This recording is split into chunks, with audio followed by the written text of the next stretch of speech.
Very good morning, everyone. We are kicking off the day bright and early as we have a lot lined up for you today. It's going to be a power-packed day with addresses by policymakers, insightful conversations with leaders, breakaway meetings featuring business honchos from Germany and India. Yes, in fact, there are going to be over a dozen dedicated rooms to host these meetings. There will be sessions in the main hall, including delegations from various state governments of India. And through the day, we will be exploring all avenues for cooperation between India and Germany across all high-interest areas, from electronics to green energy, from defense to sports, to entertainment and tourism, and much, much more. Yes, the big moment of the day and the summit as a whole will, of course, be the summit's keynote address delivered by none other than the Prime Minister of India himself, Shri Narendra Modi. The day will end with a grand evening at the Porsche Lounge that will play host to our awards night, beginning with Auto Honors, where we felicitate automotive trailblazers that have set new benchmarks in the industry. And then there are the Global Icon Awards, where we host super achievers from all walks of life. So a lot to look forward to. There will also be a cultural extravaganza in the form of a one-on-one or one-of-a-kind solo concert.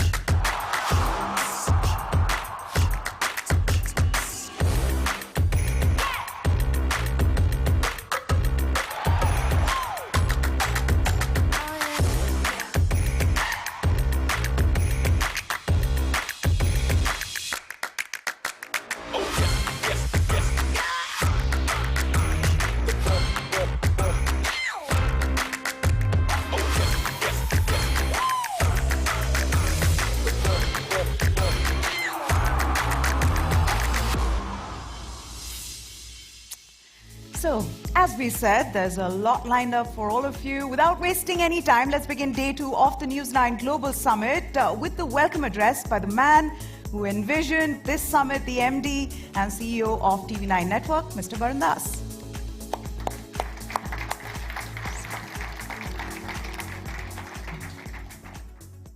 Thank you, Meha. Thank you, Padmaja. Namaste, Germany. Guten Morgen. To all of you who have braved this cold winter in Stuttgart and made it to day 2 of News 9 Global Summit. We are honored to have Mr. Cem Özdemir, Federal Minister for Food and Agriculture, and also recently Education and Research. Thank you very much, sir, for joining us this morning. For those who were not with us yesterday, we heard from Minister Ashwini Vaishnav and Jyotiraditya Scindia ji on how India and Germany are on course to further the bilateral cooperation between the two great nations. Let me quote Minister Jyotiraditya Scindia when he spoke from this very dais. He said, "Indo-German partnership is a living bridge that unites the world's two most dynamic countries, a bridge that is not built on steel or stone, but beliefs, ideas, and values." I couldn't agree more. Minister Ashwini Vaishnav went on to reiterate that India offers trust, talent, and stability, which is all the more relevant for exchange of skills between India and Germany. Today, we will delve deeper into the skills program that India and Germany are working together on. Today's sessions also offer a glimpse on how India is reinventing itself across all themes and how Germany is an obvious partner in this journey towards sustainable growth. Just last month, I was at a lunch that was hosted by the Prime Minister of India in the honor of Chancellor Olaf Scholz in Delhi. The Hyderabad House in New Delhi was abuzz with camaraderies, optimism, and ambition. I'm quite certain that the ongoing deliberations at News 9 Global Summit will further the cause of India and Germany walking together on the road where the winner would only be the planet. Talking about the planet, well, that is where we kick off today's proceedings. Climate change is a reality that has hit all of us, from floods in India's Chennai to Spain's Valencia, the impact of climate change is no more restricted to scholarly literature. It is upon us. COP29 ended yesterday, and the NATO collective quantum goals seem to remain just another pipe dream. The big question of who will finance the climate change and by how much continues to be a contentious debate. In fact, some of our speakers at the conference today are arriving from Baku after attending the COP29. We'll hear from them firsthand later today. The biggest calamity of climate change is food production, and inflation in food prices hits everyone equally, no matter how rich or poor. So starting the proceedings today would be none other than Cem Özdemir, Federal Minister of Food and Agriculture, Germany, who's recently been added, having given an added responsibility of education and research. Welcome to the summit, sir, once again. We will then move on to another theme that is dominating the global headlines, and that is artificial intelligence. In his address during India visit, Chancellor Olaf Scholz, and during Chancellor Olaf Scholz's India visit, Prime Minister Modi said that AI has two definitions: artificial intelligence and aspiring India. And while India will endeavor to take the lead on technology, the nation is transforming as a manufacturing powerhouse. As global companies began diversifying their supply chains in adopting the China Plus One strategy, India becomes an obvious choice. So on the News 9 Global Summit, we'll talk about an India that is poised to be the next factory of the world. And then, of course, we will hear from our keynote speaker at this News 9 Global Summit, the Honorable Prime Minister of India, Sri Narendra Modi himself.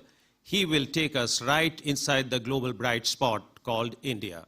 But just when you think it is over, we will dazzle you with a memorable evening that felicitates global icons as well as auto leaders. And finally, we will leave you with a solo concert like what you have never seen before. On behalf of News 9 and esteemed partners, I thank you for joining this summit today. May this summit ignite meaningful conversations, foster impactful partnerships, and pave the way for a brighter, greener, and more resilient future together. Welcome once again to the News 9 Global Summit. Thank you.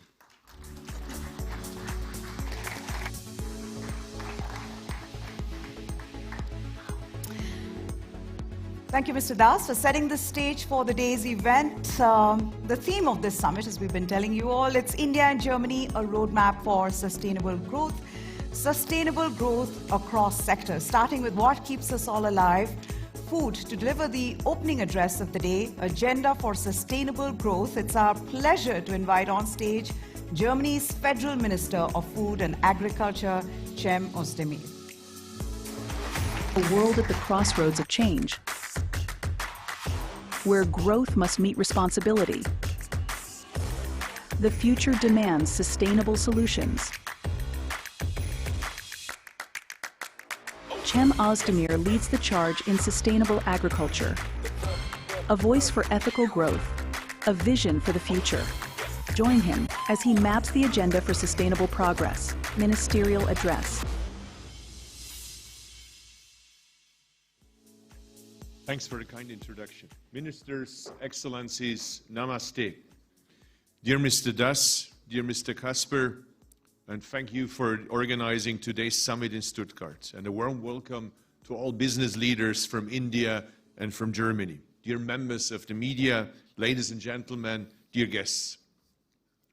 As far as sports is concerned, I have to admit, Germany and India are maybe not the closest allies with their favorite sports. When I look to cricket, I still have difficulties to understand all the rules. And I guess it's likewise, and you look to soccer, 11 players play against 11 players, and at the end it can end with 0-0. So what's the point about that, you might ask? But if you look more closely, you will find out that my favorite soccer team, VfB Stuttgart, has a hockey department since 100 years. So we have much more in common than it looks on the surface. On a more serious note, our world seems to be in turmoil. The number of armed conflicts is unfortunately rising. So are the global temperatures and sea levels. We experience, as we've heard before, extreme rain in Spain, while on the other side, extreme heat with devastating consequences in New Delhi in May and June. There is no country that is not, in one way or another, experiencing the drastic effects of the climate crisis. Greenhouse gas emissions are more than 50% higher than in 1990. The annual average economic losses from climate-related disasters are in the hundreds of billions of dollars.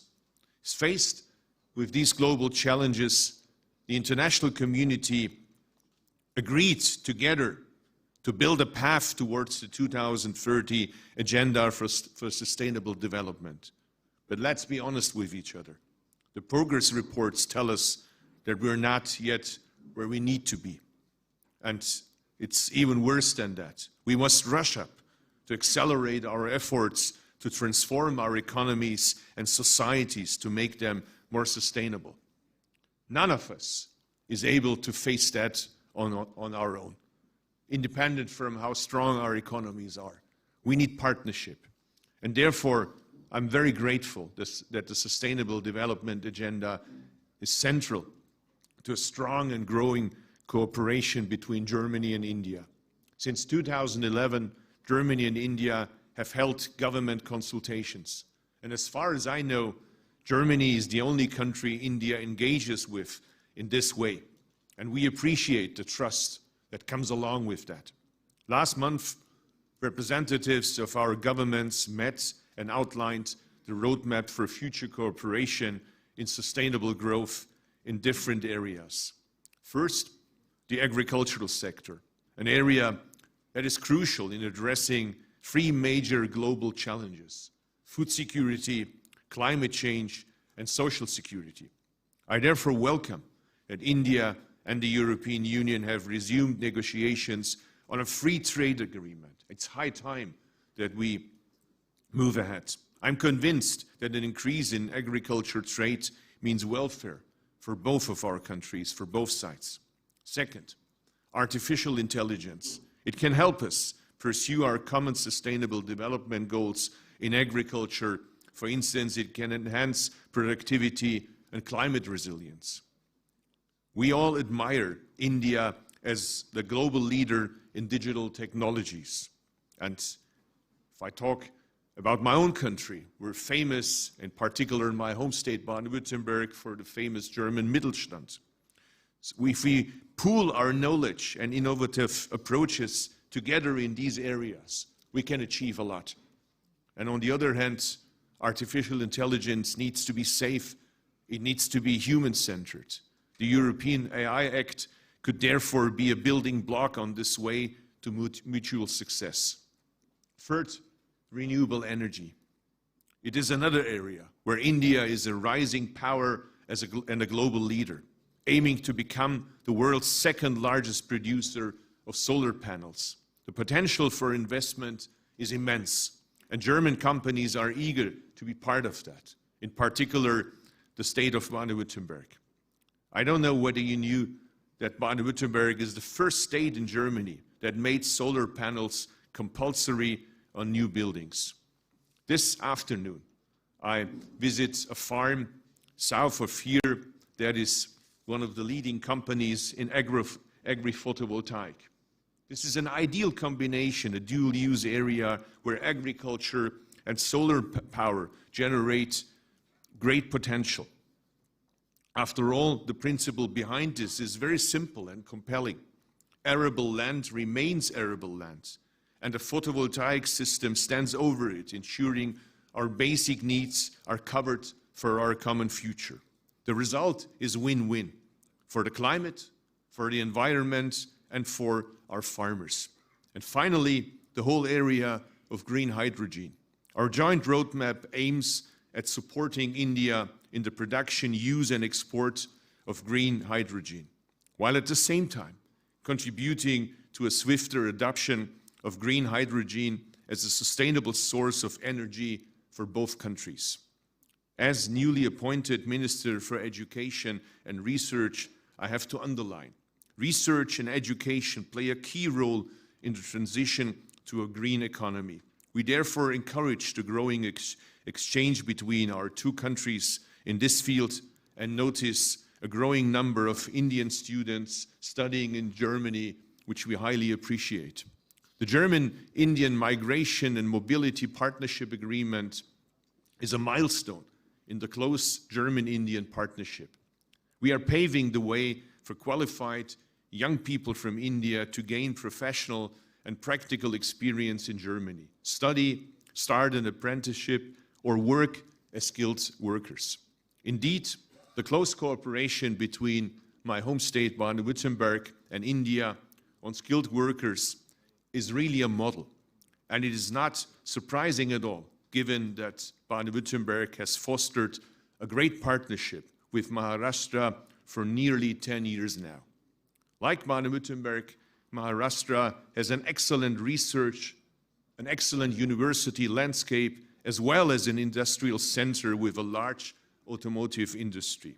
In Pune, for instance, there are already over 300 German companies. As you may know, Baden-Württemberg, or as we meanwhile call it, the land, is famous for its innovators and hidden champions. Or, as we say, the Tüftler. But how do I translate Tüftler into English? It's some kind of nerds that are obsessed with making the world better, creating new products. In this spirit of innovation that drives opportunities for partnership, supporting technology transfer between small and medium enterprises and promote startups and young founders could be another fruitful branch of our partnership. Bilateral cooperation could open up new economic opportunities, particularly for technology business in the automotive, software, and electrical engineering sectors. Distinguished guests, ladies and gentlemen, the rules-based international order, as we all know, is currently under pressure. I highly welcome that India and my country, Germany, are deepening mutual security cooperation and strengthen the defense industrial partnership, for example, through joint exercises. A growing defense industrial partnership is not just a testament of trust. It reflects our shared conviction that investing in strategic sovereignty is vital. This is not only critical for global stability, but also for fostering an environment where economic opportunities and investments can flourish. India and Germany are not just partners in upholding the rules-based international order. We are partners in reshaping it to reflect the realities of a diverse and interconnected world. Together, we renew our call for the United Nations Security Council, that it is effective, efficient, and transparent, and that it is one that represents the realities of the 21st century. In this new global constellation, a close and strategically oriented German-Indian partnership is more urgent than ever. By working together, we can chart a strong democratic path towards an economic system that is both successfully and ecologically sustainable, an example to inspire the world. Thank you very much.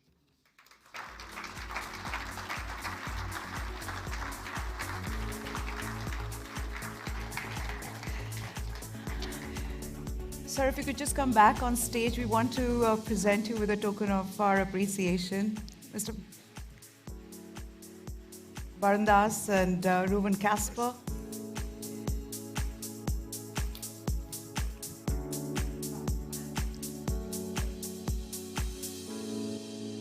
And what better in Stuttgart than to have a football jersey in your name?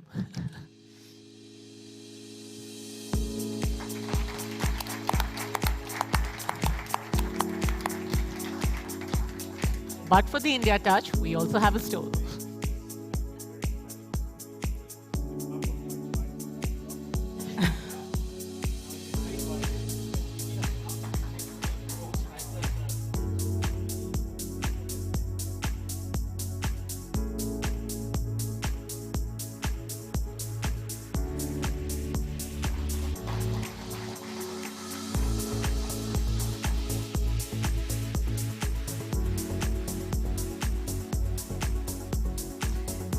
Thank you so much, Minister Ozdemir, for that thought-provoking address, sir. Thank you. On to the next session. A code speak, as we're calling it. A clarion call has been sounded by nations across the world to use renewable energy in combating climate change. Promotion of sustainable energy sources is right on top of the agenda of every nation. The transition to cleaner power generation is imperative for fueling sustainable growth. Should green energy be looked at only through the prism of cost benefit of companies, or is there a larger global cost and benefit of future generations the key? Does green energy make business sense, or is it just a tick in the box for nations and corporations? How long before the black coal actually turns green? The world stands at an energy crossroads. Over 70% of global emissions stem from traditional energy sources. The call for renewable energy is urgent, undeniable. BC Tripathi is answering that call for change, a pioneer in green energy, fueling sustainable growth. Join him as he leads the energy transition to a greener future. The Coach Speak.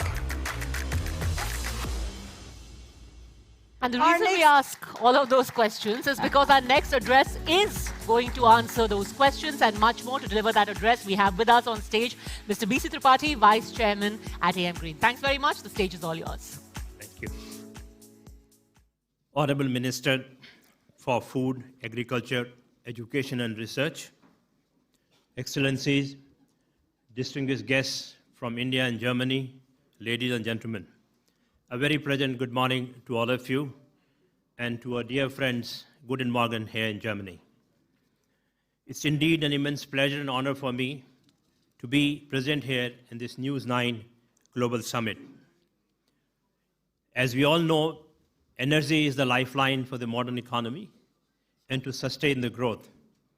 But looking into the impact of the climate change, the time is high that we start talking about a sustainable future of energy.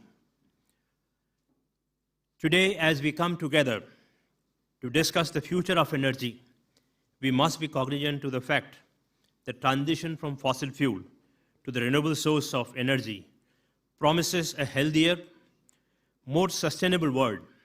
The world where cleaner energy fosters better public health, environmental and overall well-being, and this transition holds far more than just economic potential. This shift is a movement towards securing a livable future for generations to come, driven by clean air, job creation, energy access, and resilient community and society. I stand before you today with the excitement and responsibility, not only on my behalf, on behalf of Greenco and AM Green Group.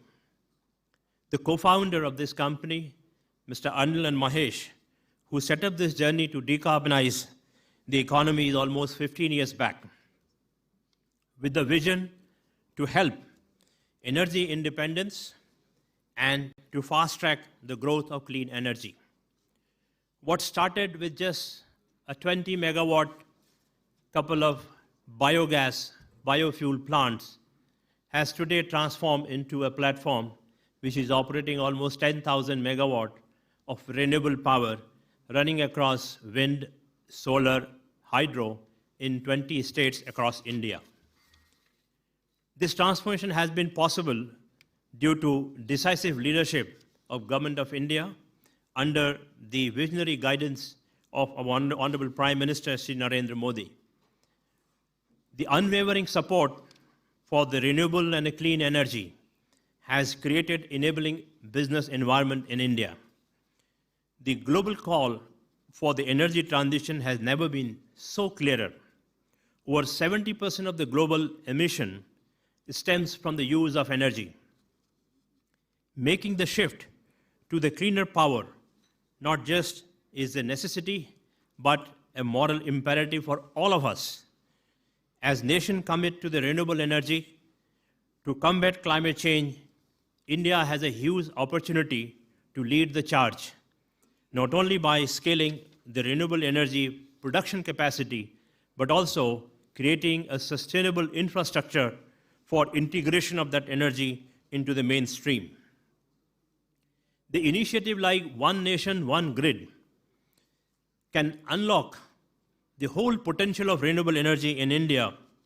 And at Greenco, we are focused on finding sustainable, cost-effective solution at scale to integrate these resources into the national grid.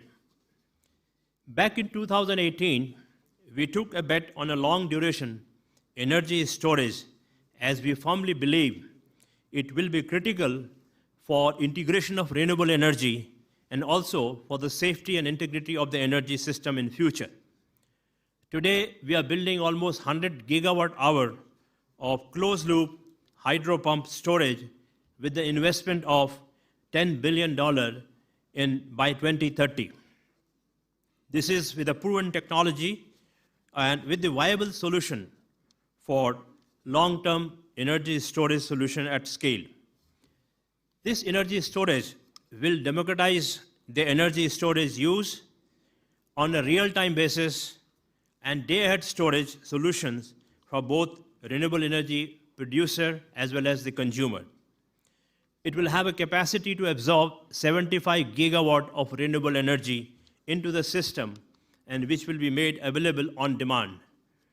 With this, we are in a position to offer electricity at a price of less than 4 cents a kilowatt hour on round-the-clock basis, which is today cheaper than a base-load thermal coal power plant at a pithead level.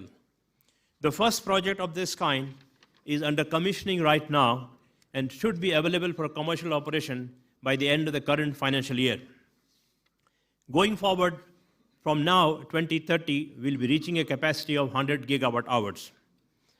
Now, with the energy system decarbonization solution firmly on the execution pathway, we focus on building a larger vision for decarbonizing industrial emission and are proud to be at the forefront of the green hydrogen revolution as a part of India's green hydrogen mission. Ladies and gentlemen, you will appreciate the first industrial revolution started with coal, followed by oil and gas, and recently with the shale revolution, which we saw in US. We have been investing into these technologies, these resources to fuel our economy, and we have reached to a scale where it is today affordable. But looking into its impact, it is high time that we should talk about now green industrial revolution rather than industrial revolution. In this context, most recently we have launched a new platform called AM Green. It's a new venture dedicated to producing carbon-free molecules like hydrogen, green ammonia, sustainable aviation fuel, green methanol, and greener chemical for deeper decarbonization of industry. Energy transition, we all agree, cannot be seen in isolation. In this novel space, the role of collaboration between the policymaker, regulators, government, technology players, companies, developers cannot be overstated. At Greenco and AM Green, we are fortunate to collaborate with the global capital partners like GIC Singapore, RDR from Abu Dhabi, and Oryx from Japan, and the industry partners like Petronas from Malaysia. On technology space, we have partnered with John Cockerell from Belgium for electrolyzer, Technip and Relais from France for EPC services, Halder Tapso and Casale for ammonia technology, and many others. We are also working with academia and esteemed institutions like Stanford University, University of Southern California, Indian Institute of Technology at Hyderabad, where we are working together to develop new technology and to innovate the new smart solutions. In this aspect, we have established a School of Sustainability in Indian Institute of Technology in Hyderabad. Moreover, AM Green has forged the key European partnership as well to accelerate the clean energy initiative. On one side, we have partnered with John Cockerell to set up a 2 gigawatt electrolyzer manufacturing facility in India. We have recently placed one of the largest electrolyzer order of 640 megawatt for our upcoming project in the state of Andhra Pradesh for production of green ammonia.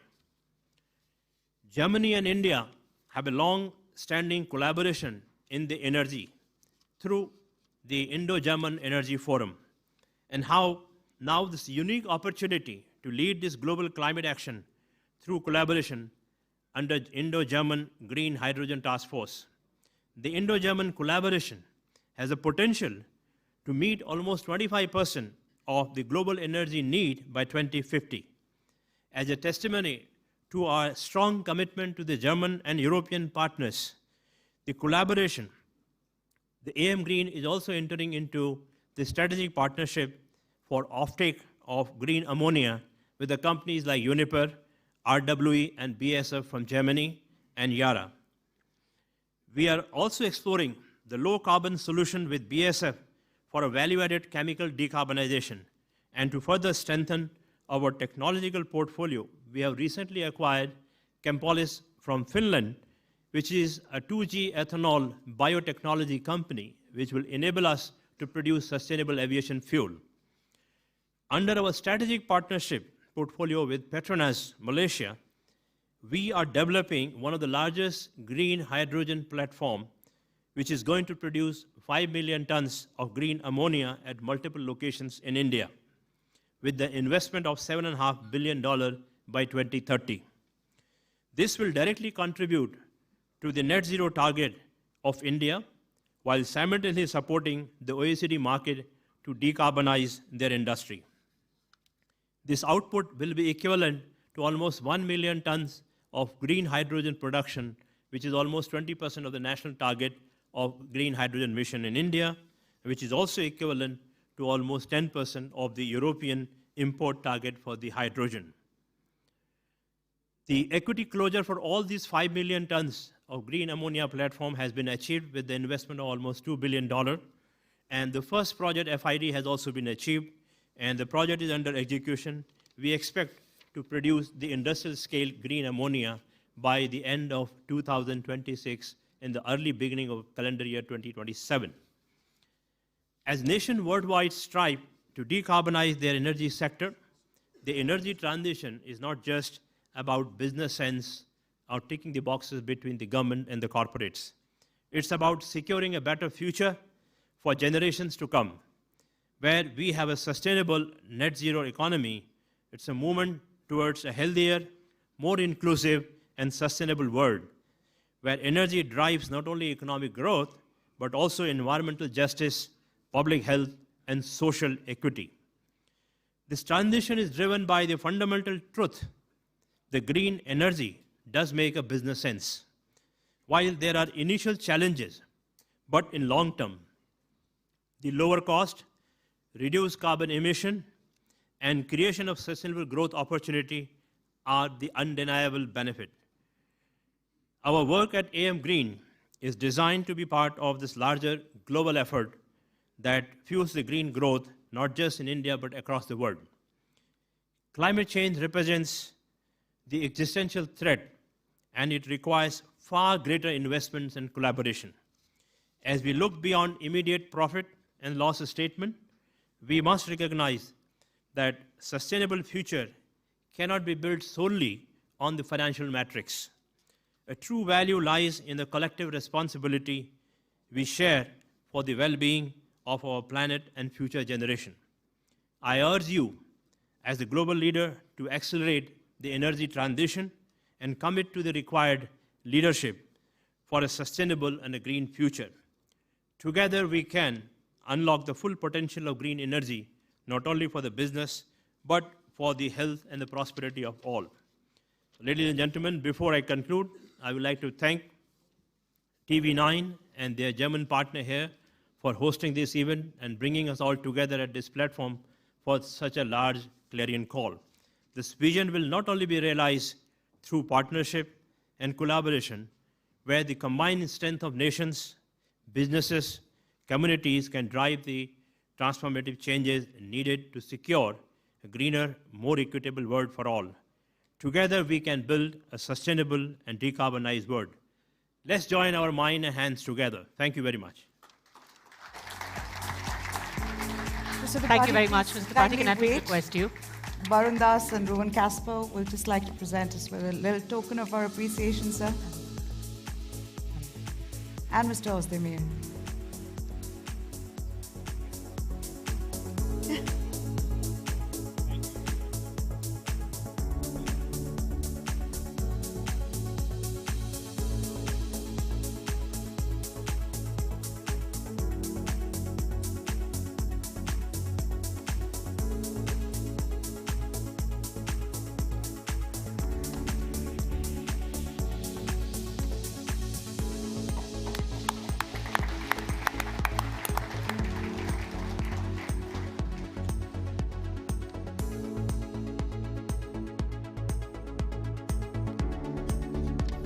Thank you very much, Mr. Tripathi.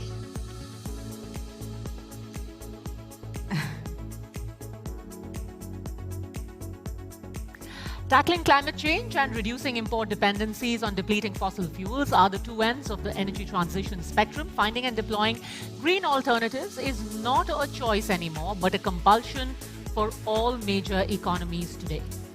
Europe's largest economy, Germany, and the world's fastest growing economy, India, need to collaborate in finding meaningful solutions to enable frictionless energy transition. And that will be the focus of the first playoff of the day, Develop versus Developing. The green dilemma, how green is green really? Is it lip service or affirmative action? What's the role that the developed world can play to assist emerging economies in their journeys to growth with minimum carbon emissions?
The playoff begins.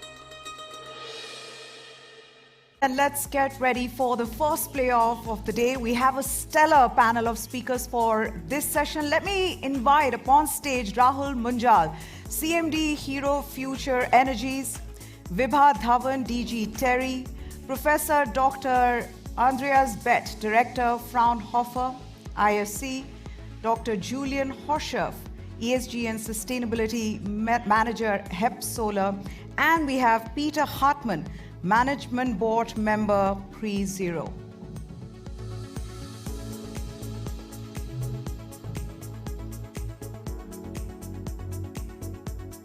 And for this playoff, the match referee is my colleague Padmaja Joshi.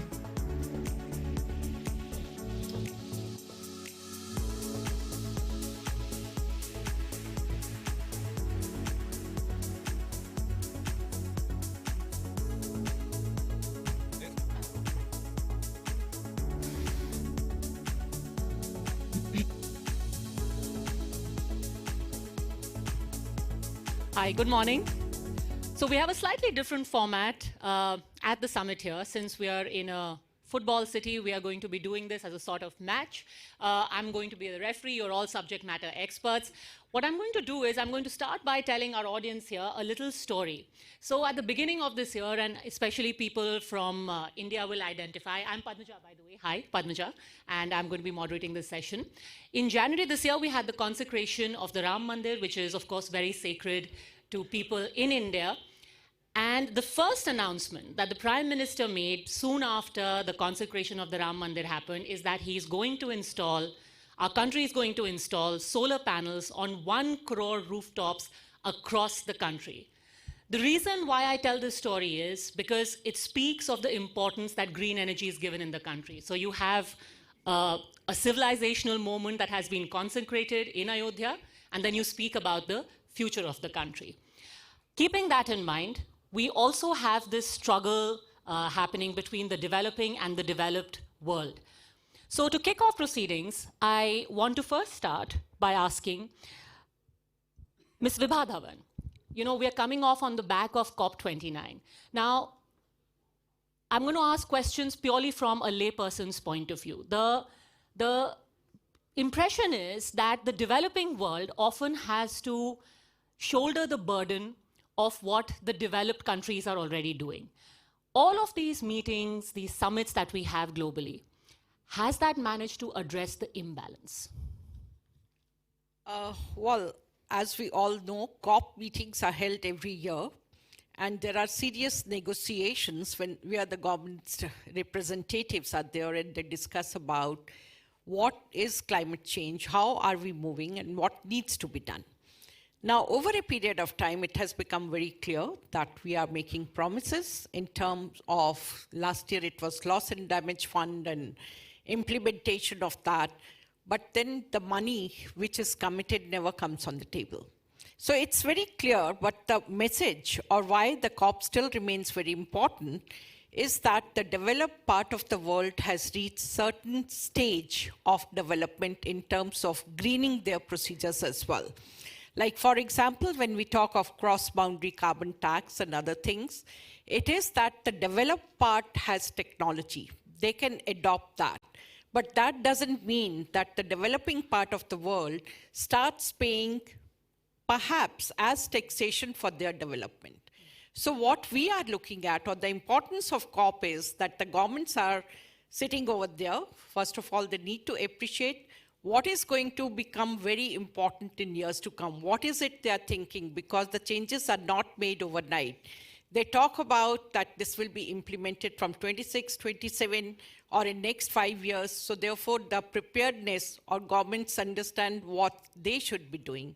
And the second important part is that as they have combined voice of developing countries, that then they say what they cannot implement and what they can implement. It's very clear that the kind of financing we require is not coming.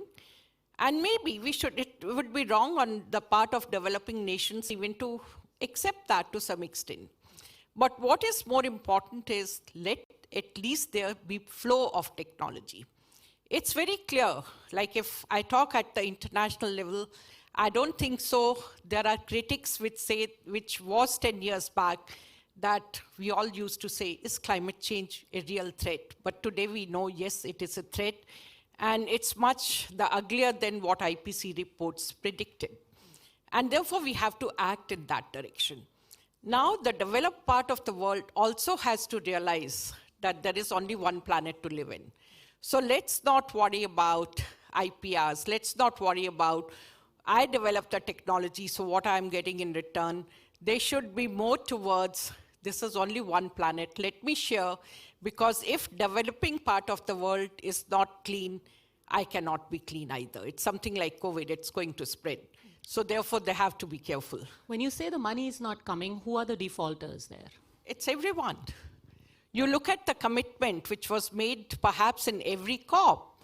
It's not even 10%. Yes, we are spending money on the name of climate change, but maybe that's only to have meetings. It is not really saying that I'm going to give you soft loan.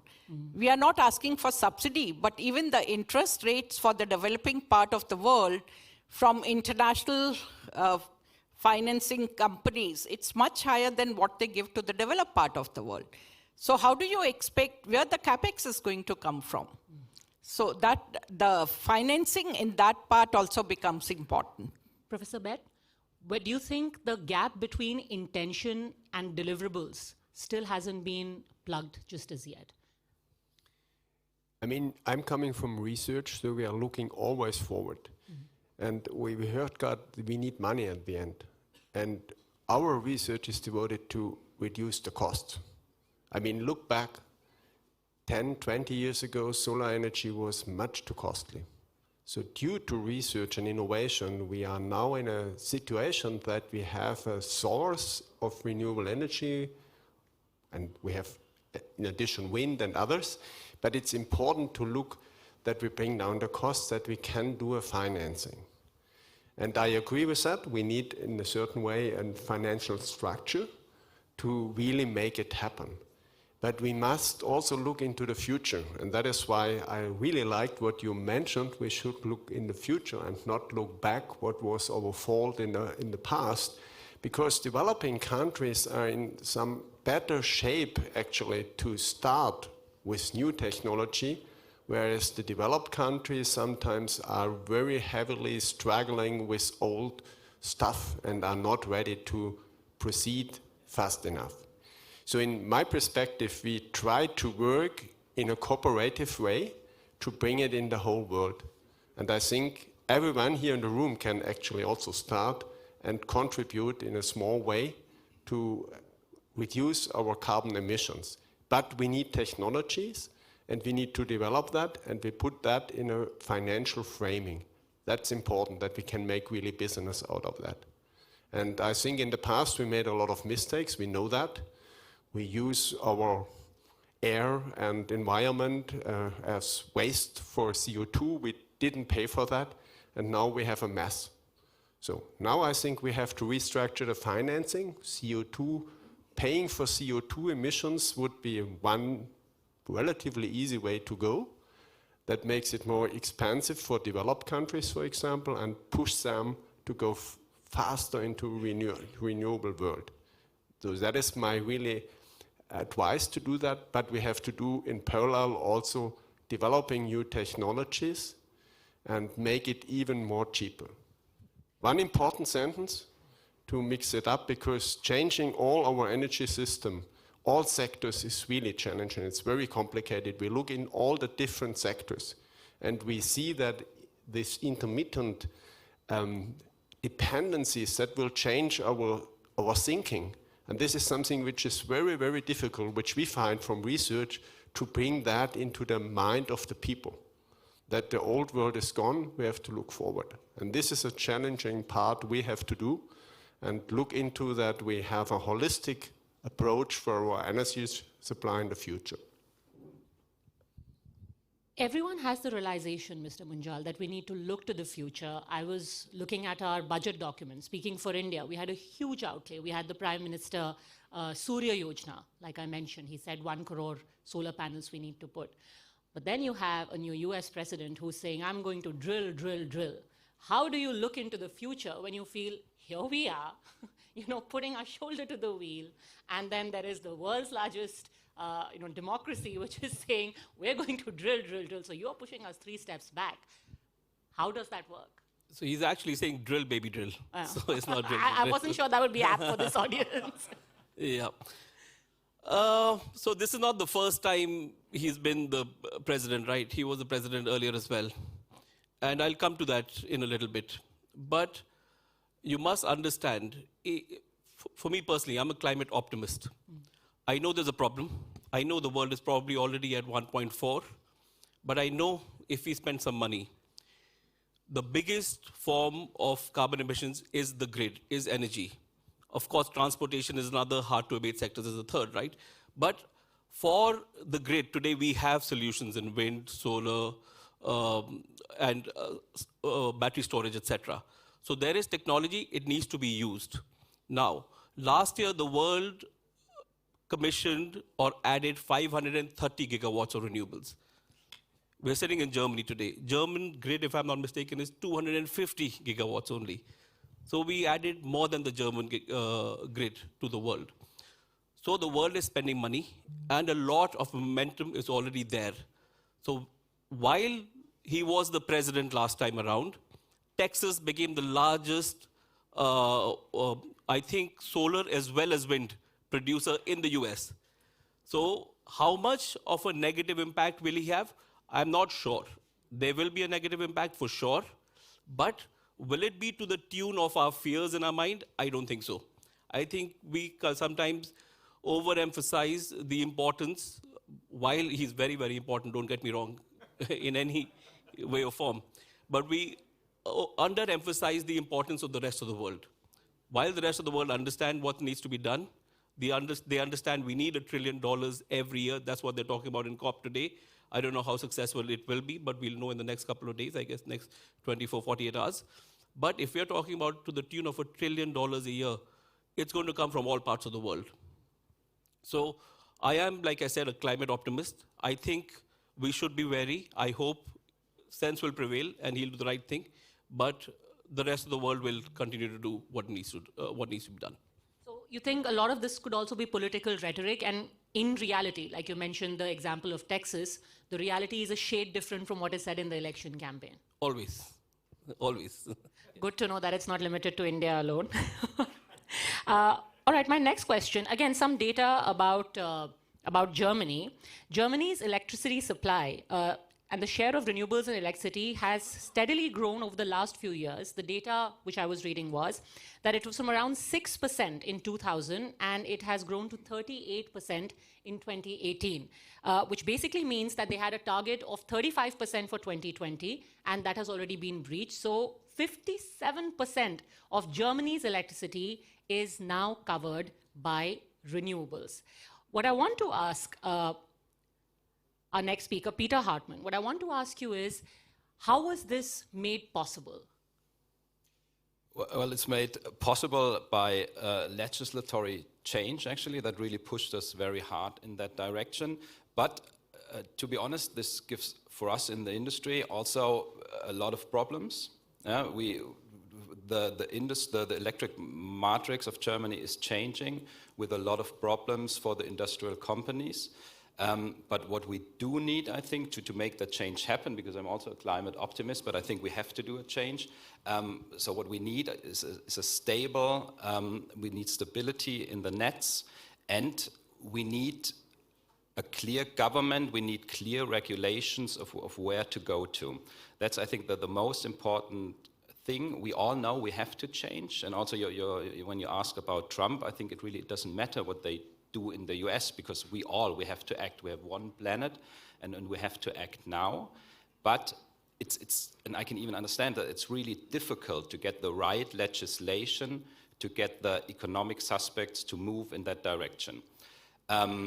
So yeah, to answer your question, it's a big step forward, what we have achieved here, but still, to be honest, I think it's also a painful change that we are living right now in Germany, but there is no alternative in my point of view. Why do you call it a painful change? Because a lot of capex is necessary, and a lot of times still when we burn fuel, gas, whatever, it's still cheaper than having solar, a big good solar industry, than having wind. We have to remake all the nets, so it's a lot of capex involved. The cost of energy in Germany is, I don't know if it's the highest, but with the highest in the world, which is causing a lot of problems for our industry, for the chemical industry, for example. So we are making our cost of living, our cost of production a lot higher to battle against climate change. And this, of course, is very challenging to the German industry. But don't you think there'll be a pushback? At some point, the industries are going to push back and say, sure, you're out to save the world, but our economy will collapse. Our industries are going to bear the brunt of your climate optimism. I think that's a very big discussion in Germany, that we say, well, we're a pretty small country. What does it change if we change? But it's one planet. I mean, there is really no alternative, and we are all sitting here. I think no one has a different opinion. We have to act. We heard the speech about green energy. That's the way to go. But it's a difficult way. It's a good example to have set, and I will come back to you, Mr. Munjal, on that. What is the acceptability in India? But before that, Dr. Julian Hochscherf, this whole thing between the developed world and the developing economies, is there now a consensus that you cannot have large countries or large economies bullying the rest of the world into matching up or into contributing greatly to the climate goals while not being as good or as great a contributor themselves? I mean, my perspective on this topic is that in Germany we speak much too often about the 2% that we contribute in greenhouse gas emissions per year. What we should rather speak about is our historical responsibility for CO2 emissions, right? So welfare is based on historical CO2 emissions. So this is why we have to not hide between these 2% that we add annually to global CO2 emissions, but we have to take responsibility for the historical emissions. This is what leads us to this debate of increasing the share of renewable energies, to think or rethink business models, to think about circularity in business models, to think about how to integrate biodiversity protection measures, because there are links between sustainability topics, and it's not just about CO2. It's about so much more if you speak about a sustainable transition and transition of business models. So you have to make the step from linearity in business models to circularity in business models. And also for the solar industry, for the renewable energy industry, this is true in order not to make the same mistakes again that you have been doing in the 1950s when you relied on, or when you build up your wealth on fossil fuels. So this is really from my perspective, the main responsibility that we have to take, and we are taking this responsibility in the global north, not in the speed that is needed on a global scale to solve issues on a global scale, but we have to take the decisive steps on that journey. Would you care to simplify that further? What do you mean by a circular model?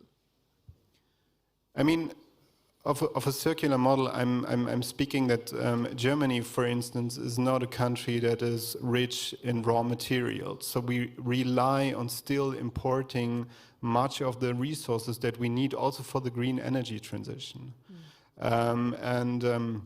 What I particularly do in my daily work is really to think about how can we get that business model circular? How can we recycle solar modules? That's really a decisive issue or a decisive step in that business model that you have to take, because then you're really getting independent. Right now we are just running into the next dependency, and we just have to think about how can we fuel the resources that we need for our business model, not just in Germany, basically in every country that is using renewable energies as well. Also in India, you should really have a plan of how to regain the resources that are included in the components, because it's possible from a technical perspective, but you have to do it from a commercial, or you have to make it feasible from a commercial perspective.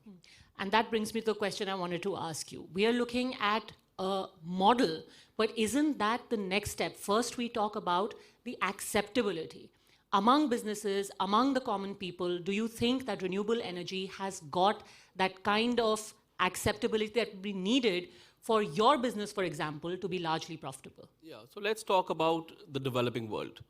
And even in developing world, India has a very unique situation. So there is India, and let's call the lesser developing world. Let's break that up into two different parts. In India today, there is in both the developing worlds, there is a dire need for poverty alleviation. That's our first and foremost goal. First is everybody needs to be fed 3 meals a day, nutritious meals, and good health care, period. That cannot be second to any other goal. So while that's the goal, India today is energy starved. Mind you, India has got a target of 500 gigawatts, 50 gigawatts a year. That's one of the largest targets in the world, third largest renewable energy target in the world. So it's not that India is not going to do its renewable energy bit. It is, but it needs more energy. That's why it's going to continue to build fossil fuel plants for another 3 or 4 years. I think 2030 or 2035, I'm not sure when we've drawn the line. But because we need energy, because our first goal is poverty alleviation. First goal is food, hunger alleviation. That's one. Then there are countries in sub-Saharan Africa, etc., for whom cost of renewables is still far greater than the cost of fossil fuel, because they have access to oil and gas, or they have access to thermal. So for them, it's a completely different question there. What do you do there? What is fair? Something that was said earlier. You take into account how much emissions were put in by what country in history, not the 2% this year. And if the conversation goes to that, it's a very, very different and a very matured conversation, rather than what's happening this year alone. So, I want to stop there, but I want to draw the distinction between developing India as a more developed country than the other developing countries. I hope that comes out, you understand what I'm saying. I'd like to add one thing.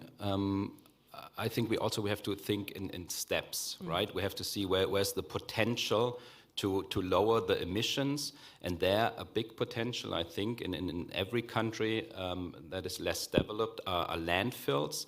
I think that's something that's completely missing in the discussion.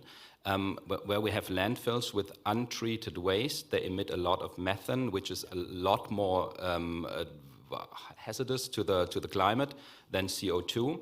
And this is, I think, a real easy leverage that we have if we better the situation. Well, I'm saying that because I'm from a waste management company, but still, if we change the way we treat the waste, if we have better landfills, then we can also already and very easily do a lot to lower emissions without talking about fossil fuel, without talking about big capex. So I think that's a really easy and a close-by step that we could achieve. Ms. Dhawan, do you find all of these different aspects being addressed in India right now? Yeah, in fact, it's very interesting. Like, first of all, one thing which was said that each one of us is contributing to climate change and I should know what I'm doing. And the movement, Mission Life, which is led by Ministry of Environment and Forest under leadership of our Honorable Prime Minister, that actually talks about what is my own carbon footprint. So it's lifestyles for environment. So, and it is also what gets mired perhaps gets managed. The other is in India, all the listed companies, they have to give their ESG reporting. And that's another step towards that, how responsible I am towards environment. The fact that each one of us is realizing that climate change is real and we can't continue, humankind cannot survive with this kind of emissions. We all are going to be responsible looking at how responsible the company is. Now, may I interject and be a little blunt? You spoke of individuals being made to realize their own carbon footprint. I remember about a couple of months ago, the Indian Minister for Road Transport and Highways, he said that anyone who has diesel vehicles, they're going to be taxed into the ground. And there was such a huge outcry. Everyone said that you are ruining industry. You know, you think that you can just bulldoze everyone. Is there really a realization? I mean, the mission is great, but individually, have people really... Yeah, no, you are absolutely right. And we also have to realize that India is a very, very price-sensitive market. And that also holds true with Bureau of Energy Efficiency when they talk about rating, 5-star rating for the best of the equipment. Now, if I have spent 40,000 rupees on buying an air conditioner and it's perhaps 3 grade or something, and they tell me that these are outdated and everyone has to shift to 5-star, I can't do it. And same holds true for diesel vehicles. When we brought the diesel vehicles, it wasn't that they have life of 10 years. So if you bring it in between, and again, we are doing a mistake, we are not looking into how good the vehicle is. We are basically looking at the age of the vehicle and we are not doing the life cycle analysis. How much of carbon footprint is there to manufacture a new vehicle? So we are missing on that. And we also have to see, do we have the alternatives available? Today you say electric. We don't have the electric infrastructure fully. Tomorrow it will be hybrid and maybe 5 years down the line, we are only going to have hydrogen. Who knows the way hydrogen develops? So therefore, it is also like, for countries like India, we have to make that transition a little slow. The other thing which is very important for India is, like, if I look into your and my carbon footprint, perhaps we'll be as good or as bad as Europeans and Americans. It's only our average goes down because energy excess to many in the rural was not there. In many cases, it's still not getting mired because they're using firewood. So our carbon footprint, and let's realize as the economic status improves, you first invest on energy. And therefore, it's going to go up dramatically, it's going to go up. What we need to do that, it's a challenge, but I see more as an opportunity. Let's look at India. We had no fossil fuel. And being an energy-starved country, our development was comparatively slow. Every drop of fossil fuel was to be imported. But today, if we look at the cost of production of renewable energy, it is much cheaper than Europe. And therefore, because we have so much of sunshine. And let's also realize, and that is where when the Honorable Minister spoke, he was discussing about partnerships. And that becomes extremely important also for the development of technology. The technologies which have been developed for large entrepreneurs, large companies are not suitable for India, which is a country of small and medium enterprises.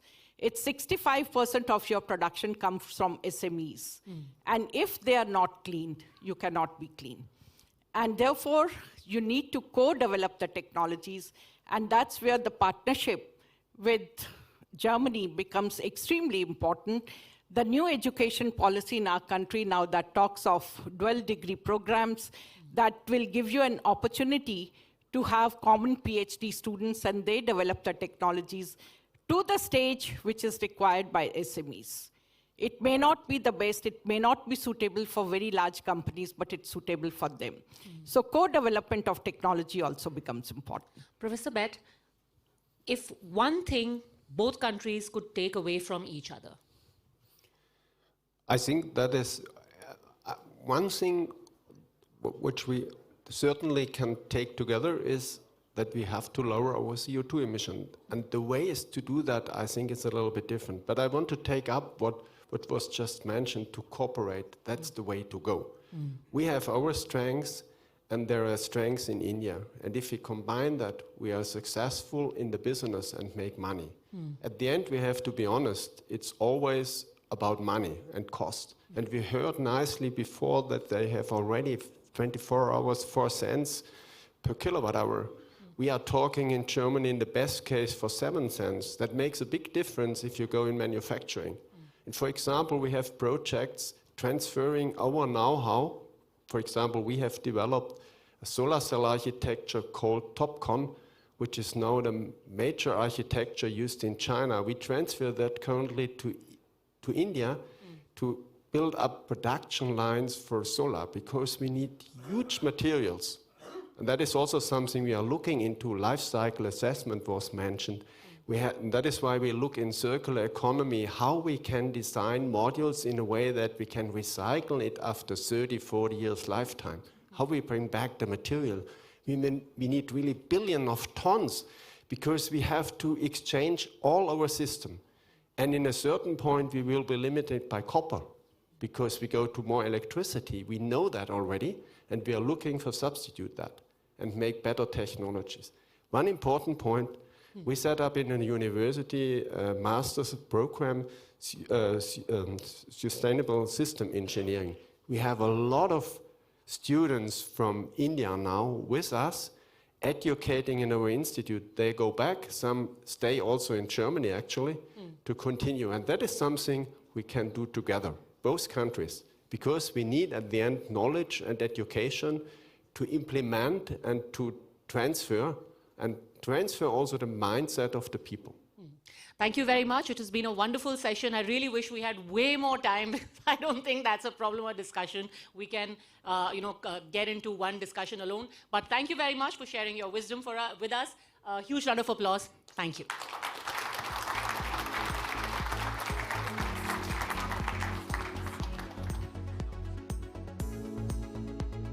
Our panelists to be here, and we want Mr. Rowan Casper and Mr. BC Tripathi to come and give them a token of our appreciation. Thank you.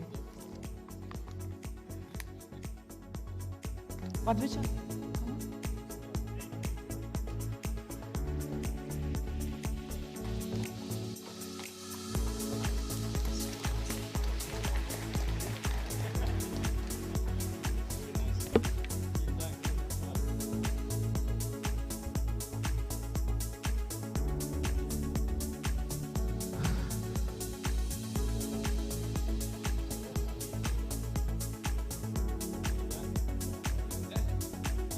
Mr. Tripathi? Stoles as well, sir.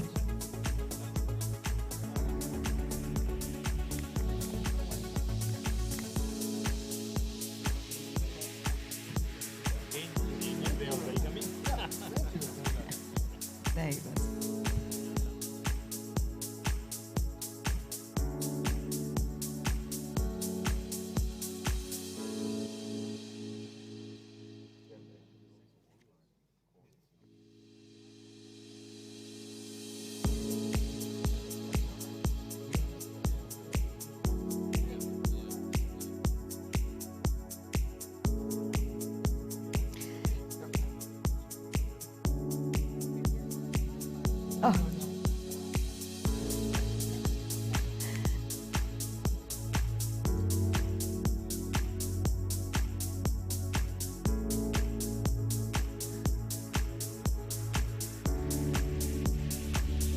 Thank you. It was a pleasure. Thank you very much. Thank you. Pleasure. All right, thank you for that wonderful discussion. Now, this is a critical conversation for all countries trying to mitigate the impact of climate change. Ladies and gentlemen, let's move on to playoff number 2. This is one session that we're all looking forward to. It's Artificial Intelligence Advantage India. AI is reshaping industries globally. Today, we explore its impact on India and Germany. Artificial intelligence is no longer fiction. Across industries, AI promises unprecedented efficiencies. But it comes with whispers of fear. Job losses. Human irrelevance. In a global economy grappling with slow growth, Routine, mundane tasks, the very backbone of outsourced IT services, now at risk. Can AI offer cost-effective solutions? The Pac-Man effect, jobs, intellectual property, even energy consumption. What does it devour next? India's IT landscape faces a pivotal moment. Adapt or be left behind. India isn't stepping back, it's stepping up. a synergy of semiconductors, data centers, and IT solutions forms the path forward. This is the dawn of strategic AI self-reliance. Can AI be harnessed without erasing human roles? Artificial intelligence और aspirational India की double ताकत भारत के पास है. The playoff begins. In this playoff, we will be raising crucial questions about job displacement, economic implications, and sustainability in the global context. Let me call on stage Stephen Bayer, partner and global industry sector lead, supplier MHP. Thank you so much, sir. Anand Ramamurthy, MD Micron India. So we'd like to call you on stage. Dr. Jan Nihus, Head AI for Language Tech, Institute of Anthropomatic. Harshul Asnani, President, Europe Tech Mahindra. Mr. Debashish Bishoy, CEO, Bosch SDS. And the match referee for this one, my colleague, R. Sridharan.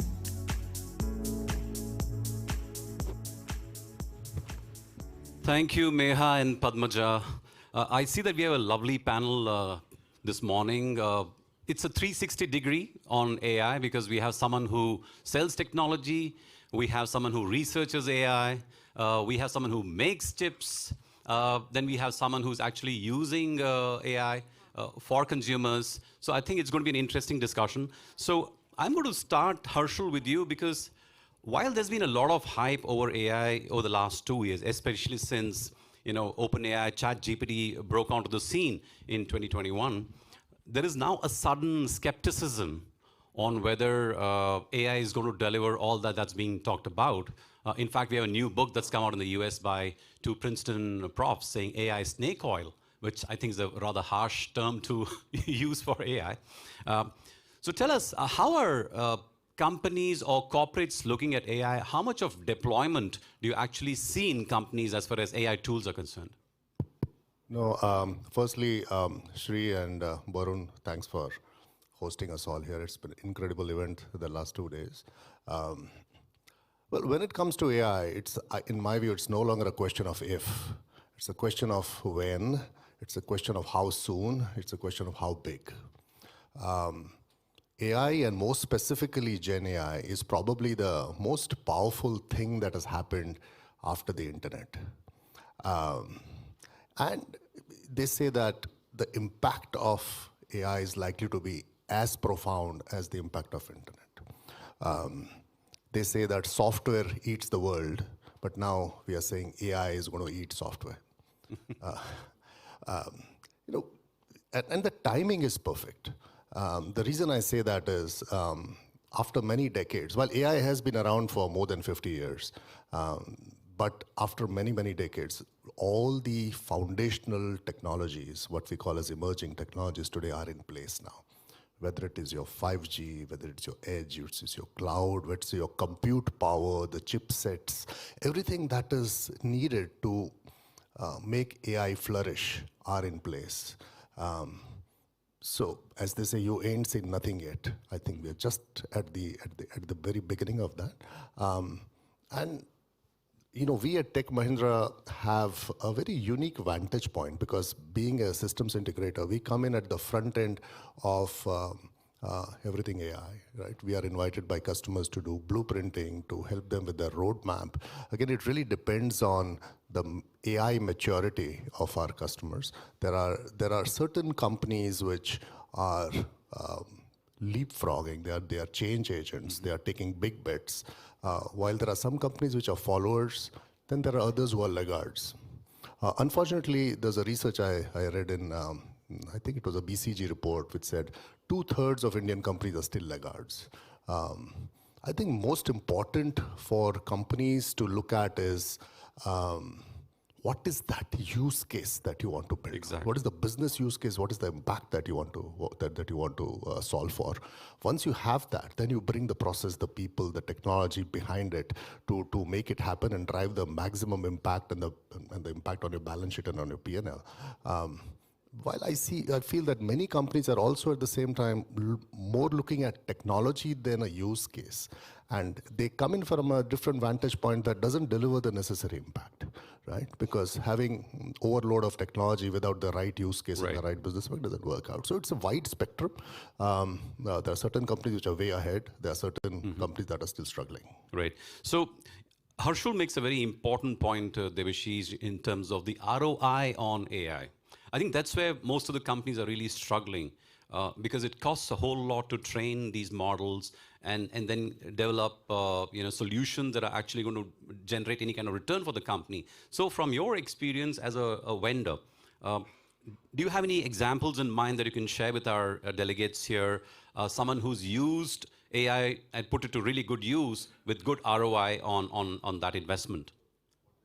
So Sri, thank you very much for the question. I think it's a logical progression from what you asked, Harshul, and Harshul set the stage very nicely.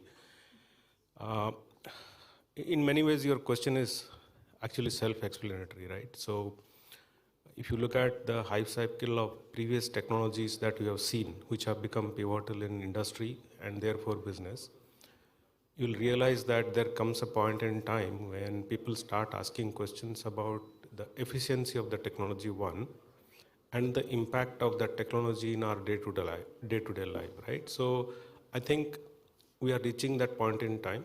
It is not a question of if anymore. It's more a question of when, how, and where. Most importantly, where. And that's where the use case angle becomes extremely relevant.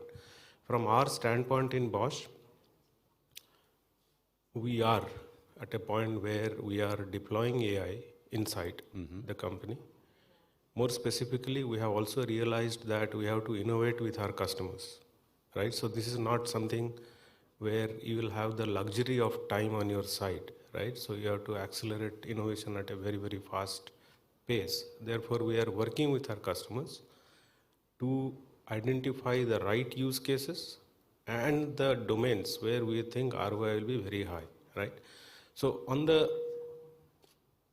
Gen AI domain, right, we are all used to a form factor of where you type something or you input an image to any of the Gen AI platforms, and we are used to seeing a return, right? We get a return from the tool, and then that is what we have seen in the consumer domain. It's a nice toy to have. Absolutely. Right now. Yeah. See, that is the only form factor that we are used to for the time being.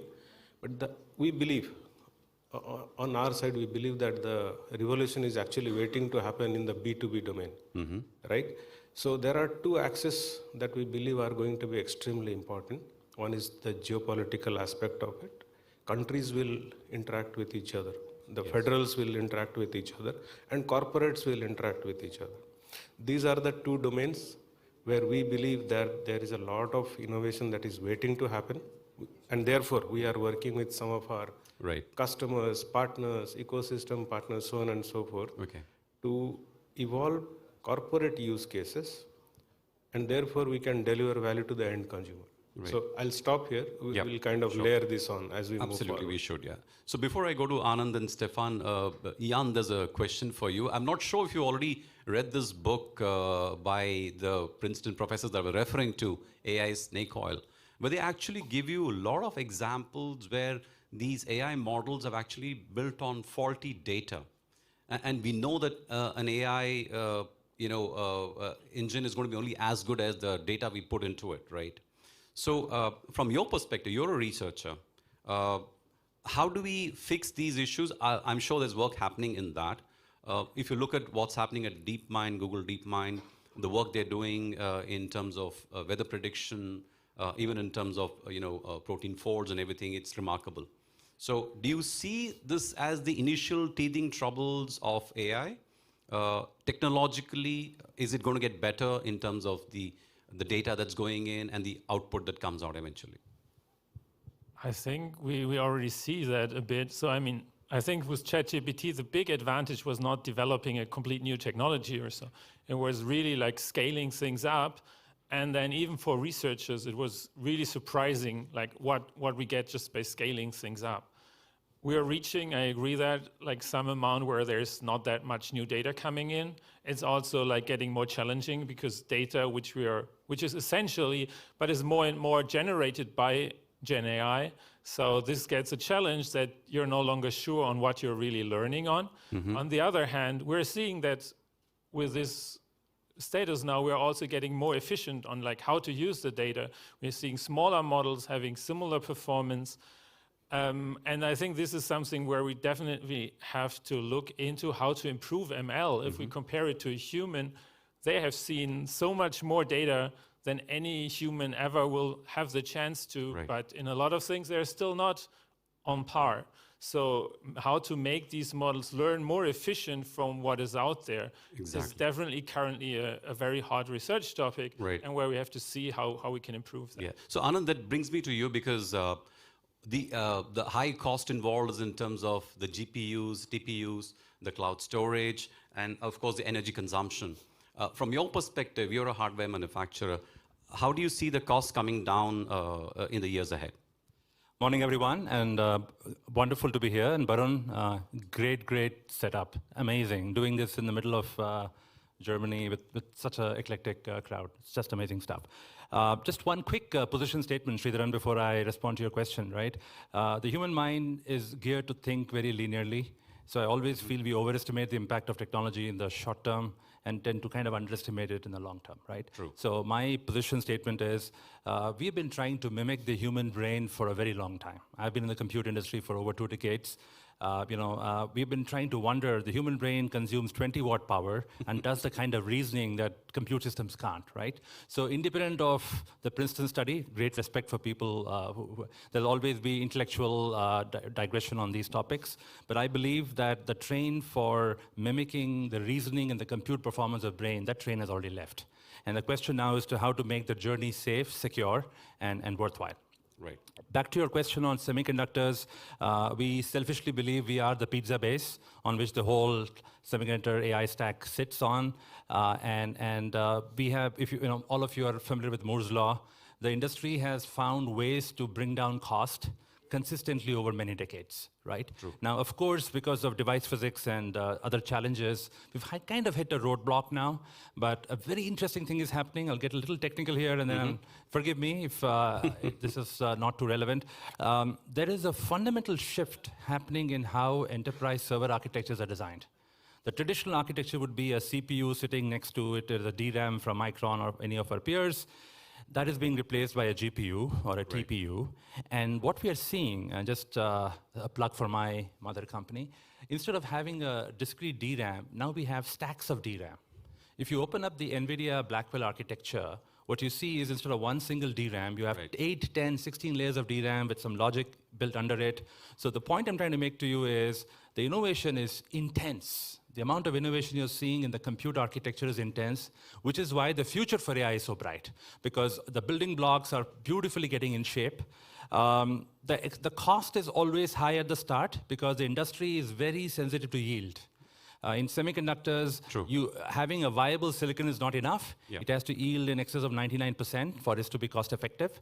I think thanks to the whole focus on bandwidth, the fundamental shifts in server architecture, and the fact that most companies in the ecosystem are innovating so well, I think the cost structures will get better over time. And cost is a function of scale, adoption, and also more competition. Improvements in technology. Yeah, and today it's largely a few players kind of taking the lead. Absolutely. I'm very sure, I'm predicting that there'll be multiplayer kind of a scenario, and with more players, more economies of scale. Right. So, Stefan, you are someone whose job is to look at how do you use AI, metaverse, Web3 technologies from a consumer point of view, like engagement. How much of AI actually are you able to use or do you plan to use going ahead in engagement with your customers? Thanks for the question and good morning. Great to be here. It's a wonderful event, and also I couldn't agree more to what is actually said. So I would like to zoom out a little, and this is exactly what you're referring to. We are facing a new general purpose technology. So it was said before that there's a world without electricity, then there was a world with electricity, then we had internet, and now we have AI. And I think this is the big picture which we have to keep in mind if we talk about AI, because I also agree to your statement. In the short term, it's overestimated in regards of the impact, but in the long term, nobody of us can actually predict where we lead to. And this is a really fast-paced development which we're facing right now. So basically on a weekly basis, we see new developments and we see new enhancements, and we see also new technologies coming up. And I think this is something which we need to keep in mind when we also think about how to leverage the potential of AI within corporations. And therefore, I would say it's important just to use that big picture to leverage for your advantage. And what that means, it means like every corporation needs to see in terms of engagement, AI as critical infrastructure. There was like a time where there were no ERP systems like to manage your processes and to manage your workflows in the corporations. And now there's like a fundamental layer within your critical infrastructure in the company to leverage that process enhancement and to manage your processes. And that kind of layer is important for every corporation within the company, also when it comes to AI. And that means that this gives you like a competitive advantage, because then it's in your DNA, it's in your critical infrastructure, and you can leverage the technology. And this is also what we at MHP suggest to our clients, just to get moving. So you need to adopt the technology and you need to start moving. The train is not left. That's good news. So Harshul, one of the ironies of AI is that it's actually eliminating low-end coding. Like Sundar Pichai in the Q3 call talked about how 20% of coding in Google is now all automated. I mean, there are no humans who are doing it. So in your experience, how is that going to impact not just the IT workforce, especially from an Indian perspective, but companies in general, like everyone? Jobs are at risk, without doubt. Well, let me zoom out a bit, and I'll come to your question. But we should all understand that over hundreds of years, when the steam engine came out, when the internal combustion engine came out, when internet happened, everybody was worried. In fact, when internet came, people were even worried that how can you send messages on an insecure platform like email? And at every stage, there were in some sense job losses, but collectively, worldwide, the number of jobs have gone up. So it's a question about reskilling. It's a question about upskilling. Yes, there will be job losses in several sectors, coding just being one of them, call centers, and many other works which have repetitive tasks potentially can get eliminated. But with that said, we do not expect mass layoffs. Companies like TechM, and I'm sure many of our other peers, are doing trainings and upskilling at a massive scale. We already trained about 40,000 people in our company on AI in the last 1 year. We expect to train another 40,000 people in the next 6 months. Right. So we are doing this at very large scale. So we have to move our people from standard coding jobs to newer age technologies around AI, around ML, around cloud, around data architects, data engineering, so on and so forth, which we are doing. And Indian services companies have pivoted many times. Right? Indian services have been threatened, but have been pivoted many times. But Jan, what are your views on this? Yeah, I mean, I can only agree. I mean, I think, yeah, if you're not using the technology, it is a problem for you. But there are so much more new opportunities which we can do new things with the technology. We can more efficient. It can be also like more people can code because they can code together with AI, and they can be creative in new ways. We are seeing that already, like first with what people all started doing with all these Gen AI things. So I would more see it, maybe I'm seeing it too positive, I'm not sure because I'm in the field, but I'm seeing it more as a positive. Right. And there's just a lot of opportunities out there which we should take. Right. And where there are things which we couldn't do without Gen AI, which we now can do with Gen Okay, right. So Anand, when we talk about AI, we tend to talk in terms of an amorphous kind of an entity, but the fact is every country probably needs its own AI. So we're talking about Advantage India, referring to the fact that we have an edge when it comes to software coding, IT services. That's a challenge also for Germany or any other country. How do you see India basically addressing the need to develop its own LLMs, LMMs? How do we do that? Right, I think good question, Sridhar. And not a day goes by when we don't have this classic intellectual battle between should you create foundational LLMs from the core, or should we look at more of a tweak, calibrate by application, by business kind of a model? So I'll give you my position. It's not Micron position, but my position. I think a country like India needs both. I would not get lost in the either-or discussion. I think there's this famous smile curve that we talk about. Raghuram Rajan talks about it in his recent book. At the heart of that smile curve is manufacturing is critical for India, but R&D and IP creation is where we get the highest value for the buck. Right. We talked about pricing and cost structures. OpenAI has a near monopoly over how they create these engines, right? True. I think it's time for India, because of our skill and scale both, to not completely ignore the foundational LLM. I know the data sets are limited. We are looking at language models which are tuned to our cultural nuances. I think that effort should continue. It should get a lot of support from industry, academia, and the government. In fact, there's one place where the government can truly, because our R&D investments as a percentage of GDP is still not the best in business, for reasons we largely understand. But if I were to ever advise the Indian government, not that they would listen, but I would suggest that enhancing the R&D input in the LLM space would be a perfect time to create true sustaining long-term leadership. While that is happening, Indian culturally and business-wise is very adept at trying to figure out a business model where from the IT companies to semiconductor companies, the whole value chain will find a way to go and monetize and tweak and calibrate models. So my net there would be, hey, listen, don't get lost in the either or. There is a famous saying in our Micron world, we say the genius of doing nothing.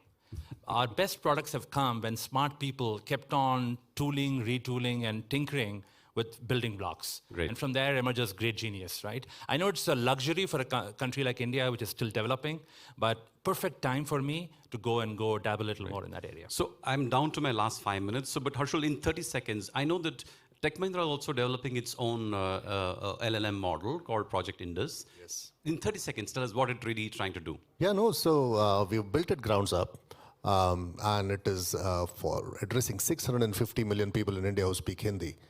This LLM model built on about 4 billion parameters, as I said, grounds up, and addresses 37 different dialects of Hindi. It has got some rave reviews, and I think it's very important for country. And we've also, by the way, done it for Indonesia in partnership with NVIDIA. And that's again getting rave reviews for Sahabat and the local languages. It's incredibly important for sovereignty of a country to have its own LLM. Yeah, right, okay.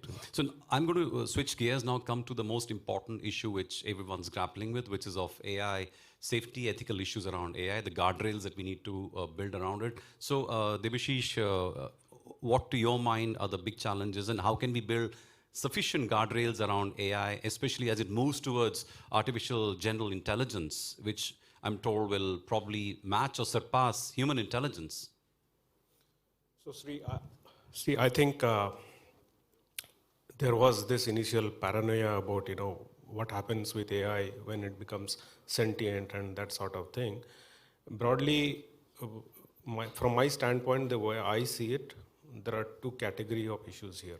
One is obviously the geopolitical issue, right? And the second is the socio-economic impact of things. In the second category, which is the socio-economic category, we believe that the initial paranoia is kind of waning down, right? People have started realizing that definitely new piece of technology looking for a problem to solve. So therefore, there will be positive impact on economy. Upskilling will happen, as Harshul said, but it will make very, very fundamental impact to adding to, let us say, not even gross domestic, but gross, if were there such a number like, global economy, right? So it will add significantly to that level. So there is no doubt about that. The guardrails topic, the security and related topics, I believe there will be formation of blocks, right? So if there is such a thing, then probably diplomacy, AI diplomacy will also become relevant. And the so-called socio-economic blocks, global blocks will figure out the necessary, let us say, rules of engagement, right? So as to engage safely, right? Okay. And still, I believe there is a domain which is continuously going to remain with human beings, which is about, let us say, taking executive decisions based on inferences. Right. So human and AI, Stefan, what's your view on this, on the guardrails that you need to build as you build responsible AI products for your customers and your clients and your consumers? I think in that regards, there's also a huge opportunity. So we are focusing sometimes too heavily on the risks of AI and not of the opportunities, because the technology gives us the possibility to focus on topics which really matter. So we are talking right now about repetitive tasks, and fortunately, and so far, also with AGI, AI has no soul. So there's no soul to it, and this is also like a huge opportunity when it comes to creativity and when it comes to focusing on things that really matter. I can give you just an example from Porsche. So we created a use case where developers are going to develop user stories and tickets in a dialogue with AI, and we could increase the efficiency in that regards by more than 50%, but also in that regards we could increase the development quality, because there are no misunderstandings. AI loves to write tickets, developers not. True. Okay. So 30 seconds only, Jan. I'm going to let you wrap this up because you're an engineer, you're a researcher. Should we really fear AI? No, of course not. I'm working on it. So I don't say you should fear it. You should see how it works. We should all, I guess, learn more about how it works so that we can estimate where it's helpful, where it's maybe not helpful, that we understand where it maybe reacts other than a human, and that we understand that. Right. So I think the understanding is important, and then it's a great opportunity. Thank you. Thank you very much, gentlemen, for a lovely session. Over to Meha and Padmaja. And thank you for this discussion to all of our panelists. This really spoke about the transformative impact of AI. Ladies and gentlemen, we have seen 2 playoffs already. But before we go on to the coach's perspective, can we please request on stage Mr. Ruben Kasper and Mr. Hemant Sharma, whole-time director editorial at TV9 Network, to please felicitate all of our speakers. Mr. Kasper, Mr. Sharma, please.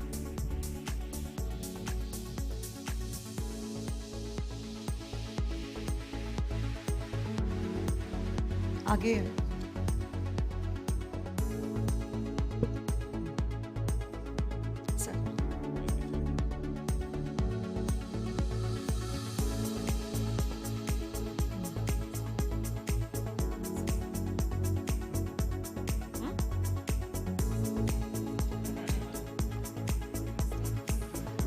in this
All right, Meha, so we are moving on now to the coach's perspective. That's right. We've already seen 2 playoffs. Time for our coach's perspective. Please join me in inviting Gunther H. Oettinger, former European Commissioner for Energy, Digital Economy and Human Resources. He will speak on digital economy, vision for the next decade. But before that, take a look at this AV. Redefining industries, transforming lives. Data-driven solutions for a digital world. Unlocking potential, driving innovation. A visionary shaping Europe's digital future. Guiding the next decade of digital transformation. Join him as he unveils the future of the digital economy. The Coach Speak. Mr. Oettinger, the floor is yours, sir.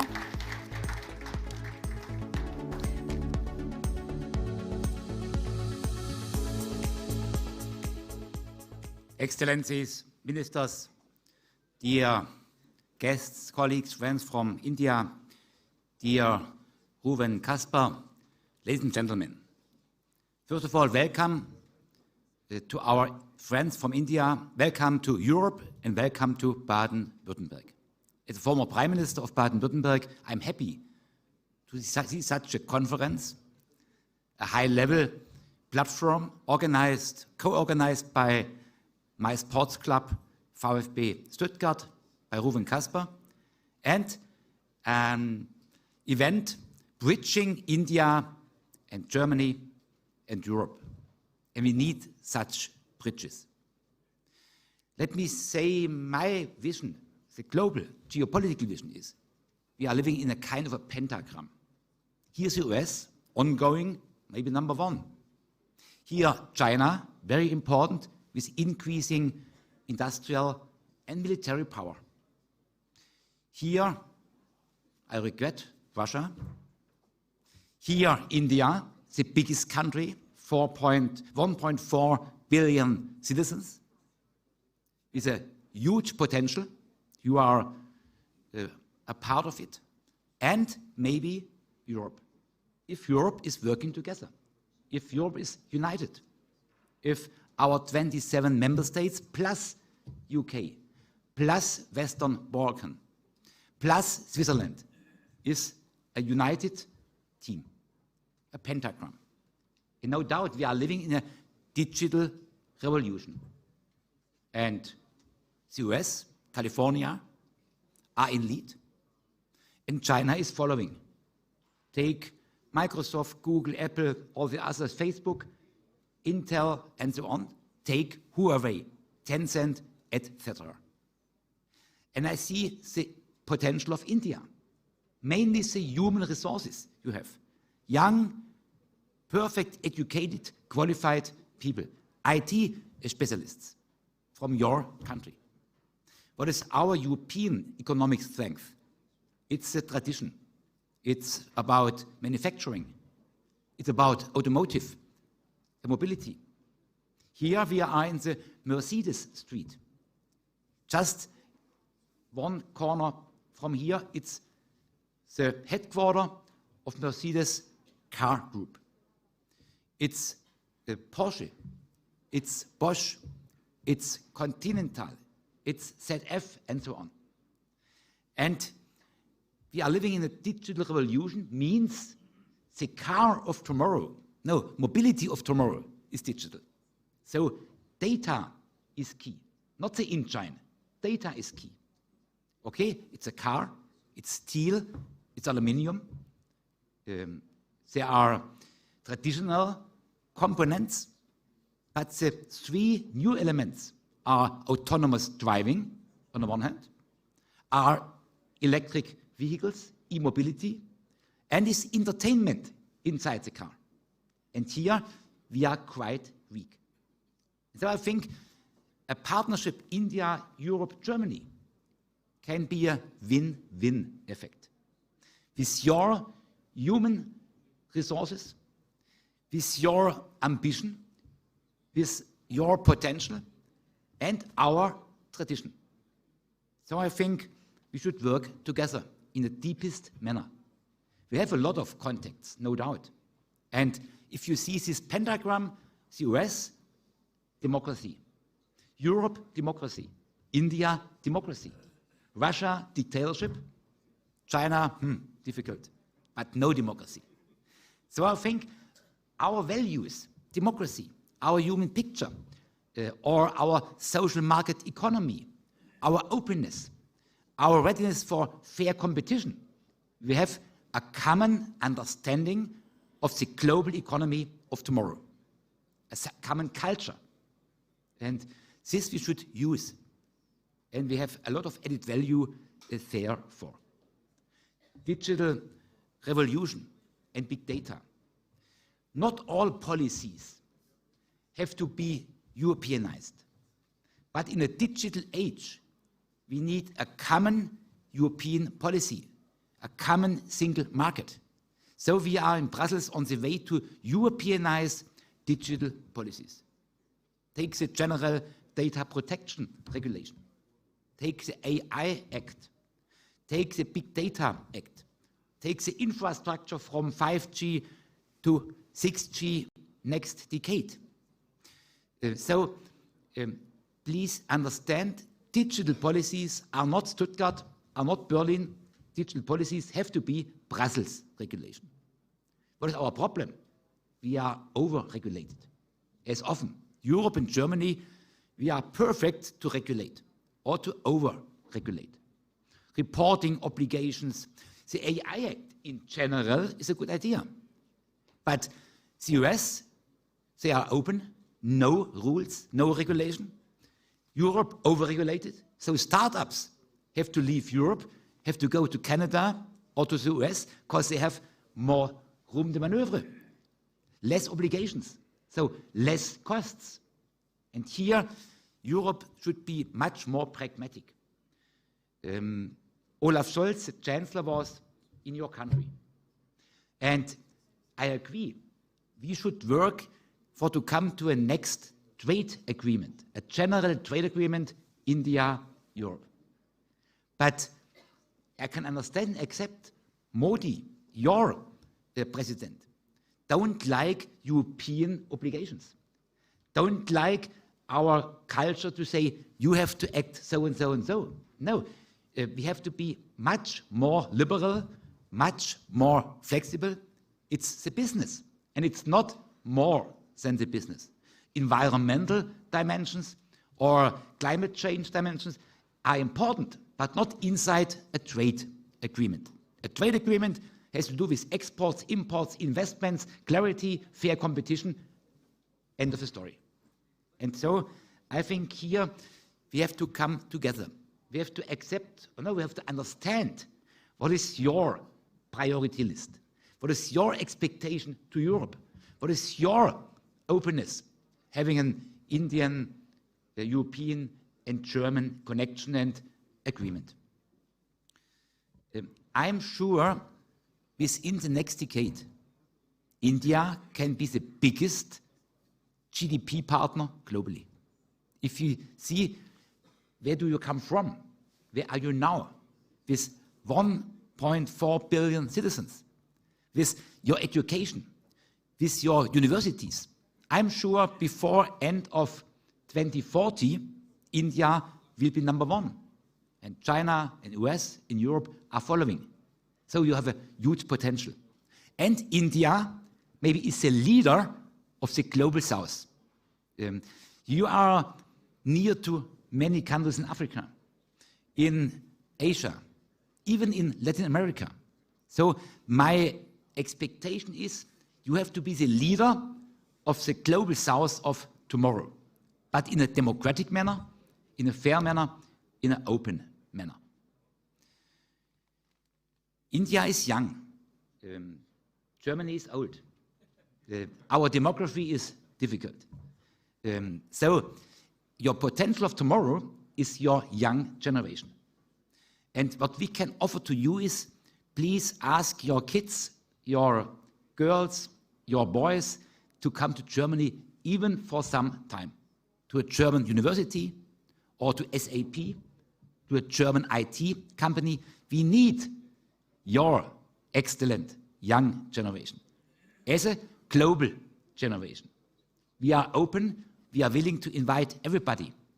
And so I think this conference is perfect as a platform for to demonstrate our openness, our interest for a German-Indian partnership and for a German-Indian win-win relationship. All in all, tomorrow we will see a football match, I think. Our VfB Stuttgart against Bochum, it's a must, it's an obligation to win. Tomorrow it's an obligation to win, hopefully. But our main competitor in Germany is the Bavarian team, is Bayern München. I accept them, I don't like them. So on a mid-term development, we need a team here which can be number one in Germany and which can be interesting for you as well. Let me say, before I come to an end, please come again. Baden-Württemberg is quite interesting. The Black Forest, the Lake of Constance, Mercedes, Heidelberg, Baden-Baden, and so on. Please, it should not be your first and last visit to Stuttgart in Baden-Württemberg. It should be your visit today, and let's continue. And maybe a next conference could be in India. And if you are willing to invite me, I'm there. All the best, good luck.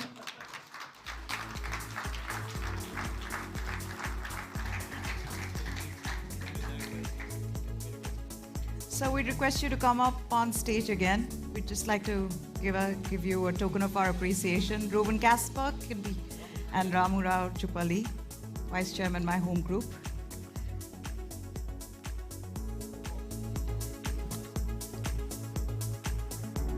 Sorry.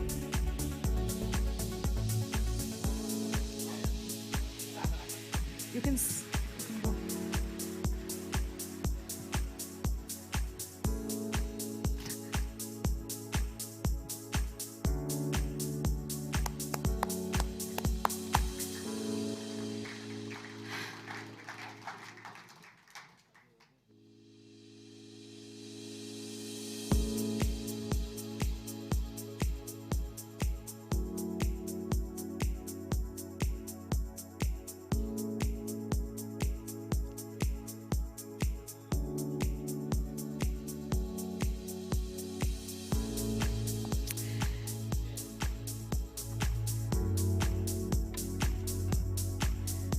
Well, that's an amazing memory to be taking away. Thanks very much, Mr. Oettinger, for all of your valuable insights on the future of digital economy and the opportunities that lie ahead in the next decade. Let's take a very short break at this point for tea and coffee, but I request everyone to be back in the hall by 11:20 latest. Look forward to seeing you back.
Steel has become the backbone of today's modern economy.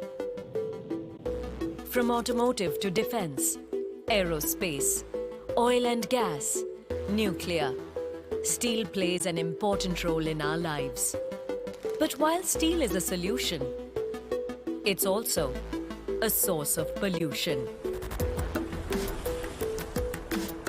that is affecting our planet every day. Every year, around 2 billion tons of steel produced in the world is responsible for generation of nearly 7% of total global CO2 emissions, making it the 5th most polluting industry on our planet. Hence, decarbonizing the steel manufacturing process is the need of the hour. At Kalyani Group, we are committed towards achieving carbon neutrality with our Planet Positive initiative. And today, we take perhaps the most significant step in the journey towards carbon neutrality.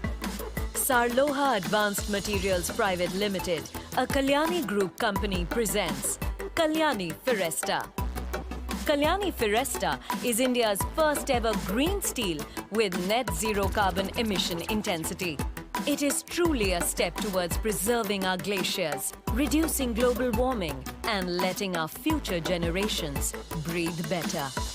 To reduce our carbon footprints, Sarloha uses many low to zero CO2 emission intensive processes, such as increasing recycled scrap material while reducing pig iron and DRI, replacing furnace oil with an environmentally friendly biodiesel, electrifying various furnaces used for steel production, and continuously enhancing our energy efficiency.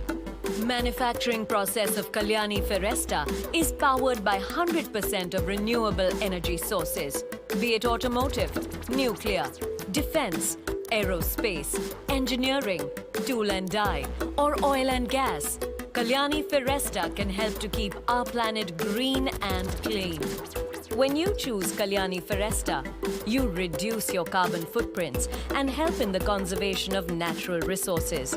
And most importantly, choosing Kalyani Firesta is your way of gifting a greener and cleaner planet to the future generations. The earth is beautiful. With Kalyani Firesta, let's ensure it stays that way. Kalyani Firesta, steel for a greener planet.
The beauty of Mother Nature is cherished by one and all, yesterday, today, and tomorrow, here, there, and everywhere. To preserve this beauty, collective efforts are required to reduce carbon emissions. We are contributing our bit by changing the way we make steel. Kalyani Firesta, steel for a greener planet.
ये है देश का #1 news network और आप देख रहे हैं TV9 Bharatvarsh. फिक्र आपकी, परवाह देश की। The beauty of Mother Nature is cherished by one and all. Yesterday, today, and tomorrow. Here, there, and everywhere. To preserve this beauty, collective efforts are required to reduce carbon emissions. We are contributing our bit by changing the way we make steel. Kalyani Foresta, steel for a greener planet. Let the games begin. Do we have lifelines? ये मैं भी कर सकती हूँ. Bring it on. You will love it.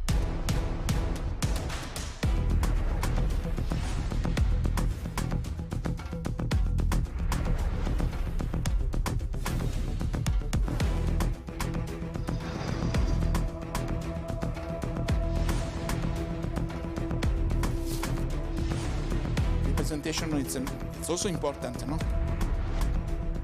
With Lounge Nights, I'm on a journey where time stands still and every corner whispers tales of grandeur.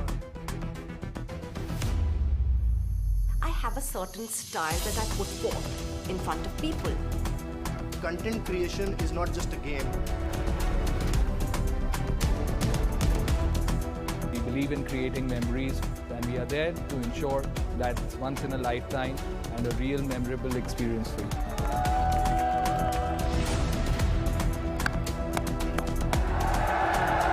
Punjab के शेर में एक फाइटिंग स्पिरिट है। क्रिकेट तो ब्लड में है। On Connoisseur Conversations, spin the wheel, move your counter, take up a task depending on your luck. You talk of Indian cuisine and you think of kebabs. And you think of Indian kebabs and you think of gur tikka masala. There is art, there is culture. Honestly, I'm in love with this place. I'm Akansha Volna and I travel for a living. Ladies and gentlemen, boys and girls, put on your aprons and grab your popcorn.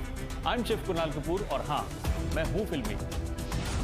I'm excited to bring you the most masaledar cuisine inspired by our favorite chatpati Bollywood movies. ये दिल्ली है मेरे यार, बस इश्क मोहब्बत और प्यार.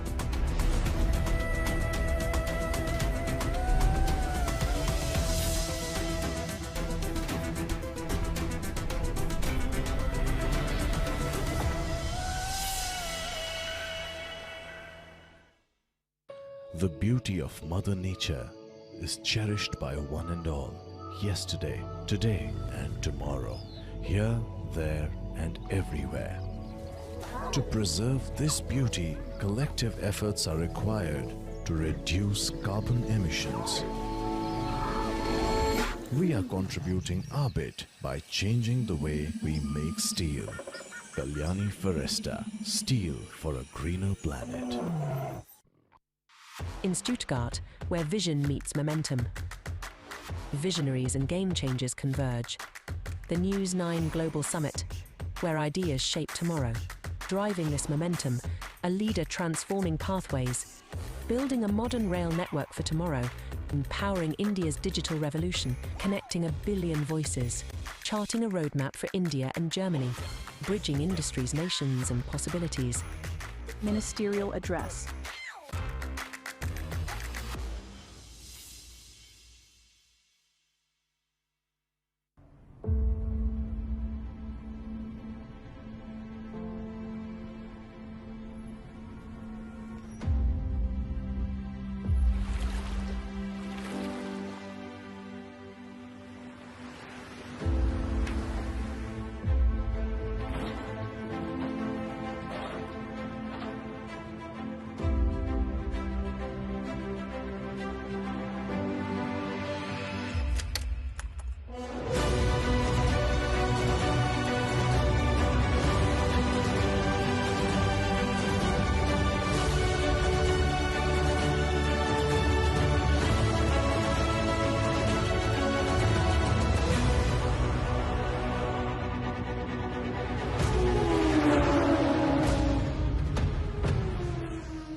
in Stuttgart, where innovation meets legacy.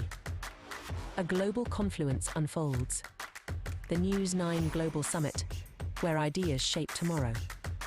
At its heart, a transformative leader. A voice for sustainable growth. Bridging innovation with impact, progress with purpose, charting a roadmap for India and Germany. Join him as he maps the agenda for sustainable progress. News 9 Global Summit.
This is wild Karnataka.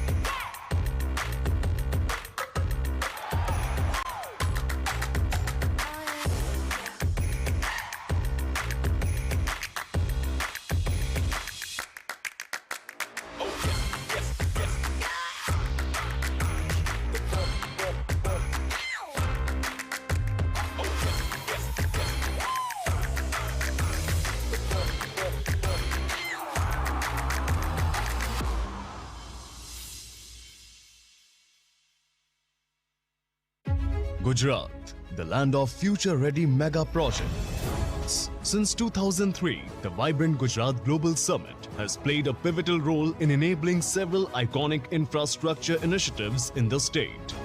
From Gift City and Dream City to ambitious projects like Dholera SIR, MBSIR, DMIC, High Speed Rail and PCPIR, Gujarat's mega projects showcase its unwavering commitment to pioneering purpose-built infrastructure to enable 24/7 growth.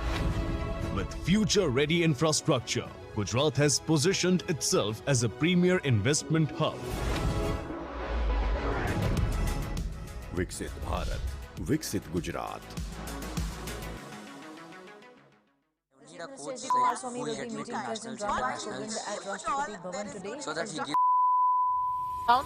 Please settle down. We're going to be starting in just a couple of minutes. Requesting everybody outside to please walk in faster and settle down. The chief architect of a new India. What does India want? Unbiased. Ladies and gentlemen, we're going to be beginning our next session in just a couple of minutes. Requesting all at the back, all those walking in. It's not the fiefdom of politicians. Miriam, they all of you, to the people. Requesting all of you to please take a seat as soon as you can. If you get more of your friends to come in and take a seat, it'll be better. Security should put fear of God in those who have taken Manipur for granted. Fact without fiction. Our DNA has been reset to take the next big leap. It's being done by the people who are staying there. Exactly. Just because they are tribals, everyone does it. Wait. Why requesting all of you to please take your seats and settle down. Start settling down faster. We have a long day ahead of us. We have so many sessions lined up for you. We can't afford to waste time anymore. And we are in Germany. We should keep to time as much as we can. Requesting all at the back to please start settling down and take your seats. All in the back, standing over there, please walk in, start taking your seats. We have made content out of news. I would not call it a change. I would call it metamorphosis. Okay, right. I totally forgot to tell you this. There is going to be a surprise gifts for those who walk in quickly and settle down quickly. We have something for all of you. In fact, the faster you walk in, the bigger the gift. So please start settling down. Requesting all at the back, please take your seats. Please, sir, take your seats, please. Requesting all at the back, standing at the back. If you can see me, you can. Please sit down.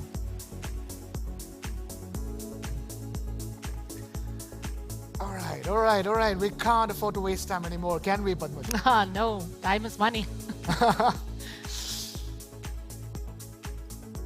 Please drop your bagels and your pretzels and please start taking your seats.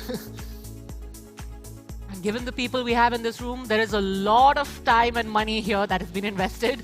So I'd request everyone to please settle down now. Welcome back, ladies and gentlemen. That's right. Welcome back. It is time now for playoff number 3.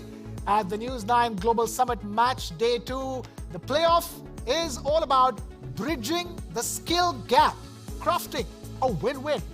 What does this session hold? In this session, we will discuss how skilled labor recruitment can become a cornerstone for India and Germany relations. And this playoff will address the role of both government and private sector in training and what is the future of skills development in an increasingly technological world? Take a look at this. Germany stands at the edge of transformation. And no growth can happen without people. We need skilled workforce. Job vacancies are unfilled. We have a rising demand for skilled workers for years now. But India holds the key to this dilemma.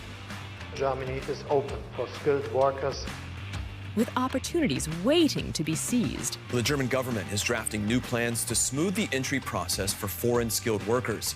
1 million young professionals enter India's workforce every month. Skilled workers from abroad are a perfect addition. India has the talent, and Germany has the demand. We need nurses in Germany. We need IT specialists. We need helping hands. We want to establish a win-win-win situation. In India, A skilled workforce is ready to answer that call. More companies are now looking abroad. Highly qualified workers will be able to bring family members to Germany. आज हमने skilling और vocational education में मिलकर काम करने का निर्णय लिया है. A stronger Germany, powered by Indian talent. The playoff begins. So, ladies and gentlemen, let's invite our panel for this playoff. Dr. Florian Stegmann, who's the Minister of State and head of the State Chancellery at Baden-Württemberg. We also have with us Jonas Margraf, MD at Finteba. Can I please also request on stage Mr. Mark Michaelis? He's the head of Business Development India at Barmer Insurance. Ajit Isaac, Chairman at Quest Corp. And Pankaj Bansal, founder of People's Strong. Please put your hands together. And moderating, the referee for this playoff is Razaul Hassan Lashkar. He is the foreign editor at Hindustan Times. Over to you.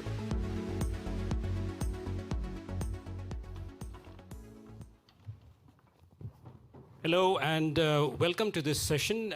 This is going to be slightly different from the other sessions we've had before.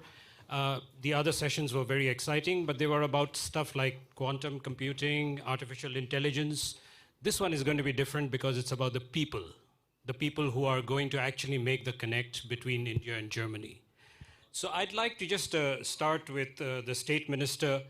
And Dr. Stegmann, if I could start with you, why would you cooperate with India? Why do you want the cooperation between Baden-Württemberg and Maharashtra? Because, you know, we do know that there's been a state partnership agreement, which is going to be 10 years next year, but why India? Yeah, thank you very much for your question. And first of all, thank you very much for hosting this great event. It's really a great honor for me to share my point of view on this very important topic. So India is not just the biggest democracy with a population of 1.4 billion people. It's also a country with boundless opportunities. So let me go more in detail. First of all, I think India has a vast potential for investment in economic collaboration. It's a country with dynamic markets and global growing influence. Secondly, India is a global leader in software development and software services. You provide our companies with cutting-edge products and services. So we fit very good together because Baden-Württemberg, we also have a tech-driven industry, so we would match at that point very good. And thirdly, India is one of those countries with one of the dynamics ecosystems in the world. So if we collaborate and if you are partnering with an Indian startup, you can accelerate our tech industry. And my fourth and most important point of view is India has a very strong focus on education and skill development. And this aligns very perfectly with Baden-Württemberg. We are very strong at the vocational training expertise.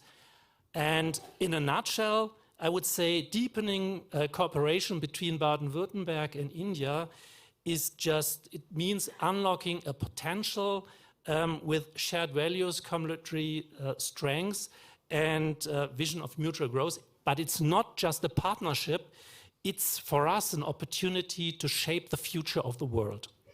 Thank you.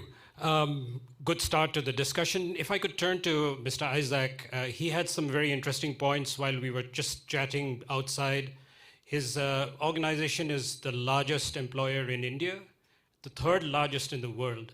So maybe you could just give us some thoughts on, you know, what India could bring to the table when it comes to meeting the requirements in Germany. So just a correction, we're the third largest staffing company in the world. So let me just give everyone here a sense of the Indian job market. So you know what are the skill sets available, what's the structure of it, and what can come out of it.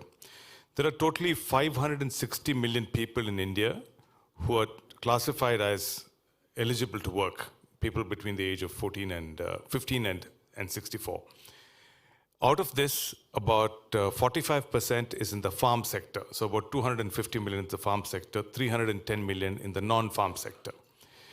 Only 20% of this total of the 560 million is what you call is a formal workforce. People with employment letters, contracts, provident fund, benefits, etc. The rest of them work at will with other places. There are small enterprises in India, smaller than the Mittelstands that you find here.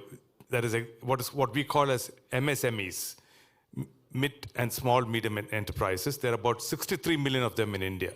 They employ about 1 to 2 people each. So about 120 million people out of the entire total of 560 million work in small enterprises. So that's the structure of the market. If you go on the supply side of where education comes in, we have about 10 million people who go through technical education or graduate courses and are eligible for jobs every year. So that's the supply that Germany can look at, one's constituency of people. Inside that, you have about 1.5 million engineers who come out, and about 100,000 doctors, plus about 200,000 nurses. Globally, the shortage of healthcare workers is about 18 million. Germany also has a little bit of shortage, I'm sure, and we have nurses now. We're losing nurses to Germany, good thing. But, so this is the landscape of the supply of people. I just want to leave one more point before I turn it back to you.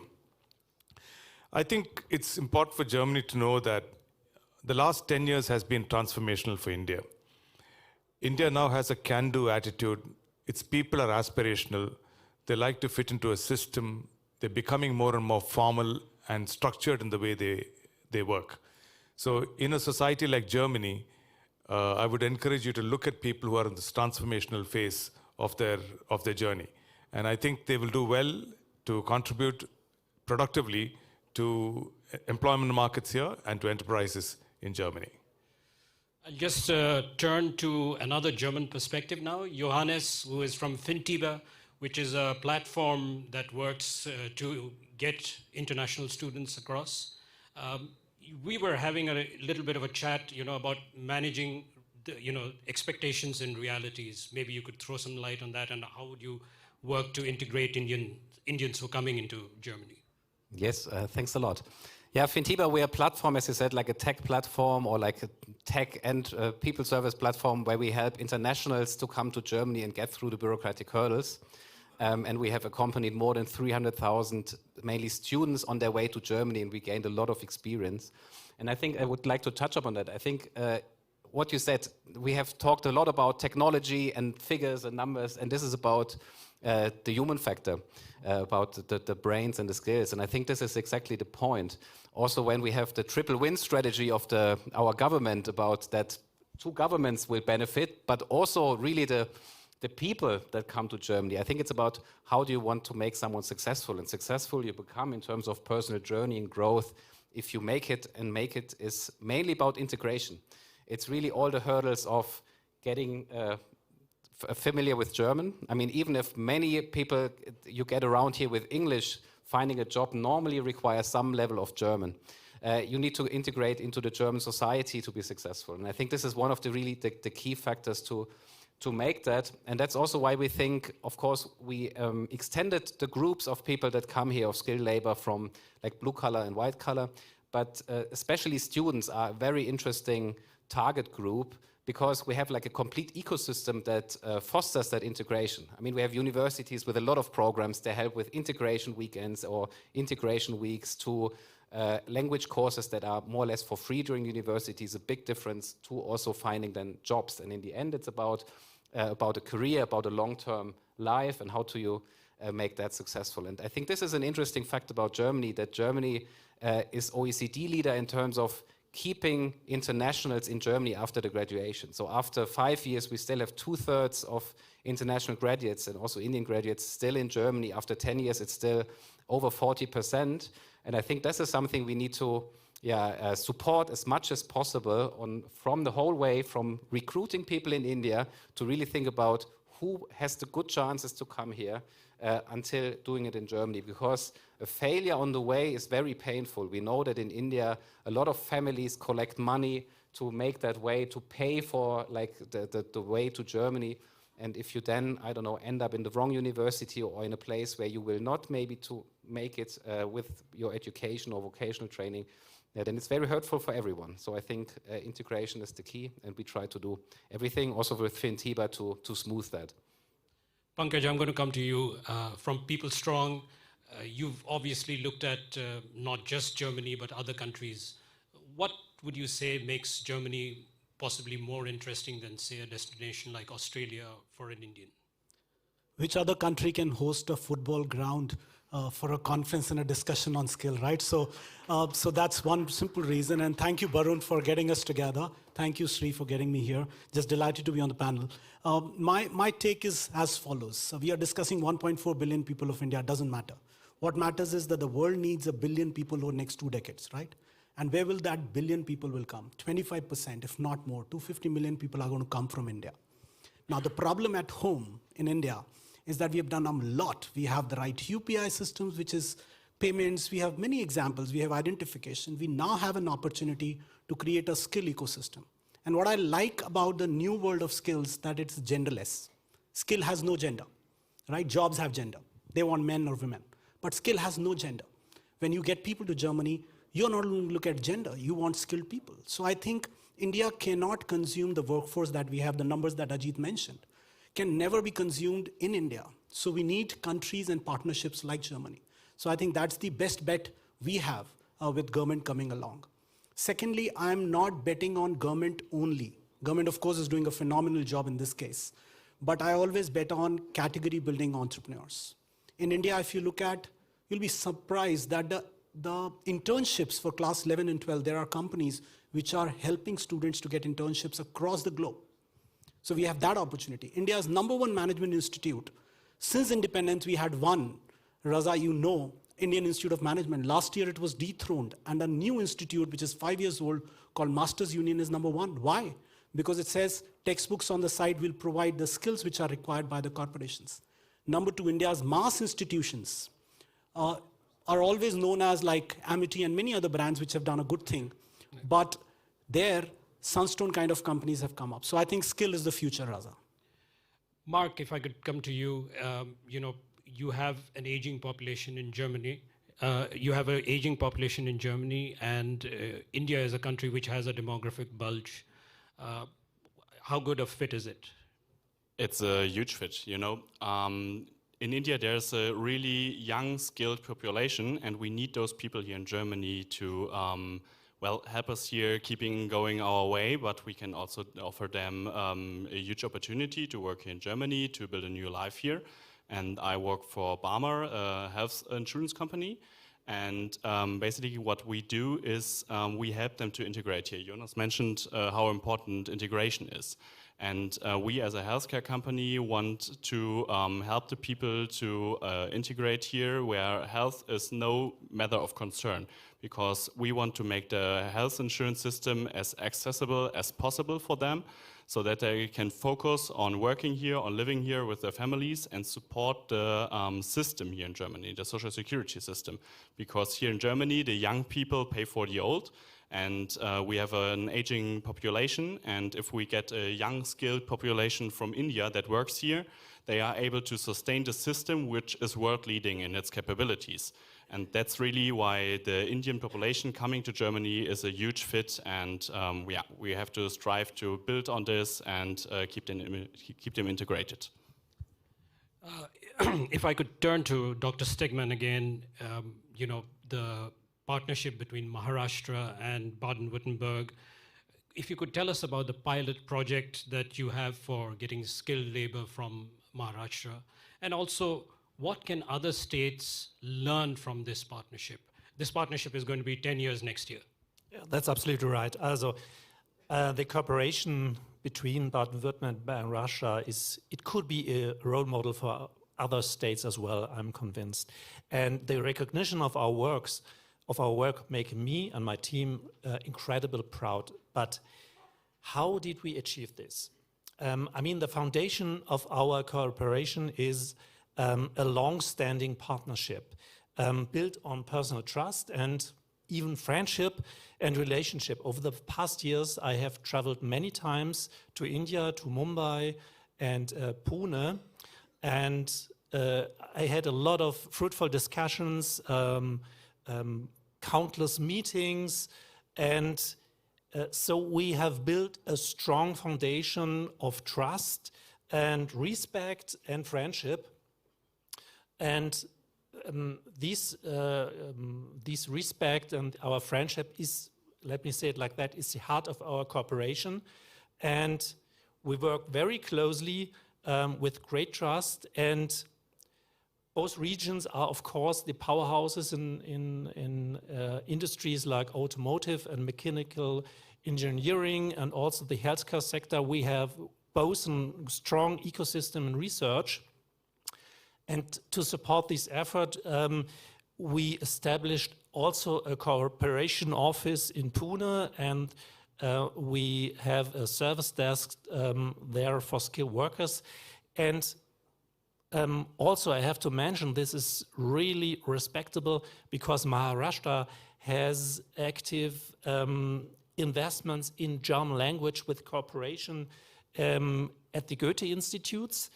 And at the bottom line, or in a nutshell, successful partnership require regional personal meetings, exchange, a strong trust, and then it works. If I could turn to both Mr. Isaac and Pankaj, you know, if you look back about 20 years, if an Indian was going to migrate, it was always to what we call West Asia, the Middle East. But now it's clearly different. Even if you look at remittances, it's changing.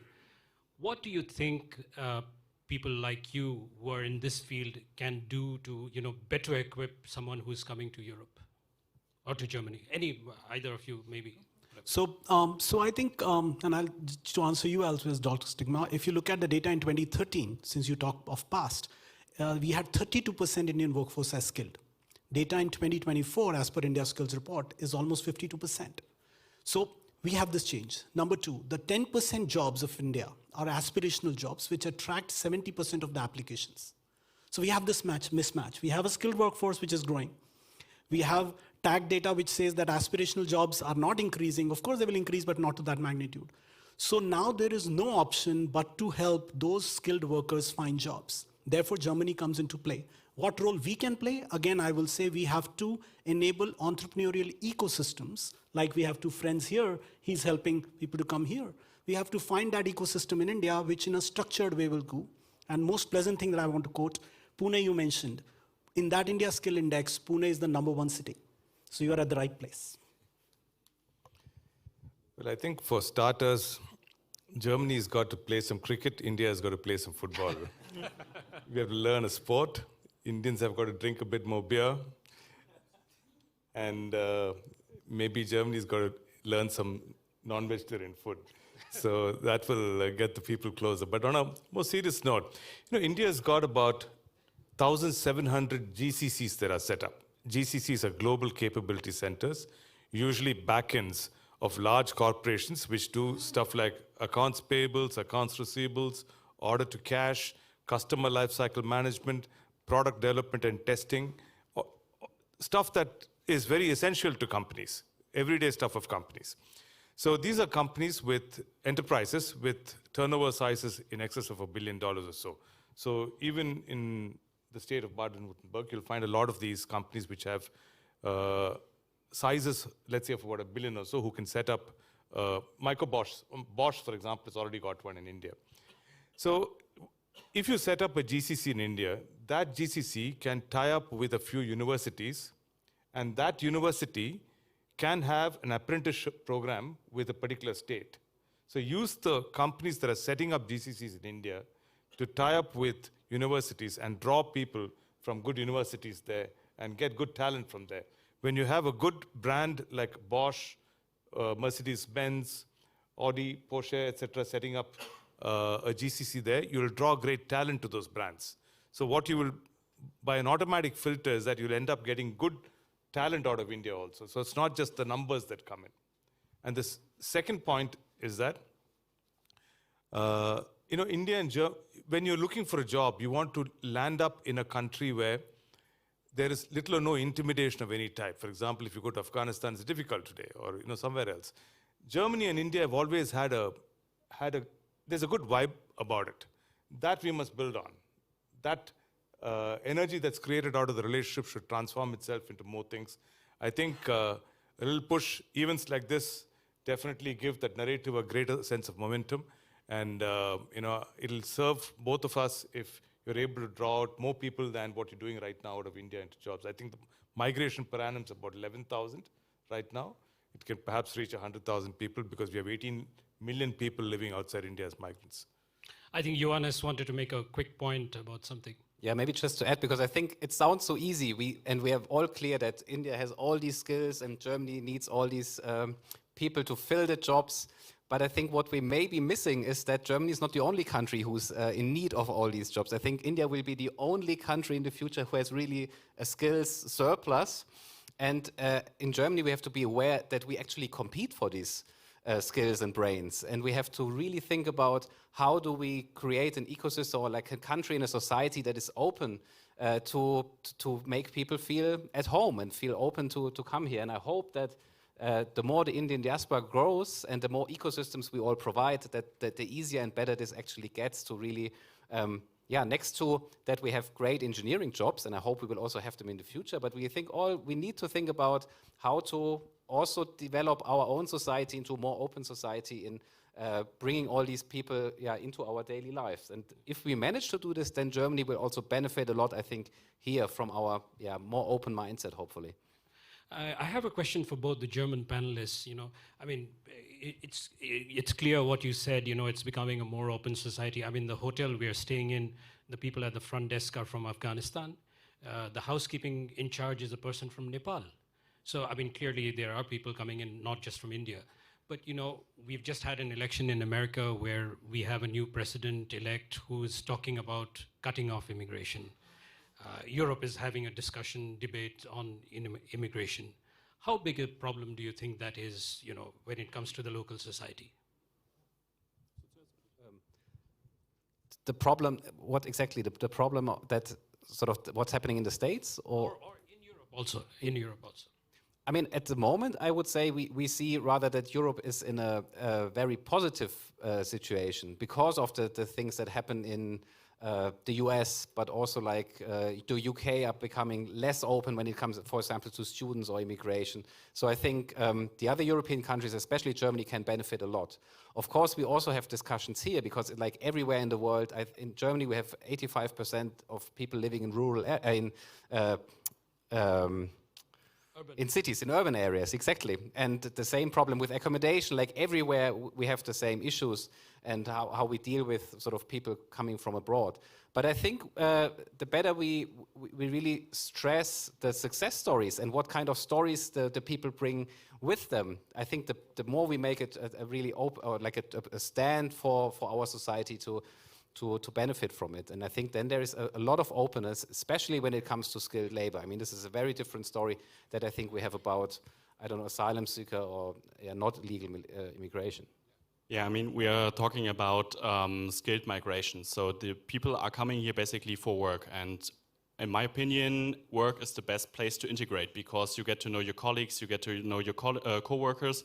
You are doing maybe some sports after work with them, and that's really the best way to integrate. And in my opinion, this is there's a really positive opinion on that. And therefore, like Jonas said, it's a really great opportunity for Europe to catch those people, even with the election in the US in mind, to catch that people and integrate them here into the society and really show that we are an open country for them. If I could turn to Dr. Stegman again, this is the Migration and Mobility Partnership Agreement is between India and Germany. It's almost 2 years now. But specifically your state, Baden-Württemberg, what are you doing to enhance the experience for migrant job seekers, from a country like India in your state? Thank you for your question.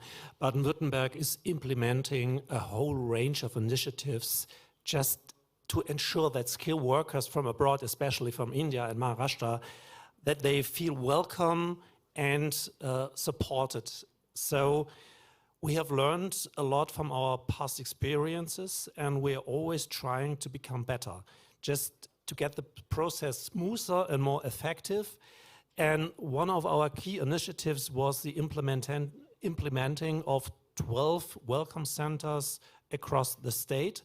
The welcome centers, they are, let me say it like that, they are the first point of contact for newcomers, and they are also first point of contact for companies who requires skilled workers. And they can support you with information, and that is very important for both sides. And another very important and significant milestone for the Baden-Württemberg government was to establish, we call it the State Center for the Immigration of Skilled Workers. What does it mean? It means the center is designed to optimize and streamline the immigration process for skilled workers, make it smoother, faster, more effective, as I mentioned. And me personally, as play a central role in this whole process. I do a lot of conversations with stakeholders like not only our ministries, but also the federal ministry, the Federal Employment Agency, the Chambers of Commerce, just to get to know each other and to know what are the problems. For me personally, it's very important that our cooperation with Maharashtra and India is sustainable. It's really very important. It must be sustainable. So after all, we just heard it, it's all about people. It's all about their personal stories. So that's why I meet not only very regular with politicians, Indian politicians or government representatives. I also meet Indian entrepreneurs and even workers from the health sector. So I met the nurses from Kerala just to know what was your journey to Baden-Württemberg. So, and I always asked what did well and where do we have to improve ourselves, because the personal exchange helps us, helps me to understand where are the problems and helps us to get better. So to put it in 2 sentences, our aim is move to Baden-Württemberg for life and stay in Baden-Württemberg for life. That's our mission. That's a pretty ambitious plan. I think we're running short on time. I'm probably going to ask all the other 4 panelists to kind of sum up. But if I could ask the Indian panelists, you know, so far, very rosy picture. Do some crystal ball gazing. Do you see any pitfalls? Pankaj, maybe? Can India spend enough money in publicizing this partnership is my worry. There are not enough people who knows about it. That's one challenge that I see as we progress. And as Ajit mentioned, I want to give a number of GCC. The Global Capability Centers or GDCs in India are 45% other than their home country. So we are the largest already there. So we will get stuff there. And lastly, as Khalil Gibran said, children are through you, not from you. So if they are through us, let's give them the best opportunity that exists here. Probably allocate some fund. I'm requesting Indian government and German both to publicize this policy. That's what I will say. Walk the talk. Yeah. So I think there are a couple of issues that both sides should look at. First is that out of 18 million people who live outside India, Germany does not now come into the top 5, so to say. So we have to do something about changing that perception about why Germany is a great place to live in, to work in, and to find employment here. The second thing is, I think there is a changing model of immigration developing. That is, you don't go and stay all your life in one country. You go to, let's say, the Middle East, go spend 30 years, 25 years of your work life, earn enough money, come back and live in India. And the same thing is also visible with nurses from Manila. There are about, I think, 10 million nurses out of Manila. Almost, it's the single largest M4 component of their economy, of repatriation of earnings from nurses who work outside. And those nurses go work outside and then come back and live again in Manila and rejoin families. So we have to combine both of these things. how do we get more branding to get people here? And how do we create a structure where people can come live here for some time, earn some, and then go back if necessary? Johannes and Mark, some final thoughts? On the general question? I mean, you're summing up, I mean, what do you... Yeah, really, we have to look that we create not a win-win situation, but a triple win. So the employers have to profit of it. The social security system should profit out of it in Germany, but also the employee who comes to Germany has to profit out of it. So we have to strive towards improving their lives as well as profiting from each other. So I see it as a win for everything. Maybe some last thoughts? Some last thoughts. Yeah, I think it will be a joint effort, and I think it's exactly what we represent here. It should be effort between companies, the government, between India and Germany. And I mean, we believe in the value of international exchange in Fintiba, definitely. And I would say let's exchange to grow. And I think grow can be then in Germany, also back in India. It will benefit all of us. And use TV9 network to publicize. On that note, a very good note to end on. Thank you. Wonderful panel. Great thoughts. Thank you very much. Thank you. Thanks. Thanks.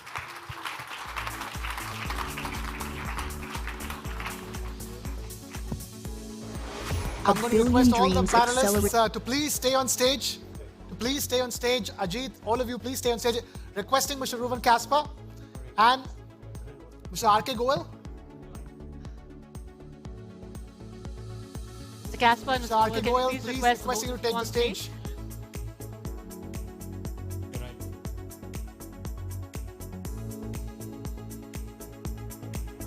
Please. Mr. Goel, please.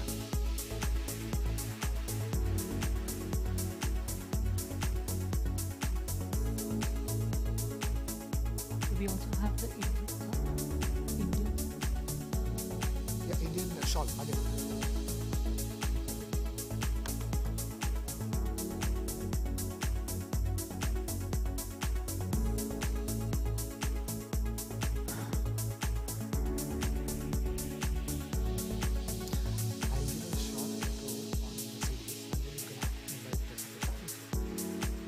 Take from teleprompter.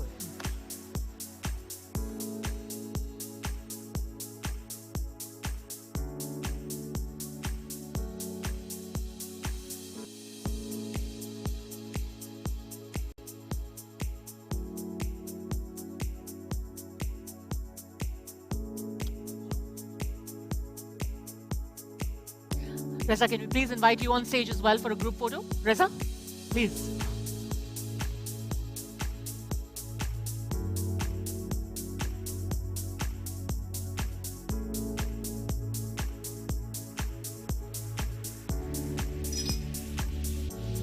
All right, let's put our hands together for our speakers and for our moderator. Thank you very much for this session.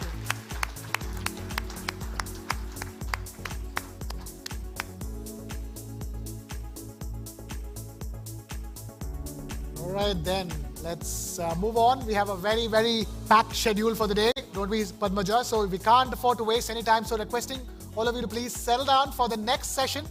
We are, after all, in Stuttgart, in Germany. How can we not talk about that one name which is the most loved luxury car name in India? In fact, we have a very loyal customer of that name here amongst us, Mr. Barun Das. Of course, we're talking about Mercedes. Stuttgart is the home of Mercedes-Benz. And of course, Hemant Sharma ji is well a loyal customer of Mercedes with us as well. So, we have to talk about Mercedes. Absolutely, and with us is Mr. Santosh Iyer for Coach Speak on how they drive a billion aspirations. Take a look first. A billion dreams accelerating forward. A nation powered by ambition and aspiration. India, driving the global consumption story. Santosh Iyer leads the way, setting new standards. Join him as he explores India's billion aspirations, the Coach Speak. Well, all of us know what that logo means. I think in India, we have seen those logos being put on all brands of cars. And my favorite was when I saw it even on a scooter. All yours. The stage is yours. Thank you. Santosh Iyer, the stage is yours, sir. Yes, please. Yeah, check. Well, good afternoon, everyone. Distinguished, bureaucrats, if they are in the room. Otherwise, the policymakers, also eminent business personalities, my colleagues, some of you here, and also, I would say, from my colleagues from the headquarters who are also joining me in some time. It's an honor for me to speak at this TV9 Global Summit. Thank you, Barun Das. I think, the entire TV9 team for putting together such a great, fantastic show. Yesterday evening was quite emotional for me. Been coming to Stuttgart for 15 years. As a proud Indian, the topic is now being given to me is about driving a billion aspirations. I think the timing cannot be right, better than current one. And if I look at this, our presidency at the G20 last year clearly underlined our aspirations and showcased India's commitments to foster inclusive growth and sustainable development. By championing multilateralism and we as a country, India aligns as a global citizens for the global progress. And today I will like to highlight some of this here. To start with, TV9 doing such as hosting a summit, outside of India, in Stuttgart by an Indian media organization is actually remarkable, because I think this has never been done. At least I have been in India 25 years in the automotive industry, 15 odd years now handling media. I've never seen such a great initiative. So kudos to the TV9 entire organizational team. A lot of commitment here. At the same time, please. At the same time, India is a land of superlatives. Yesterday evening, I had, we had politicians, we had also a lot of discussions around how India is growing, the GDP share. But I have been in this company now for 15 years, and back home in Stuttgart, the discussion always is, when will India have the biggest growth story coming in? And there is a famous economist who said that India has disappointed both the pessimist as well as the optimist over a period of time. But today, I think I will maybe share a couple of examples.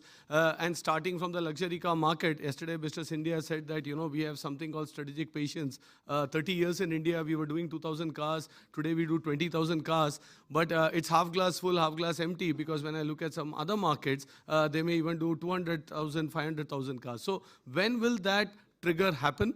And also, being world's 5th largest economy, we don't see Indian brands outside, be it banks, contractors, consulting firms, accounting firms. They are still not originating out of India. So that's one way to look at it. But on the other way to look at it, India is I would say, the 3rd largest automotive market in the world. We have more than 4.5 million passenger car vehicles being produced and sold in India. I think that's quite remarkable. A lot of ultra-rich HNIs also reside. You can see a consumption boom happening in India. So a lot of things have changed the corner. I won't go into the infrastructure growth happening. A lot has been said, a lot is known here. But when I look at the data, Germany has 13,000 kilometers of Autobahn. India is building 5 times that in 5 years. That's the kind of pace of infrastructure development that's happening.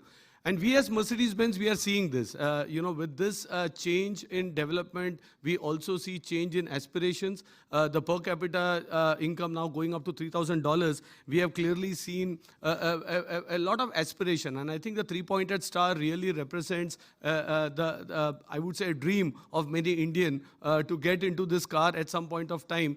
And what we can see today is, on one side, the per car penetration today in India is around 40 per 1,000 people.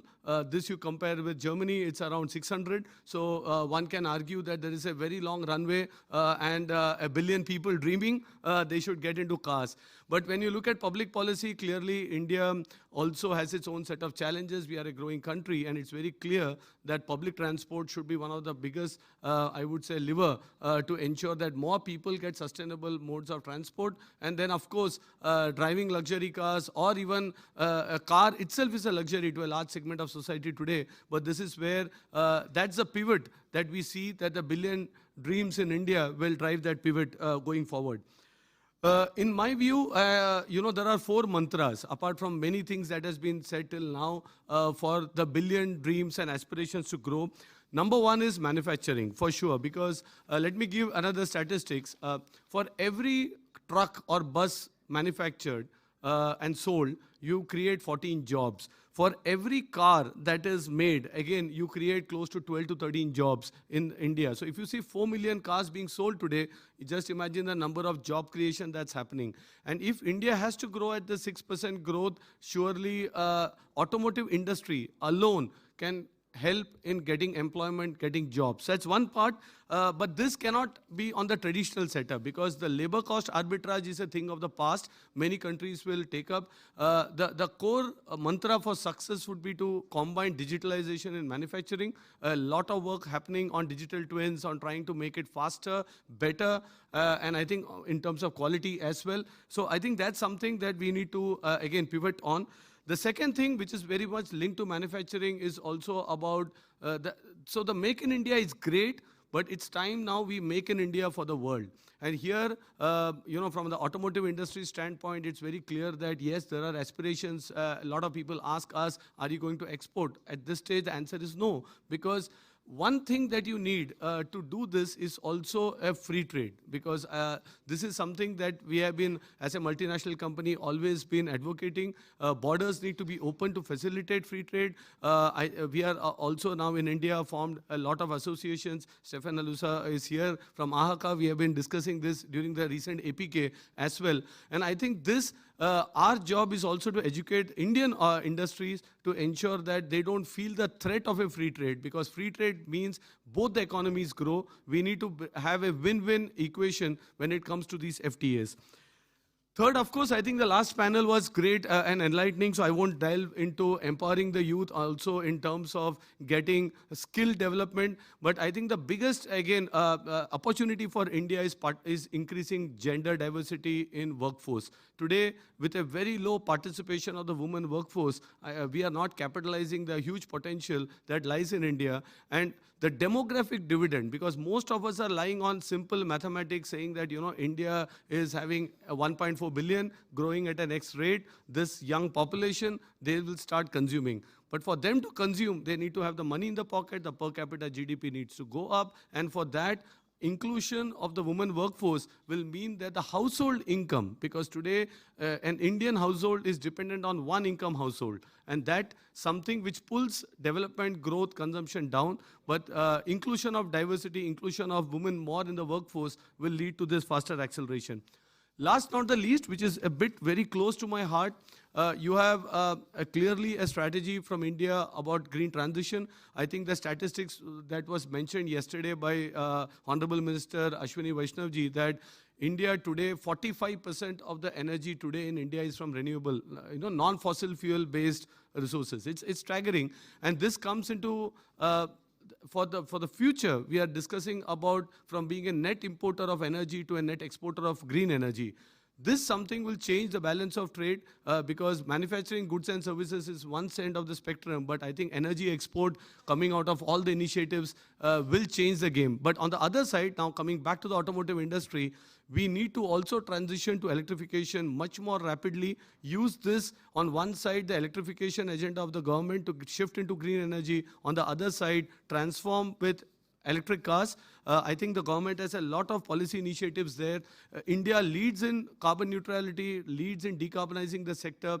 We cannot grow as a country and fulfill the billion aspirations by putting more cars on road or more vehicles on road without decarbonizing. So decarbonizing need for India, again, this comes that if there is an X country at an X rate of electrification, should India also go in that same trajectory or even more? And the answer, in my opinion, is we need to do much more than any other country in the world to electrify so that we decarbonize the sector as we grow. Else, we have different set of challenges in public health as well as in other policies. So to conclude, I would say much has been done, a lot has been done, I would say, and adapted to drive the billion aspirations. I am a firm believer that execution is the only strategy customer or the market or the consumer sees. So can the policymakers, can the business houses all execute? I think media plays a big role in questioning this, in trying to push this, and I would love that to continue. And before I end, I grew up in India which had and I will translate to English as well, but there's a very famous song. It said, "Hum honge kamyab ek din, ek din, ek din," with lot of dots there. And I grew up, it means in English, we will become successful one day, dot, dot, dot. But it's time we become successful today and not tomorrow. And that mindset we saw in the policymakers yesterday, in the bureaucrats, in organizations like TV9, which are really pushing the agenda very strongly, getting the cultures together. This is just not a business delegation. This is how the aspirations of 1 billion people in India will be aspired. We all, I think Germany and India has a very great connect. As I said, personally, been here for 15 years, coming here almost once a quarter, a lot of association with a lot of friends here. I can't be more proud. Thank you once again, TV9, and for sharing my thoughts on driving aspirations for billions back in India. All the best and have a nice day ahead. Thank you. Thank you, Mr. Iyer, for that. Please requesting to stay on stage. And can we please request Mr. Florian Stegman, Mr. Ruben Kasper, and Mr. Barun Das on stage to please felicitate our guest.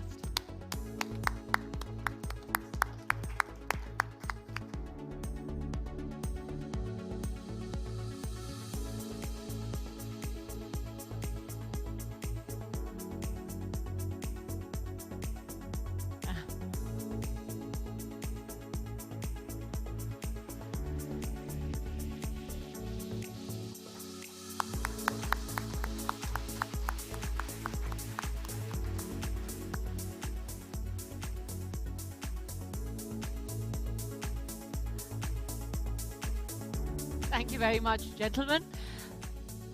And up next is another coach speak.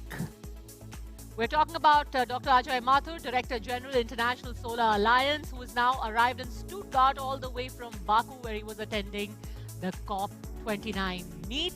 Let's hear from him all that went right and wrong at COP29, where the contentious net collective quantified goals around climate financing were discussed.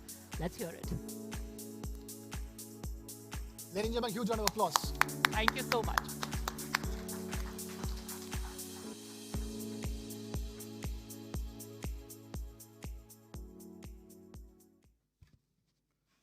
Thank you very, very much.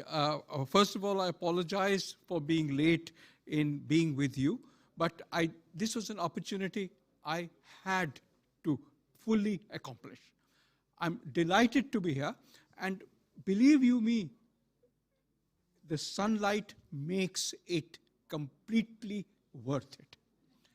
I spent 5 cloudy days in Baku, and coming back into the sunlight makes it seem that solar is actually here. Well, this is the home of solar. This is where solar started. Even today, Germany manufactures something like 26 gigawatts of the starting block of solar. You know, the solar chain has these things called solar, well, first of all, you make polysilicon, then you make the solar, the ingots out of it, and from the ingots you make solar cells, and from solar cells you make the solar modules that you and I use. That's the supply chain. Germany makes 26 gigawatts of solar ingots. The starting point. Most of Europe uses German ingots. A few months ago, when I was looking at getting machinery for India for making solar ingots, we found that the cheapest, well, in terms of the value for money, the best machinery was coming from China. Now, this is something we need to change, and I think that together we can change it. It's not as if we don't have history about it.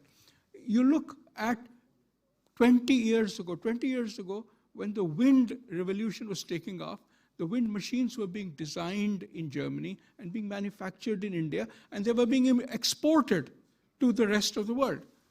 I believe it is a model that makes sense. The manpower here, together with the manpower that comes from India, can provide the kind of cutting-edge information that is needed, the cutting-edge knowledge and information that is needed to design cutting-edge technology. Manufacturing is much cheaper in India, but together we can conquer the world. And it is with that thought that I looked at the solar picture. When I look at the solar picture, I see that the huge advantage that this country had, I mean, Germany paid as much as 50 euro cents for a kilowatt hour of electricity from solar. Germany is the reason why the world has solar today at not 50 US cents, not 50 euro cents, at 2 US cents, 1.5 US cents. This is the power of scale. I believe that the power of scale is amazingly useful as we move ahead. We look at, we therefore, in our own thinking, we tend to divide the world into 4 parts. The first is countries like Germany, where in a sense the energy consumption is more or less constant. Yes, it is increasing because of electrification of the transport sector, something that Santosh talked about. It is increasing because of the electricity being used for the manufacture of green hydrogen, but more or less it's constant per capita. What this means is that in Germany, you've been able to use solar energy during the day. And the German solar energy during the day is, well, cheaper than anything else, but it's only available during the day. So at night, the vast amount of electricity, something like 10 gigawatts of electricity, comes from lignite and gas, because solar is not available.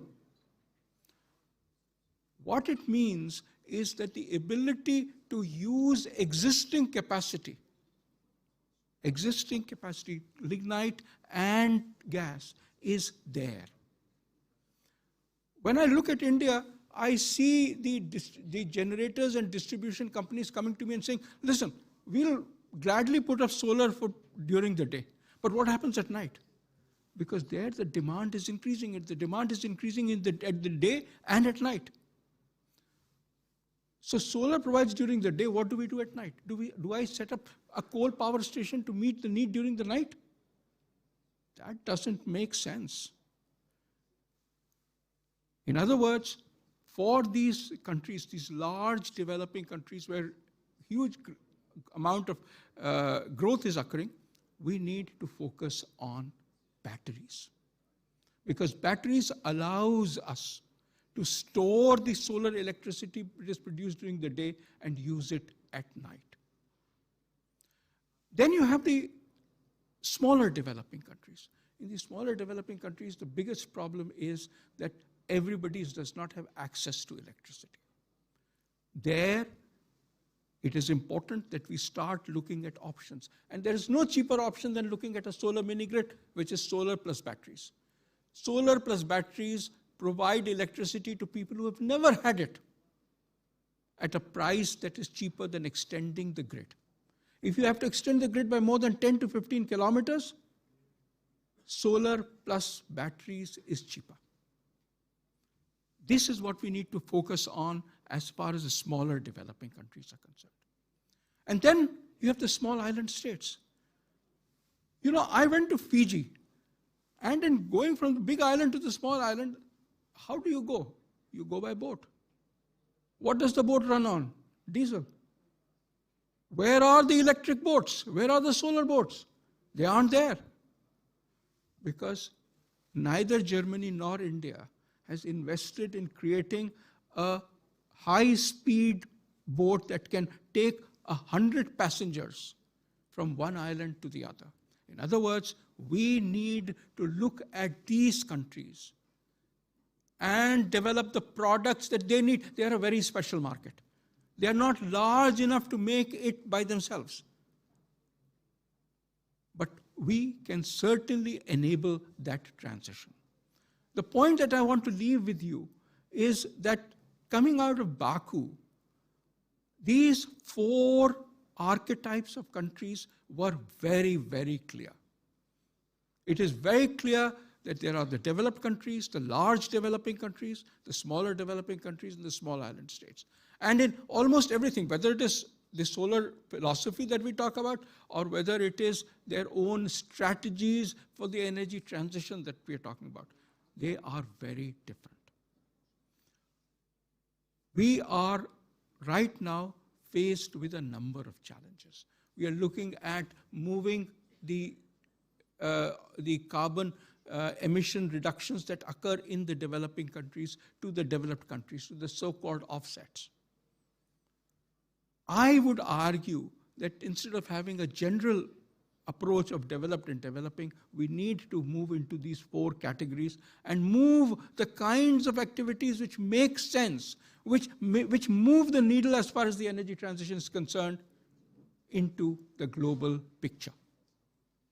We also talked about the fact that there will be a need for a resource transfer, financial transfer from the developed countries to the developing countries. What I think is very clear is that as far as investments are concerned, you don't need any government money. Financial money, your pension money and my pension money is good enough because we get a return on that. We get a return on the electricity that is sold. Yes, there may be perceived problems as far as payments are concerned. There may be perceived problems as far as the success of the technology is concerned. For perceived problems, if you have to spend public sector money, let's spend it on guarantees so that we can pull private sector investment money into the green sector. I request you to think of seeing how we can create these guarantees. At the International Solar Alliance, we are creating a guarantee to help provide payment guarantee mechanisms for all international investors who invest in the decentralized solar in Africa. Why decentralized solar? Because ultimately solar has to hit you and I. Remember, you and I. Where does this, is the solar on the rooftop? Is the solar pump on the farm? Is the solar mini grid? That's where you and I see solar. That will make a change in our lives. My short point that I want to leave you with is that change is possible. We looked at a number of solar startups across the world. We identified 20 in Africa. There were 180 who applied in Africa, 20 were selected.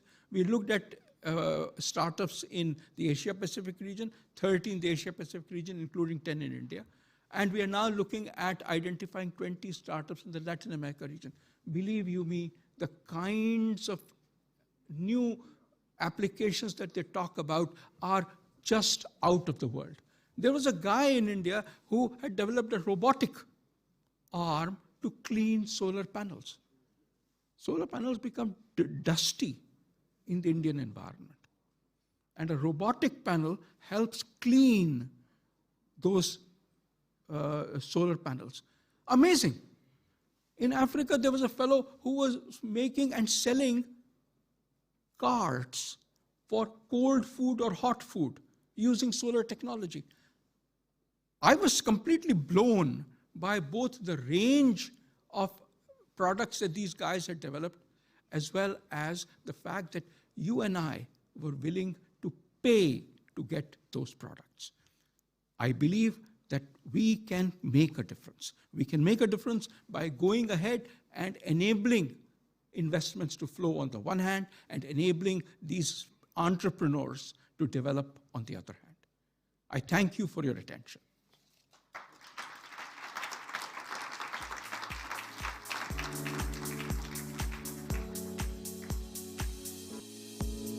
Stay on stage, sir. Please stay on stage. We have to do your felicitation. Requesting Ruben Kasper and Mr. Harshul Asnani. Please take the stage.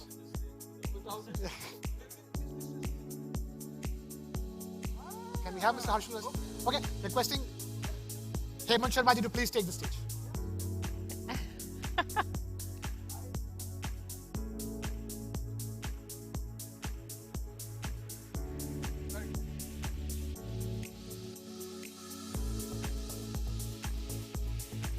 Mathu, you hold the future of our planet in your hands. We can't let you get away so easy. We have to ensure we're in safe hands. Thank you, sir. Thank you, Hemant Sharmaji, for taking the stage. All right, it's time for some more pitch-side coaching, Padmaja. So time now to invite the Director of Sarloha Advanced Materials Private Limited and Managing Director, Kalyani Steels, Mr. R.K. Goyal, to share his winning playbook on the green goalkeeper. But first, take a look at this. In a world striving for green, one industry stands as a guardian of change. Revolutionary materials, redefined for the planet. R.K. Goyal leading the green materials movement. A defender of the planet's future. Join him as he shares a vision for a sustainable tomorrow. The Coach Speak.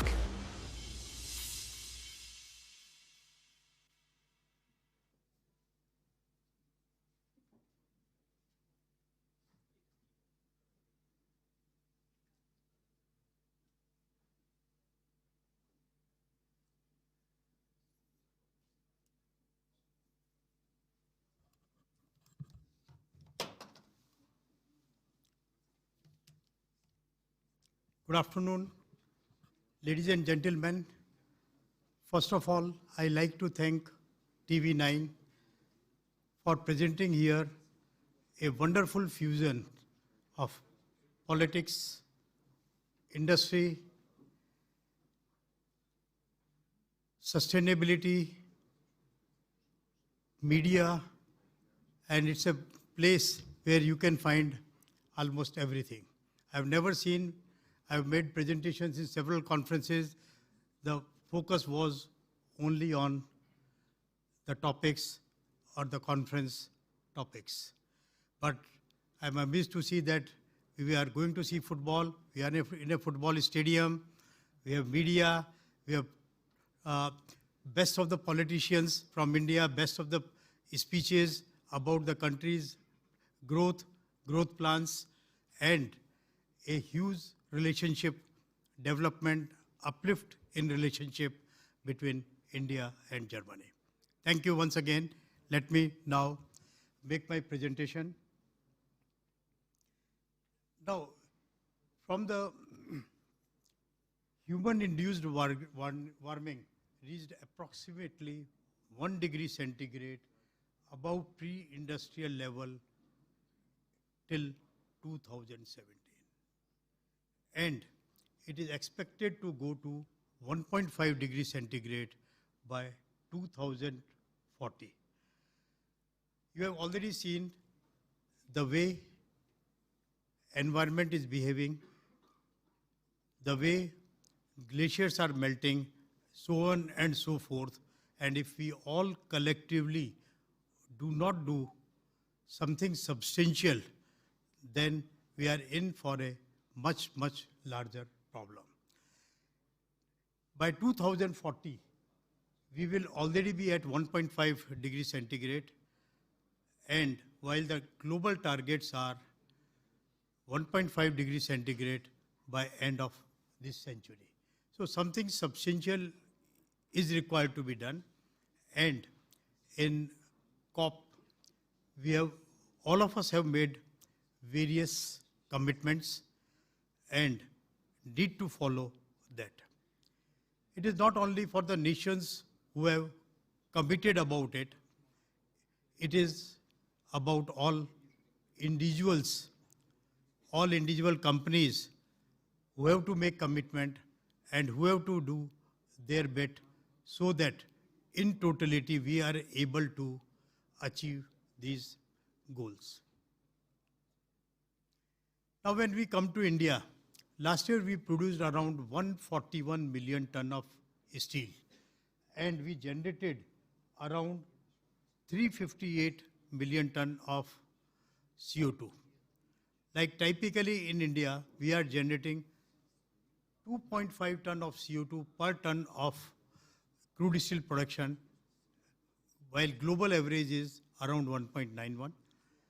Global average is 7% of total CO2 emissions in the country are from steel sector, while in India it is 12%. So we need to do much, much more, and we find there is a huge potential to do much larger things in India as we are blessed with so many positives.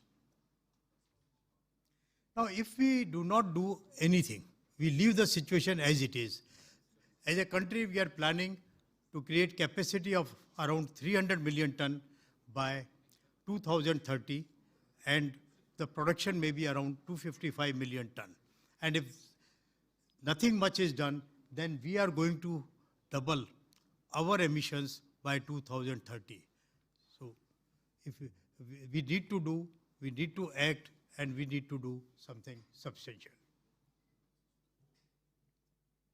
Now, this is basically a flow diagram of an integrated steel plant, where the first portion, which is in a box, is basically iron making, where you produce by blast furnace route with coke oven, sinter plant, pellet plant, hot metal. And this is subsequently converted into steel by BOF, EOF, or electric arc furnace, and then subsequently refined and rolled to produce steel. In the first portion, almost 70% of emissions are there, and in the rest, it is 30%. So what we did, that we first attacked the 30%, which we believe is a low-hanging fruit. What we did, we converted all our energy, what we are using in our plant in Pune. We have two steel plants, one in Pune, which is based on electric arc furnace. Other plant is an integrated steel plant in Hospet, Karnataka, which is an iron ore bowl. So we changed 100% of our RE energy to RE energy from thermal energy. We eliminated 100% of fossil fuels which we are using in our plant and converted them to either RE-based operations or biofuel. And in the process, we could reduce our carbon footprint substantially. Like, to begin with, it came down to around 190 kg in scope 1 and 2 per ton of crude steel. But even by subsequent improvements, it has come to just 105 kgs. And we are in the process of developing it further, and maybe in another few months, we will present you results which I don't think anybody is thinking in the world. Now, typically in an integrated steel plant, there are 4 parts. One is production of renewable energy. Second is green hydrogen production. Third is DRI, using green hydrogen as reductant instead of coke. And fourth is converting into steel, EF, SF, or induction furnace. Now, renewable energy technology, equipments, this part is exceptionally well developed in the country. Like, we had set up some 82 megawatt of solar and wind energy plants, which has helped us in taking care of our 100% of RE energy plant. The second part is green hydrogen production. Now, lot of work is going on in this. At certain level, this is already getting produced. Mr. Tripathi has mentioned in the morning, lot of production of hydrogen will start happening in the country and has already started. But a million ton of steel plant typically requires almost 65,000 tons of hydrogen. And hydrogen is very difficult to transport. So one possibility is you have hydrogen production manufacturing along with the steel manufacturing facility, and RE power plant, you have to bring RE power to produce RE power based hydrogen, or you produce hydrogen somewhere else, convert it into ammonia, bring ammonia to your plant, and again dissociate ammonia into hydrogen and nitrogen, which makes it further expensive. So this need to be really worked in a manner that it becomes cost competitive and you are able to produce at the steel plant site. Third part is DRI making. Now basically with natural gas, DRI manufacturing process is very, very well established.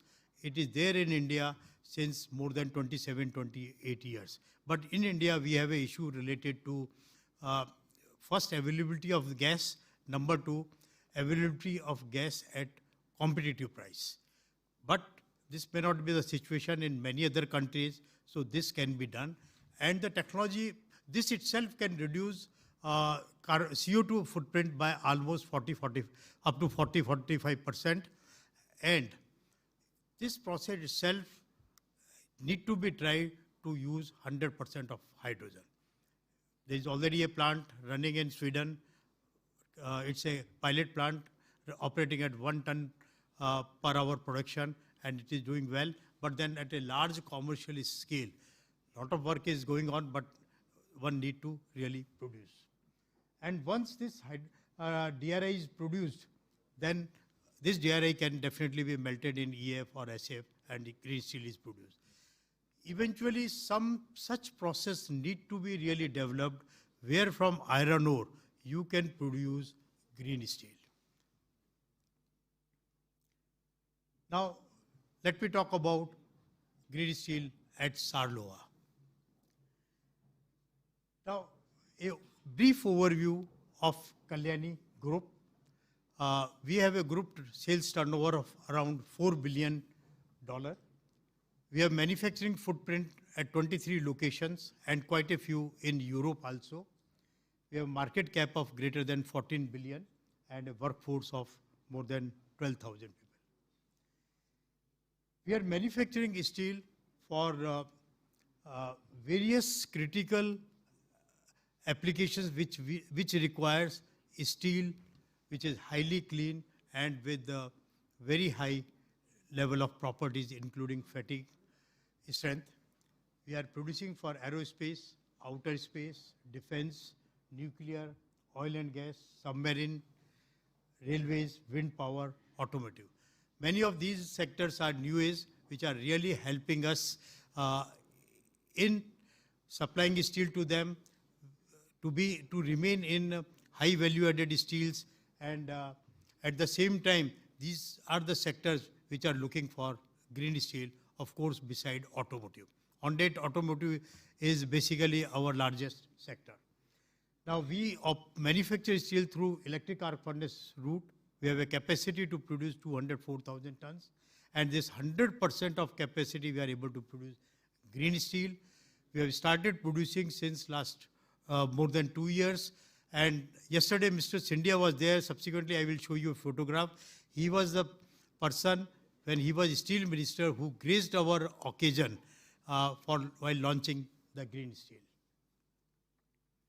Now, as far as our manufacturing facilities are concerned, we are melting in electric arc furnace, which is 100% powered by RE. Then we have secondary refining in ladle furnace.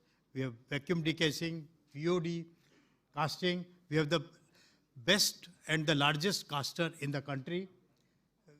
We do ingot casting up to 70 ton, and we have secondary refining processes like slag refining and vacuum arc remelting. We have several rolling mills, heat treatment, finishing, and almost all the testing facilities which are required. Now, these are some of the grades which we produce for various sectors, and a good portion of our steel is coming to Europe in the form of components, and as well as to US. Now, when we talk of green steel, we talk about scope 1, scope 2, and scope 3.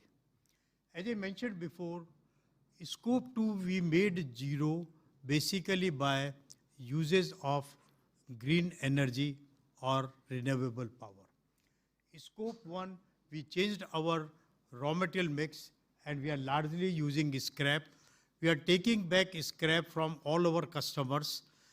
We are also, like you may be surprised, we sell steel to countries like US, and at the end of life of the component, that component comes back to us in India for remelting. Now, this circular economy, which we have adopted very heavily in our plant, is really helping us. So, in a way, we are basically conversion agents. And it is highly sustainable because the same material keeps moving rather than bringing fresh material. Now, as I mentioned before, fuel mix today is basically biofuel, or all our furnaces and all are running, which were running earlier on furnace oil or PNG, are today running on electricity or biofuel. Now, this is the photograph of our launching ceremony. Mr. Scindia, you can see, yesterday he had made a speech, and the complete Steel Ministry people are there. We have created two brands. One is Kalyani Ferresta, where it's a low CO2 steel, where we were committing 190 kg when we started 2 years back of CO2 per ton of crude steel, and 0.35 tons of CO2 per ton in the rolled product. And by utilization of 100% of renewable energy. And we also have a grade, Kalyani Ferresta Plus, where whatever is the residual CO2 that is offset by purchase of equivalent carbon credits to achieve carbon neutral products. But this is all scope 1 and scope 2. We did not stop here.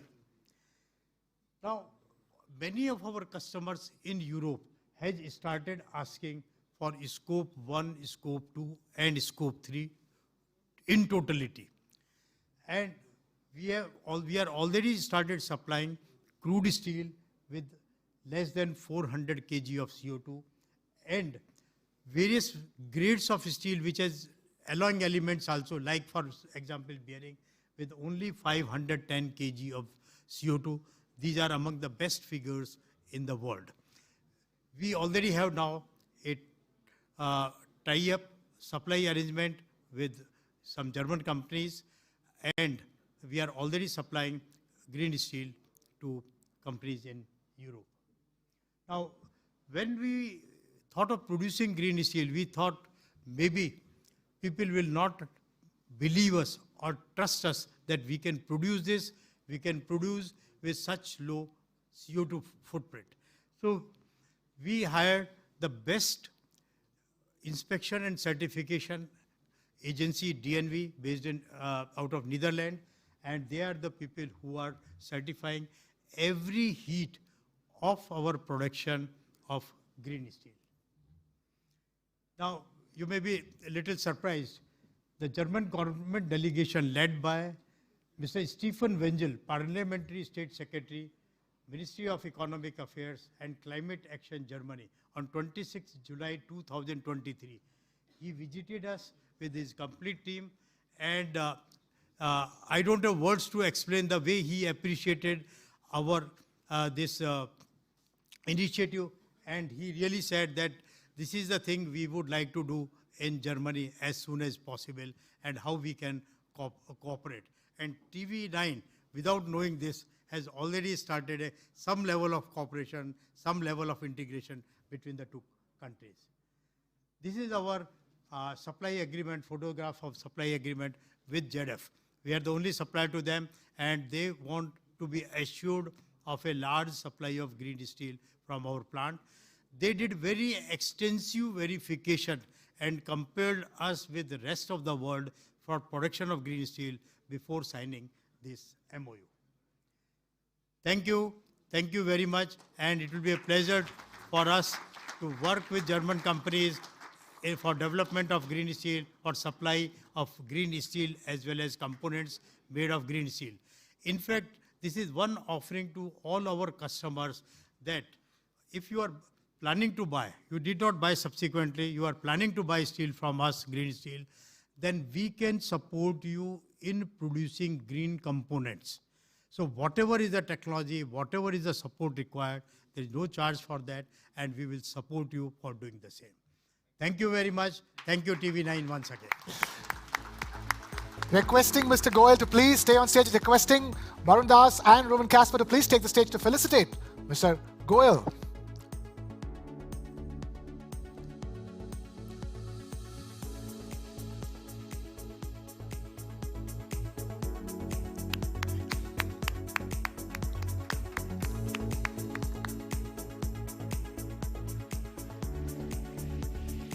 Thank you very much, Mr. Goyal, for being our goalkeeper today and helping us understand how to defend against the challenges in sustainable steel production. That's right. And with that, ladies and gentlemen, it's time now for the State Showcase here at the News 9 Global Summit, beginning with a state that's very close to my heart, the state of Karnataka.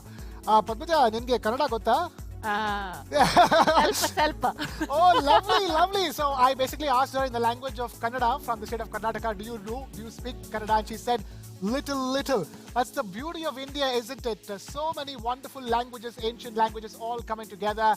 And Karnataka is a very important state in this country. In India. 100%, and it's known across the world for its technological prowess, thanks to Bengaluru, known as India's Silicon Valley. Ladies and gentlemen, please welcome Mr. Siddaramaiah, Chief Minister of the Indian state of Karnataka. Karnataka and Germany continue to enjoy a strong relationship, especially in areas of trade and FDI. 1,600 plus German companies are operating in India, employing 3 lakh persons. Over 600 German joint ventures are represented in the Indian marketplace. I am also pleased to note that Karnataka is home to nearly 200 German companies like Bosch, Siemens, Carl Zeiss, to name a few. The German state of Bavaria is a sister state to Karnataka. Karnataka is a preferred investment destination since it offers a conducive business environment and several advantages that can help German companies expand their operations in India. The state has a large pool of skilled and educated workforce, particularly in sectors like IT, engineering and manufacturing, which are of interest to many German companies.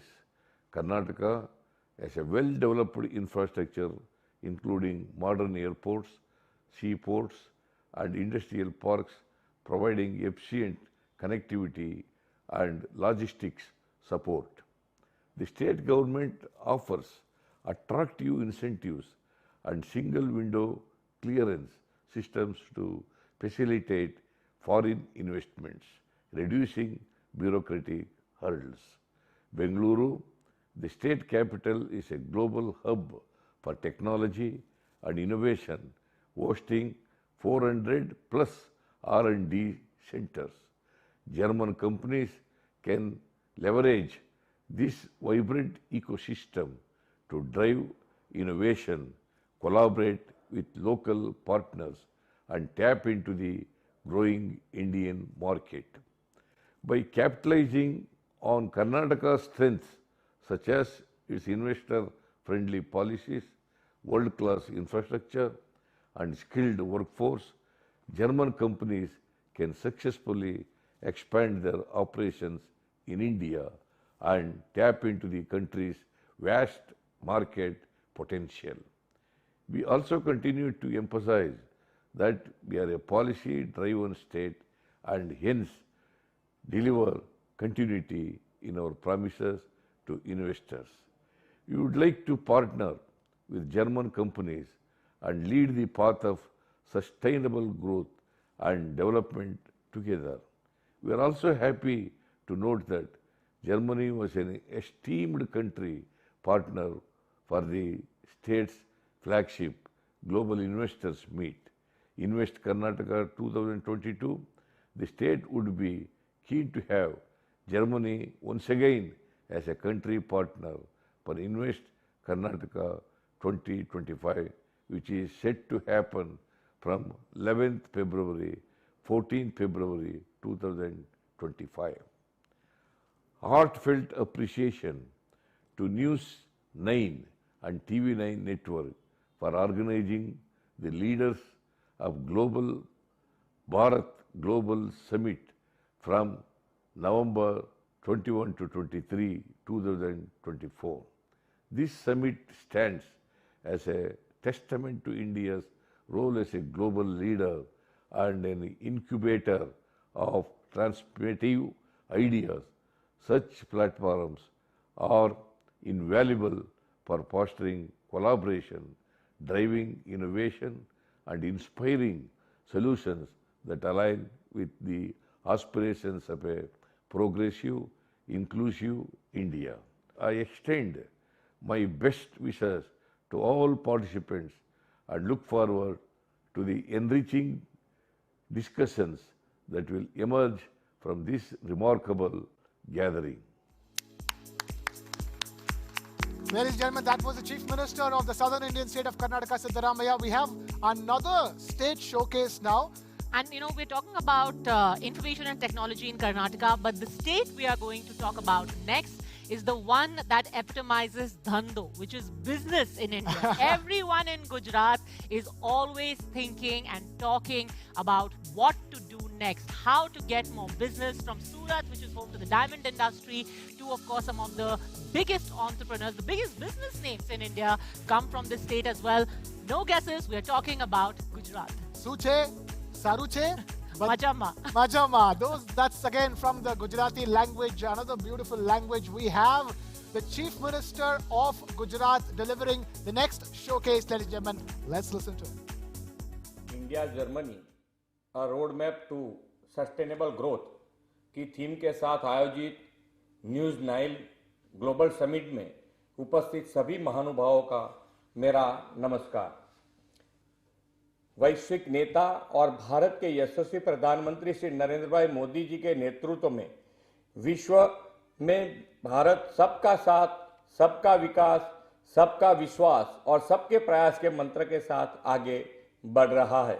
Germany में आयोजित यह summit भी इसका एक उत्तम उदाहरण है। प्रधानमंत्री श्री नरेंद्र भाई मोदी ने गुजरात को ट्रेड, कॉमर्स एंड इंडस्ट्रीज के ग्लोबल मंच पर लीडर बनाने के ध्येय से 2003 से वाइब्रेंट गुजरात ग्लोबल समिट शुरू की। इस वाइब्रेंट समिट के फलस्वरूप गुजरात आज global destination for investment and FDI में अग्रिम राज्य है। फॉर्च्यून 500 में से 100 कंपनियां गुजरात में कार्यरत है। प्रधानमंत्री जी के मार्गदर्शन में आज विश्व के कई देशों की तरह जर्मन भी गुजरात के साथ अनेक क्षेत्रों में जुड़ा हुआ है। अहमदाबाद में Indo German tool room skill development और टेक्नोलॉजी ट्रांसफर के लिए दोनों देशों के संकलन का बेस्ट एग्जाम्पल है। जर्मनी की 10 प्रतिष्ठित कंपनीज गुजरात में कार्यरत हैं। इसके अलावा गिफ्ट सिटी में डॉइश बैंक भी कार्यरत है। भारत जर्मनी के संबंधों को और मजबूत करने में गुजरात एक सक्रिय भूमिका निभा रहा है। गुजरात आज भविष्य की टेक्नोलॉजी से लिए फ्यूचर रेडी हो रहा है। Semiconductor, green hydrogen, green ammonia जैसे सेक्टर्स के लिए गुजरात एक बड़े प्लेटफॉर्म के रूप में उभर रहा है। प्रधानमंत्री जी के मार्गदर्शन में संपन्न हुई 10वीं वाइब्रेंट ग्लोबल समिट में भी ग्रीन एनर्जी और सस्टेनेबल ग्रोथ पर विशेष फोकस किया गया था। जर्मनी भी इस वाइब्रेंट समिट में पार्टनर कंट्री के तौर पर जुड़ा था और sustainable global supply chain Indo German perspective विषय पर सेमिनार भी आयोजित किया गया था।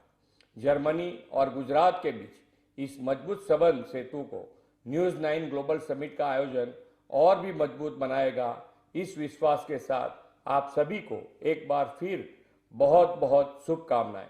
भारत माता की जय, वंदे मातरम, जय जय Garvi Gujarat. Thank you very much, Mr. Chief Minister. And of course, long-standing connections between Germany and India, as we have seen over the last 24 hours. Absolutely, and state for state, you know, so many Gujarat in particular. Yeah, and so many Gujaratis here in Germany as well. But I'm afraid it is time right now for a lunch interval, but bear in mind, we have a very packed schedule. We have the Minister President of Baden-Württemberg, Mr. Winfried Kretschmann, set to deliver his address. We have Prime Minister Modi's address. We are very, very crunched for time. We cannot afford to waste even a single moment, and that's the reason why I'm requesting all of you to please assemble back here at 1:40 so that we can carry on with the proceedings for the day. The Golden Ball address to the Minister President of Baden-Württemberg. All of that set to happen. Requesting all of you to take that lunch break now and be back here in the hall at 1:40, not a minute later. For now, thank you, ladies and gentlemen.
Steel has become the backbone of today's modern economy. From automotive to defense, aerospace, oil and gas, nuclear, steel plays an important role in our lives.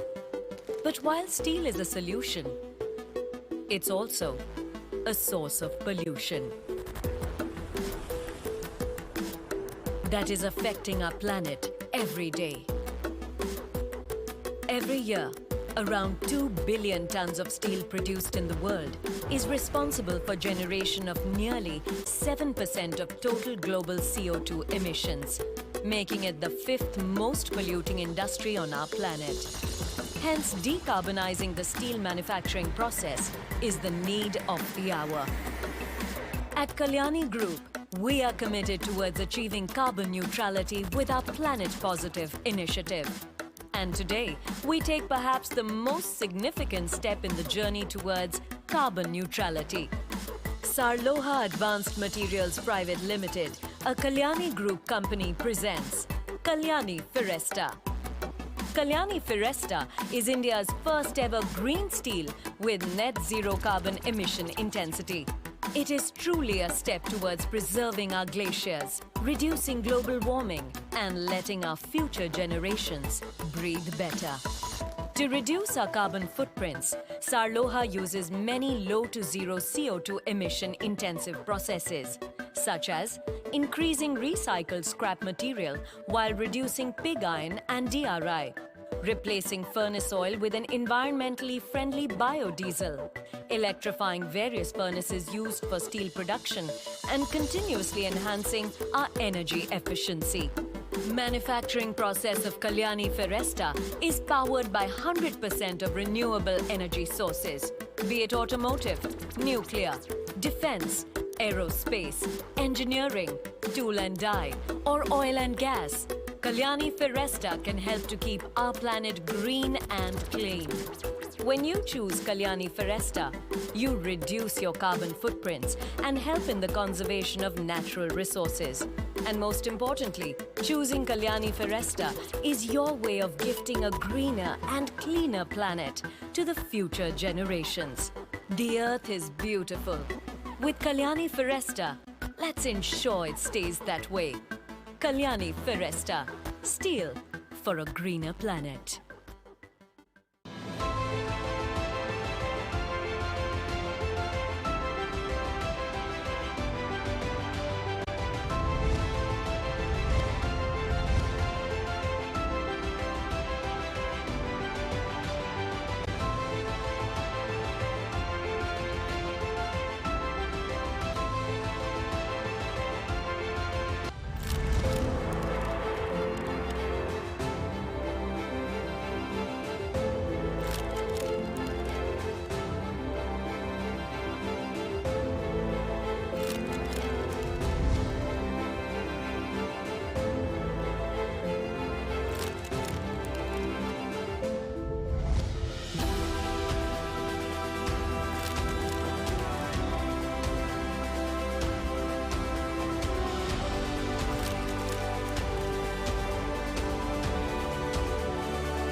The beauty of Mother Nature is cherished by one and all.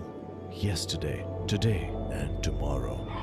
Here, there, and everywhere. To preserve this beauty, collective efforts are required to reduce carbon emissions. We are contributing our bit by changing the way we make steel. Kalyani Firesta, steel for a greener planet.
ये है देश का number 1 news network और आप देख रहे हैं TV9 Bharatvarsh. फिक्र आपकी, परवाह देश की।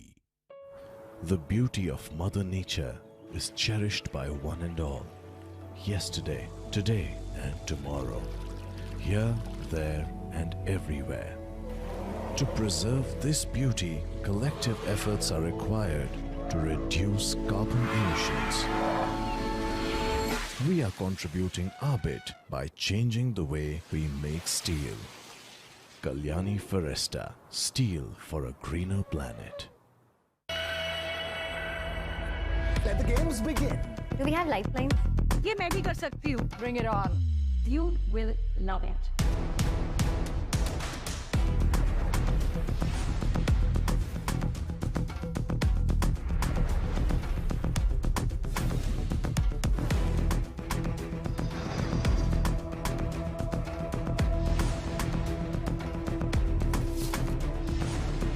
Presentation, it's also important, no? With lounge nights, I'm on a journey where time stands still and every corner whispers tales of grandeur. I have a certain style that I put forth in front of people. Content creation is not just a game. We believe in creating memories, and we are there to ensure that it's once in a lifetime and a real memorable experience for you.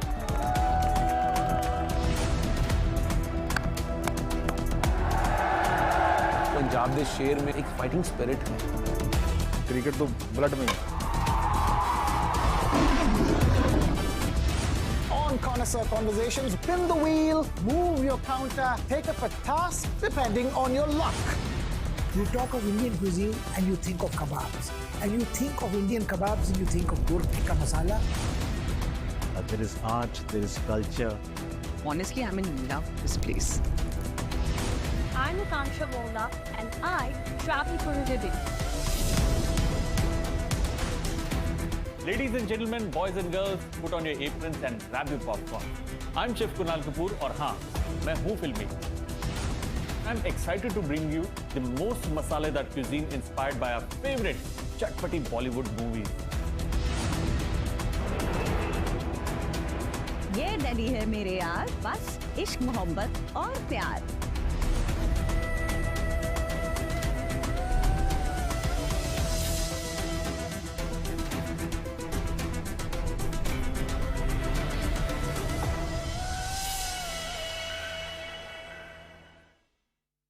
The beauty of Mother Nature is cherished by one and all.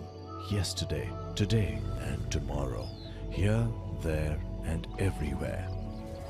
To preserve this beauty, collective efforts are required to reduce carbon emissions.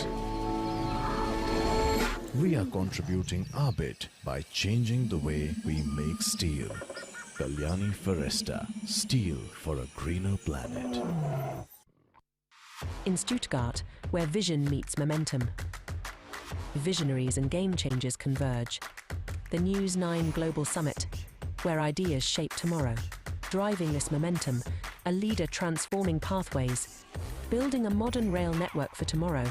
Empowering India's digital revolution, connecting 1 billion voices. Charting a roadmap for India and Germany. Bridging industries, nations and possibilities. Ministerial address.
in Stuttgart, where innovation meets legacy.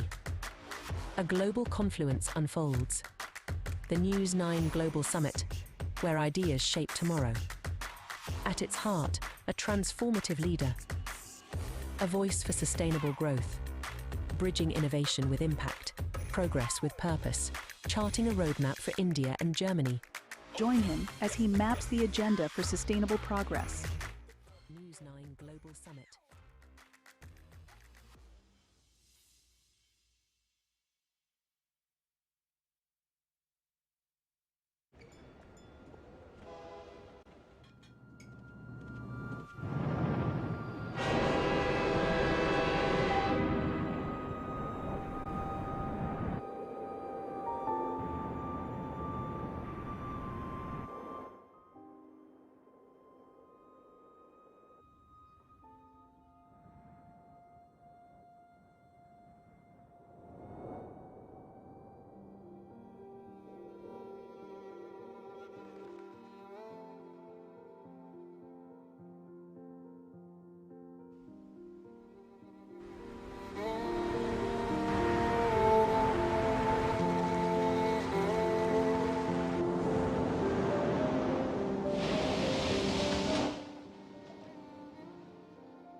Hört man mich, wenn ich das Mikro anmache? Super, sehr gut, sehr gut. Darf ich nochmal die andere Konsole testen?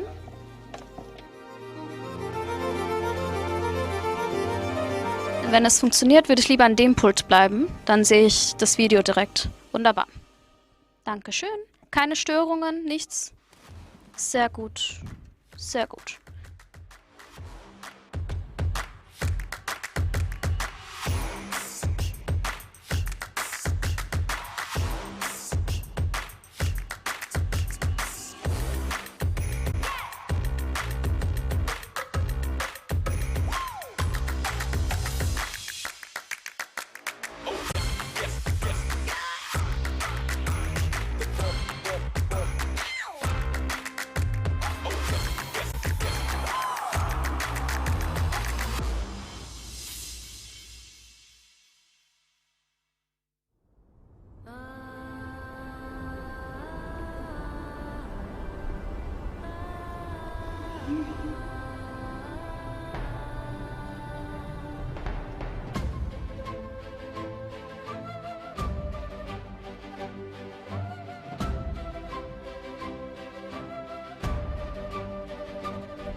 This is wild Karnataka.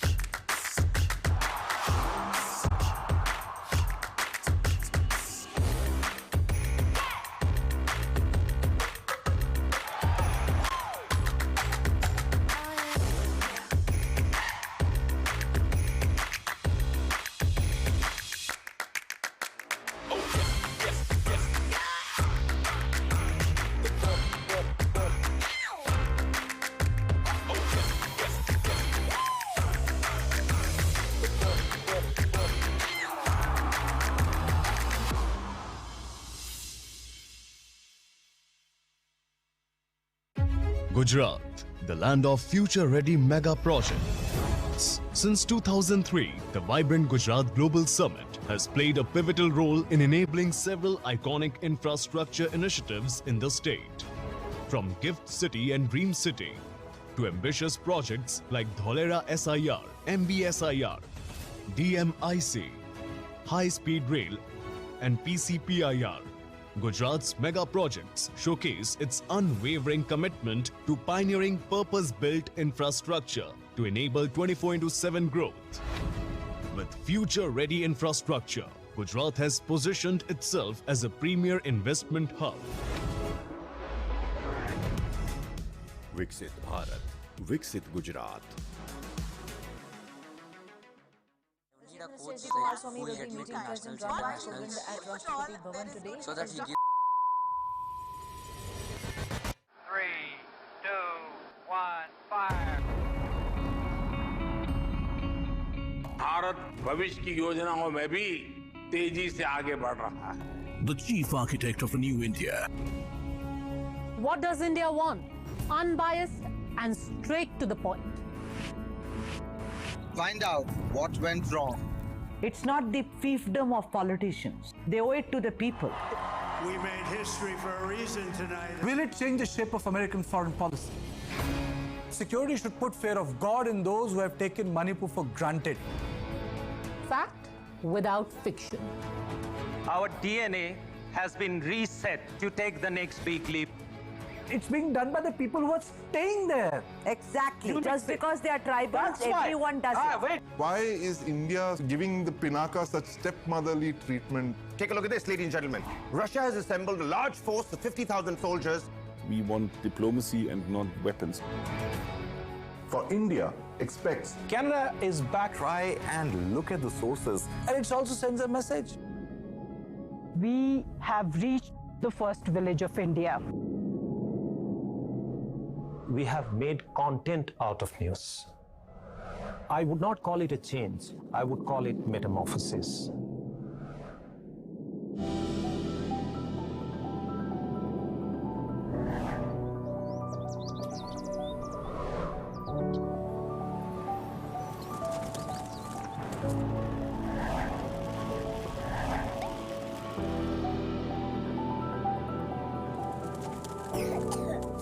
If your parents had heart disease, the children will have double this chance. I, as a Nepali, could thrive in India. They are spiritually connected with the Indian subcontinent.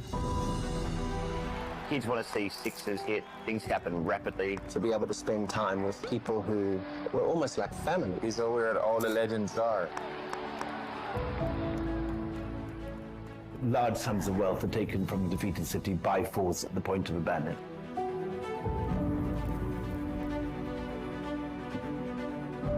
Just imagine a child who is bullied every day. You can understand the trauma of a person who's trapped in a wrong point.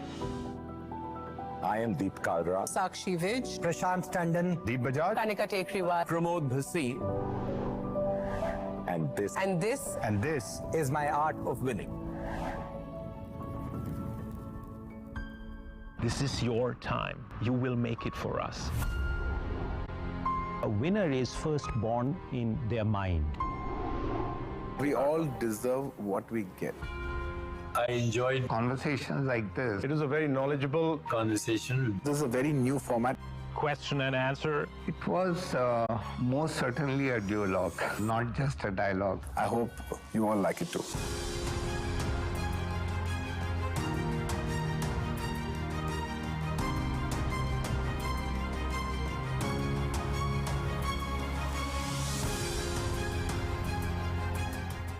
You will love it.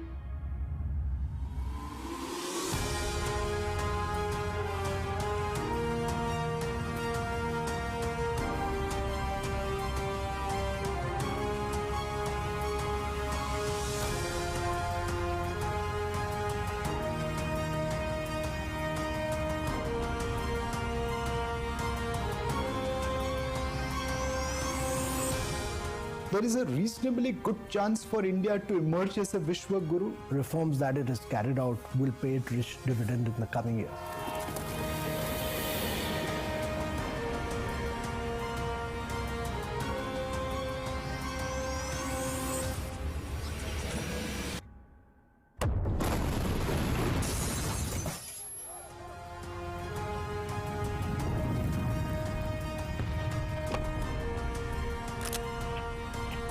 Liked what you just saw?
India holds the key to this dilemma.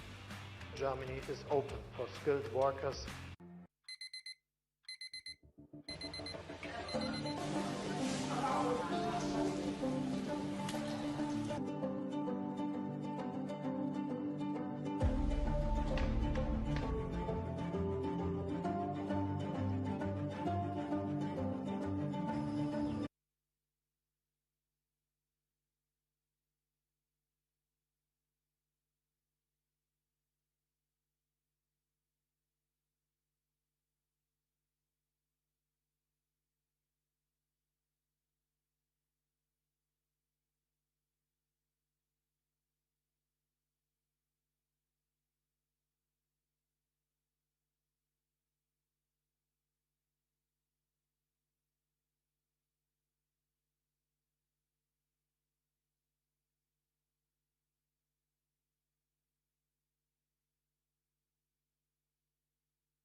All right, we'll be beginning in just a few minutes from now, requesting all of you, ladies and gentlemen, to please start settling down and taking your seats. We'll be beginning in just a few minutes from now. I have a packed schedule ahead of us post-lunch. So requesting all of you to please start taking your seats and start settling down. Request all your friends outside to start coming in as well. We will be beginning in just a few minutes time from now.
All right, we are going to begin in just 1 minute's time from now. 1 minute is all we've got for everybody to please settle down and take your seats. Those walking in, request all of them to please walk in fast and start taking your seats. We are beginning in 1 minute, ladies and gentlemen.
All right, welcome back, ladies and gentlemen. Now we are going to talk about something that has been a success story in India, something very close to people's hearts.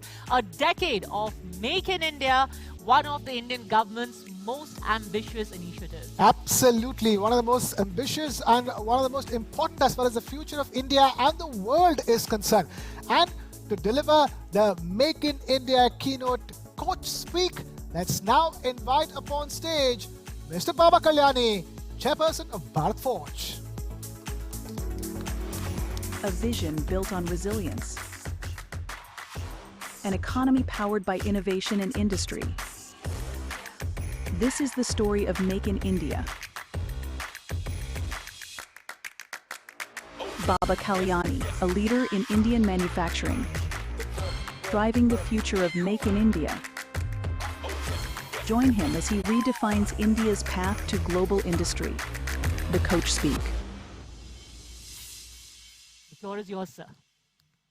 Thank you very much. Guten Abend, good evening, ladies and gentlemen. It's very nice to see some old friends here after many years. Mr. Boozer, especially. I met him after 20 years. Last time we met was in my house in Pune. Mr. Jupali, the young entrepreneur representing my home group in India, also the backbone of TV9. It was a great pleasure to hear you yesterday and meet with you. Mr. Kasper, the great, there he is. I think he's been the main guy why we are in this arena. Also, he's a good friend of one of my very good friends, Stephen Buchner, who is not here today. He had to go to Oman. Mr. Barun Das, Managing Director of TV9. My friends from the German industry. Mr. Stefan Haluza, Director General of Indo-German Chamber of Commerce. Friends from the Indian industry, ladies and gentlemen.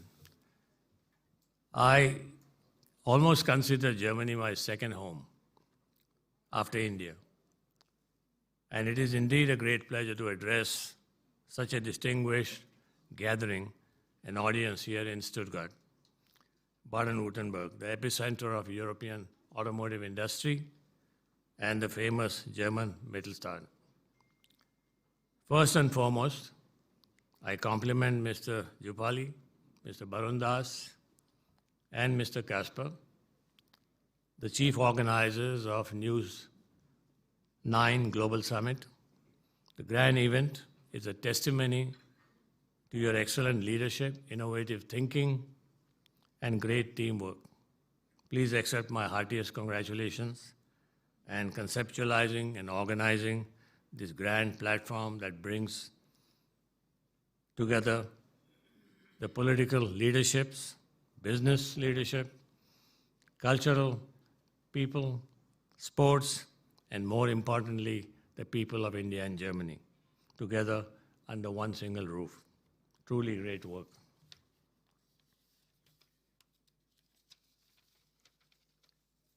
Exactly a month ago, 21st, 22nd October, we marked 20 years of my company, Bharat Forge's footprints here in Germany. It was in 2004 that we had acquired a small business in Ennepetal that was known by the name of Carl Dan Peddinghaus. That was the name of the founder at that time, a very distinguished engineer who had formed this forging company near Düsseldorf. That was followed by another acquisition called Aluminum Technique in Dresden. And eventually this marked the paradigm shift in our company's quest for supplying and being a solutions development partner to who's who of the European automotive industry. For an Indian company, 20 years ago, this was not easy. We were entering uncharted territory. I don't think any German automotive executive ever believed that an Indian company coming out of Pune can supply, let's say, critical automotive components 20 years ago. Today it's a different story altogether. And hopefully tomorrow it'll be another story where we may even do even better things and greater things. Today, 250,000 Indians reside in Germany. Back then, there were only about 25,000. Today, you have restaurants serving Indian cuisine in every major German city. Back then, there weren't any. Most Indians who come here, by the way, don't miss Indian cuisine. They enjoy European food. But we also have a large population of vegetarians who like their curry.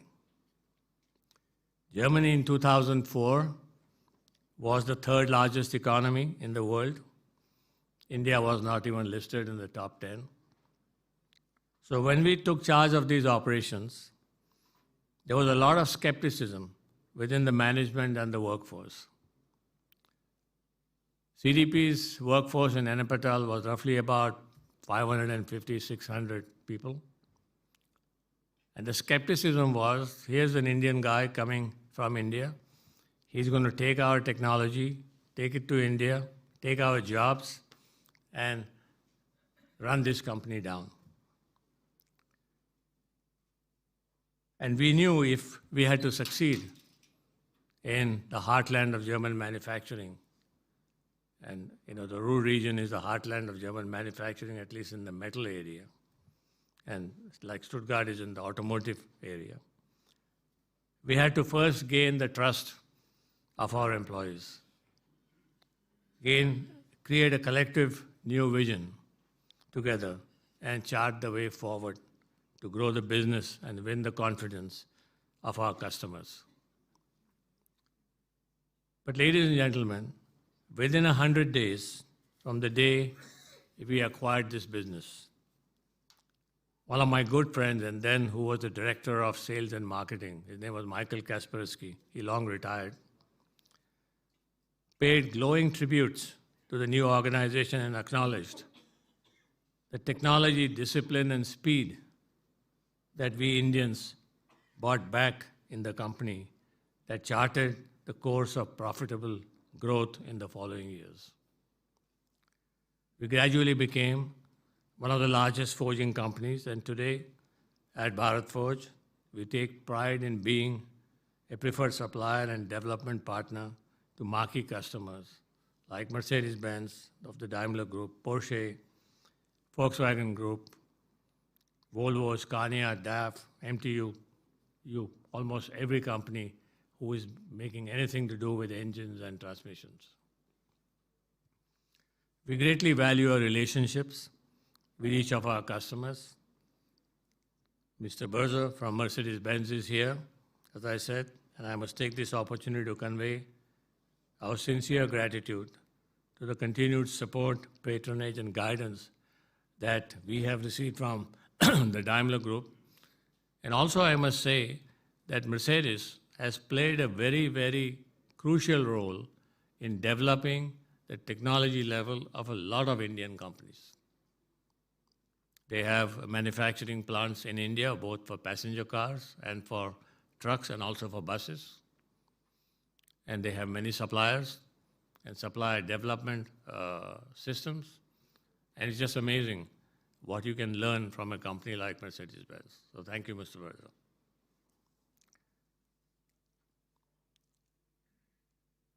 Ladies and gentlemen, what I just narrated, our company's experience in Germany and with German automotive majors, is a small speck in the larger strategic partnership between our two vibrant democracies.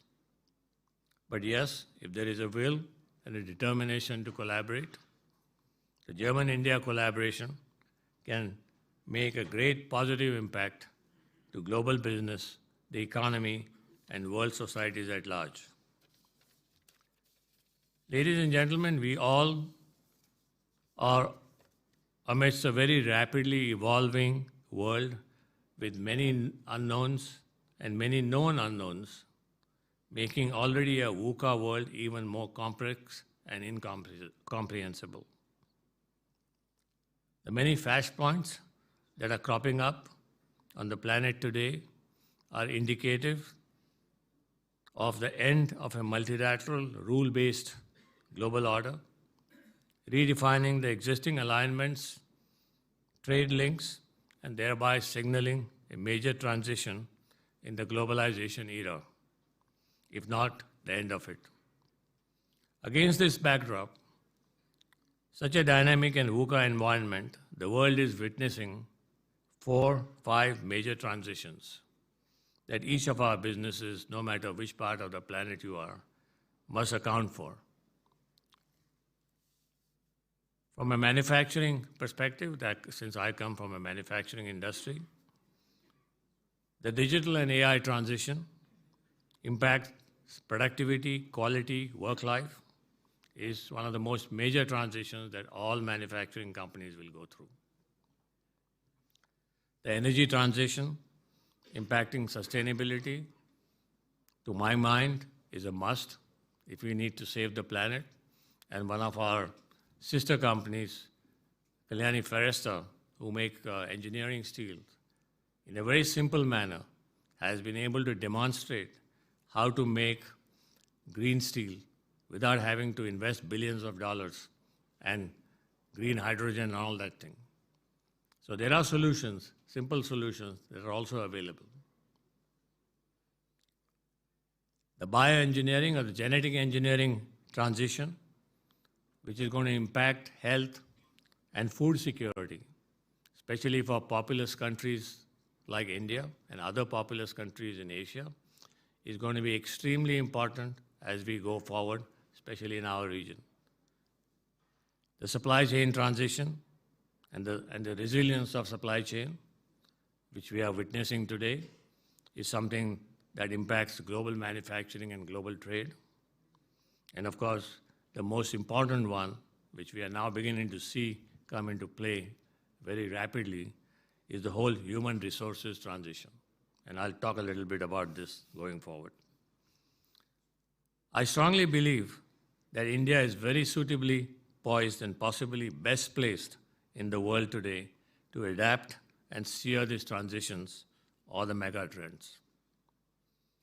I've been in the manufacturing business for more than 5 decades, with operations spread across Germany, Sweden, France, the United States, and of course India.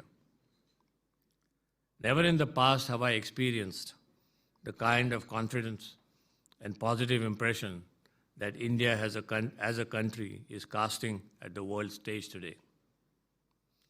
At approximately $4 trillion today, India is the 5th largest economy globally and is believed to accelerate to $30 trillion by 2047. That is the vision of our Honorable Prime Minister, which he calls as Viksit Bharat or Amrit Kal, and that is a vision that almost every Indian shares in his own heart and soul.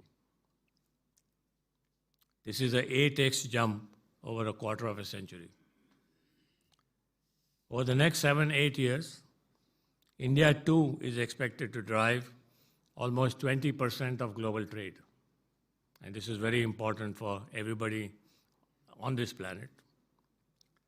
Growth in this decade, that is 2023 to 2033, the per capita income levels would increase from about $2,200 to $5,200 by 2031. The developed world has seen such massive spurts of growth at different points in time of their country's history, which had instrumental role in charting or defining their respective economic growth trajectories, whether it's Germany after World War II, whether it is Japan after that, whether it was South Korea, and then of course China in the 80s, 70s, 80s, and the 90s. India today is at the cusp of a similar transformative economic phase. This massive transformation is throwing up several big opportunities. These are opportunities for the world, for Europe, for Germany, to collaborate and participate with a rising India, a resurgent India, for the benefit of world societies. Let me now set the context on the emerging manufacturing landscape in India. From the year 2000 to 2024, that's roughly about 24 years, India grew from $467 billion to about $3,900 billion, a little less than $4 trillion in GDP. That's about 8x growth in GDP in this 24-year period. Throughout this period, the manufacturing contribution to GDP has remained stagnant, unfortunately, at about 15% of our GDP. That's roughly about from $75 billion in year 2000 to about $650 billion in 2024, approximately 8x. It is therefore very imperative for us to accelerate manufacturing growth in India. If India is set to grow 8 times in the next 25 years, India's manufacturing needs to grow 12 to 15 times in the next 25 years, roughly almost 2 times, a little less than 2 times of the GDP growth. We understand that we cannot merely afford to be a factory of the world built to print. We also cannot merely afford to be the global capability centers, or GCCs as they are called, for world destinations merely as designed for others. Today, inspired by the Honorable Prime Minister, Sri Narendra Modi's call, we are in India rapidly moving in the direction of being an innovation-driven economy and a products nation. It is the first time in India that everybody is saying that we now need to become a products nation. We need to design and produce our own products. We are determined to make products designed in India, made in India, for India and for the world. Taking a reference from Minister Vaishnav and Minister Scindia's talks that we heard yesterday in the afternoon, let me reiterate. India recognizes the need to establish a renewed manufacturing ecosystem that is aligned with the future needs of the world, that is competitiveness, ease and speed of doing business, aligned with the UN sustainability goals, and most importantly, relevant in the rapidly evolving digital and AI age. It is with this intention that India is today investing and creating capacities for large electronics, semiconductor, robotics, large renewable power industries, planning across solar, wind, small modular nuclear reactors, that's the new frontier that India is opening up, hydro, etc. And largely creating giga-scale capacities. I'll give you a small example. A few years ago, I was in New York, and Google had acquired a huge building space in Manhattan. From one end of the other, if you know Manhattan, each block is roughly about 1/4 of a mile. And if you have 2 blocks, it's almost half a mile. And they had acquired 2 blocks. So to go, and it was connected, so go from one end of that Google office to the other end, you needed a bicycle because walking was too long a time. So I very casually asked the head of that facility, I said, "What are you doing here?" He said, "Google's philosophy is you don't do anything in a small scale. You always do things that will impact 1 billion people. You do things on a scale that is large." Now, this is the learning most large Indian entrepreneurs are getting.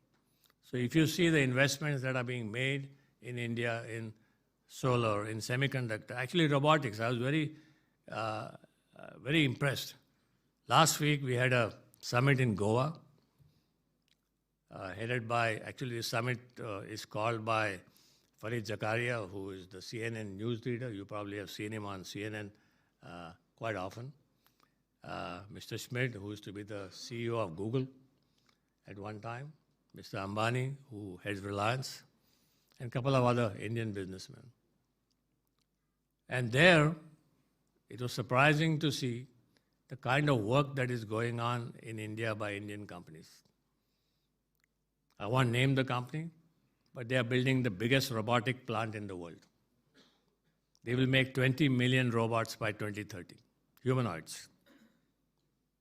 I don't think you can see this anywhere, probably only in China. And at a cost which is even more competitive than China. The 6G telecom network is being designed in India right now, as we speak. And by 2030, India will provide technology to the rest of the world for the 6G telecom network. That's how advanced Indian industry is getting. This is all private sector, by the way. I don't want to keep talking about other examples, but there are many, many examples. And therefore, things are moving at a speed in India in terms of technology, in terms of new areas, in terms of new investments at a very, very rapid pace. Recognizing the needs of India as a rapidly growing economy, the Indian government, and you heard this yesterday from Minister Vaishnav, that the three pillars based on which Prime Minister Modi has created the growth perspective for India.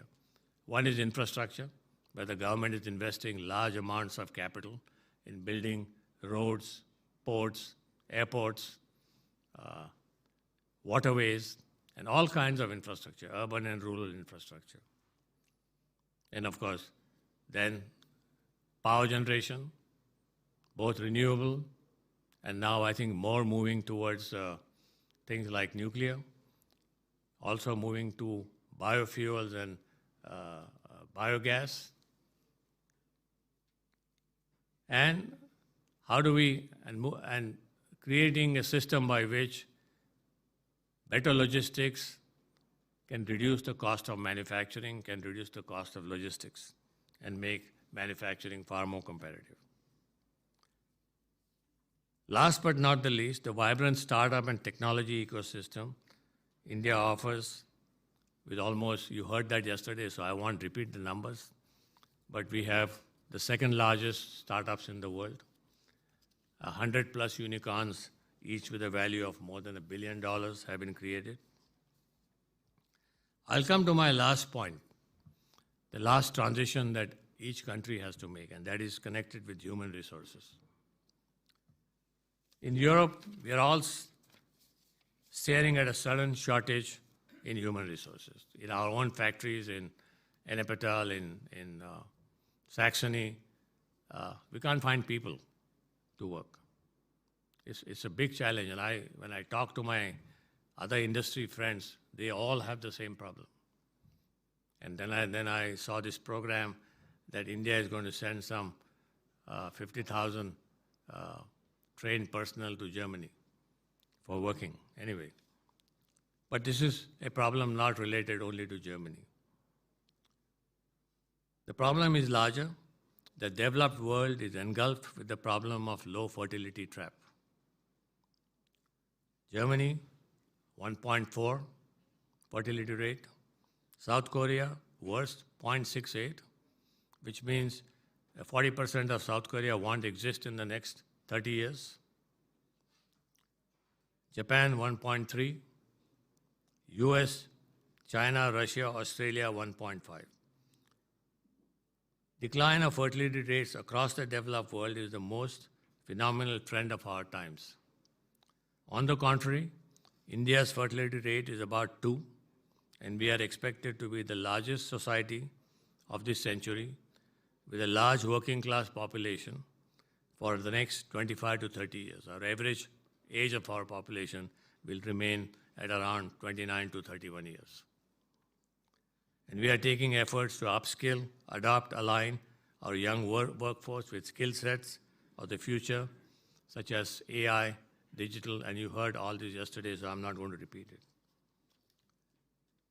The world today urgently needs to build resilient value chains, global value chains, and rapidly resolve this wide-scale human resource challenge. A resurgent India, a rising India, is the answer to these issues.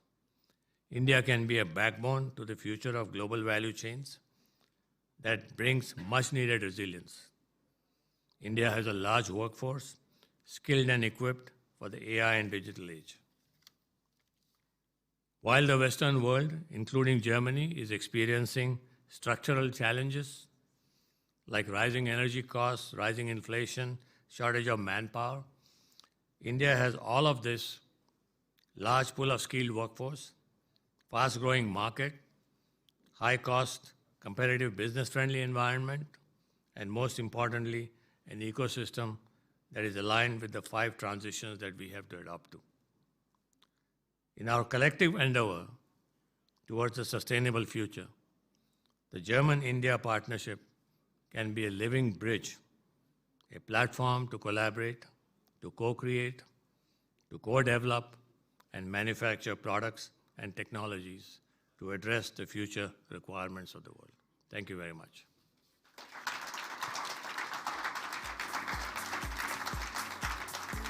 Mr. Kalyani, requesting you to please stay on stage for your felicitation.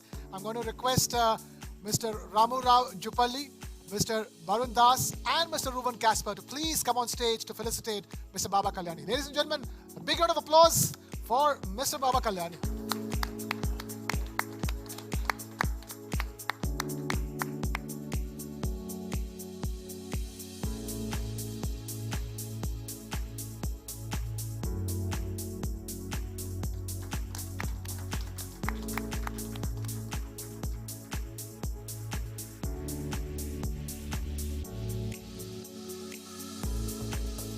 Thanks very much, Mr. Kalyani, for being a true champion of Make in India, leading the charge with excellence in the manufacturing sector. Let's move on to playoff number 4.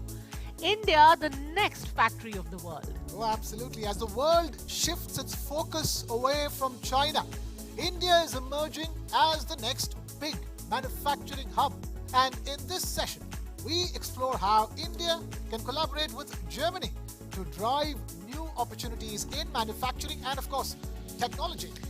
Let's call on stage Mr. Jörg Börse, board member of Mercedes-Benz Group. But before we get our panelists for this playoff on stage, let's take a look at this.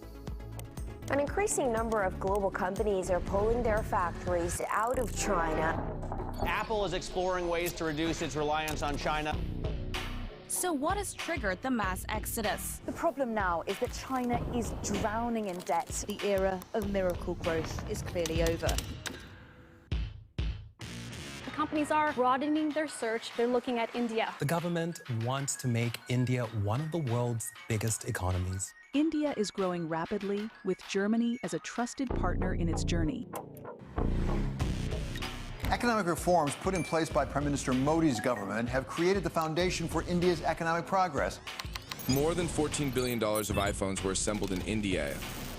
More than 5 million vehicles were made in the country last year. Together, India and Germany are crafting a roadmap for sustainable and inclusive growth. The playoff begins. All right, now can I request on stage Mr. Börse, board member of Mercedes-Benz Group AG, Mr. Rahul Bharti, Executive Director, Corporate Affairs at Maruti Suzuki, Mr. Baba Kalyani, Chairperson and MD of Bharat Forge, wherever you choose, and Mr. Sanjay Nair, President at Assocham, Stephen Halusa, DG at Indo-German Chamber of Commerce. The match referee for this playoff has already taken his place. It's my colleague, Sandeep Punithan.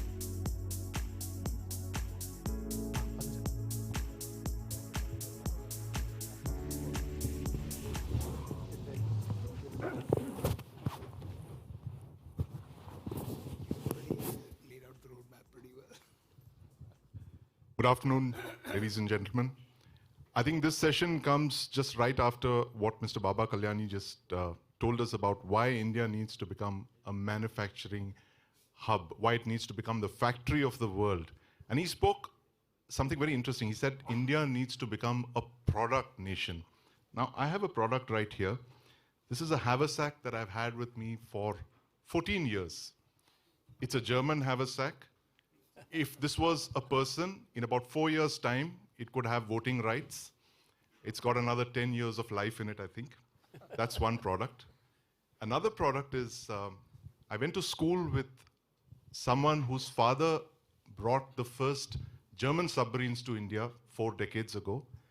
And a few years back, he became the captain of one of our first French-built submarines, and he pulled his submarine up next to his dad's old submarine, which is still going strong, and it's got another 10, 15 years of life in it. So that's German products for you. I want to start by asking Mr. Kalyani this, to take off from where you left in your address. What does India need to really do to become a product nation? That's the first thing that jumped out at me. A factory of the world, but also a product nation.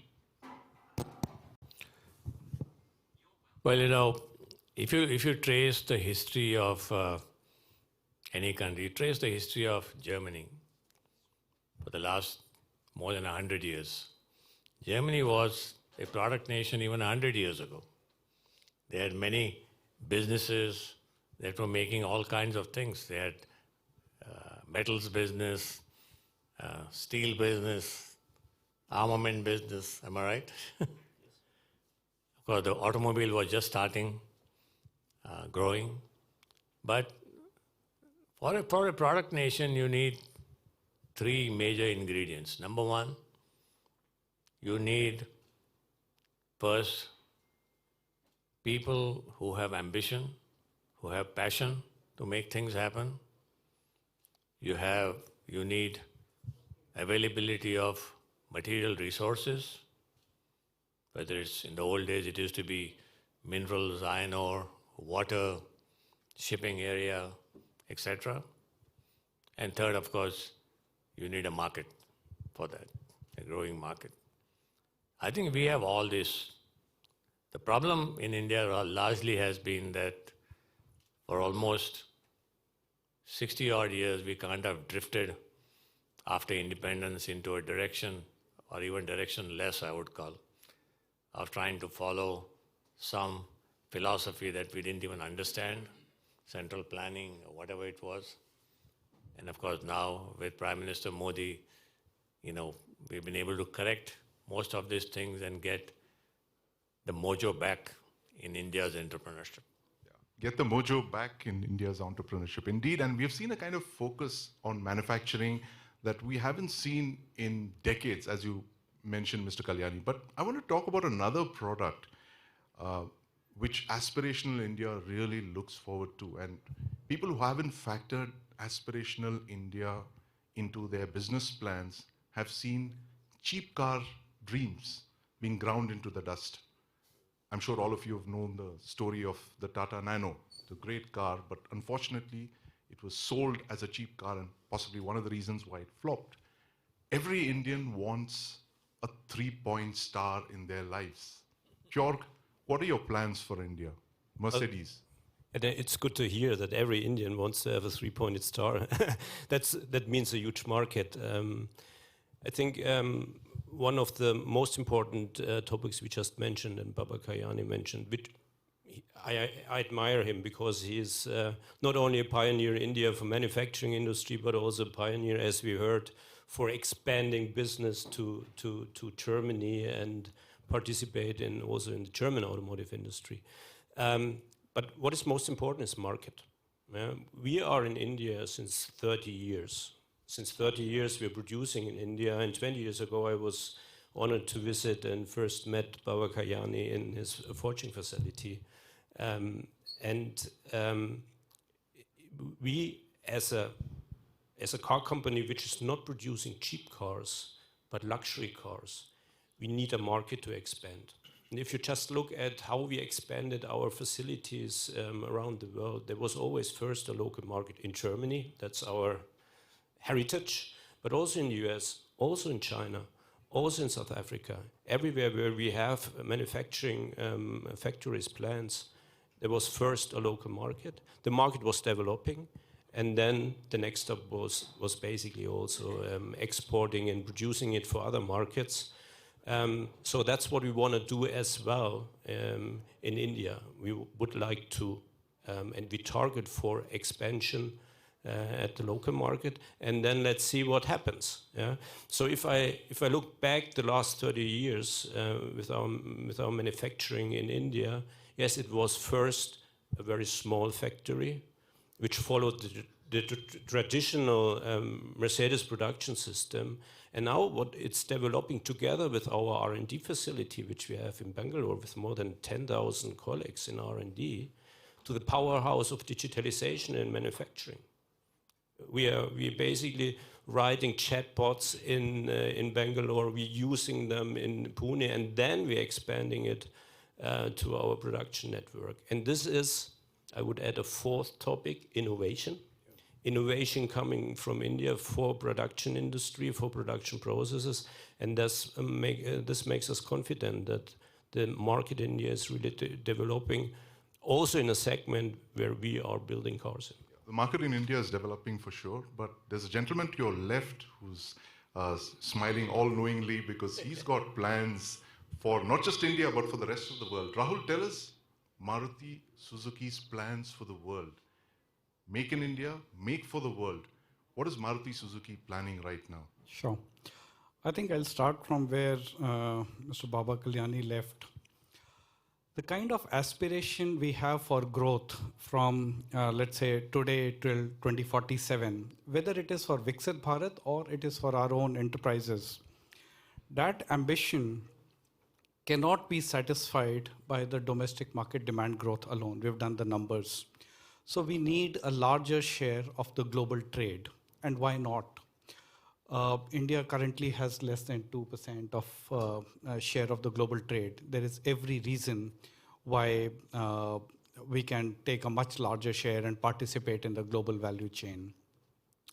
The reason is that the manufacturing sector has been rightly identified as the single largest lever for economic growth for India, from a developing country to a developed country. It creates many, many jobs. Jobs are also created in the services sector, but many of these jobs rest on the manufacturing sector. I'll give you a small example. The insurance or finance services for purchase of a car.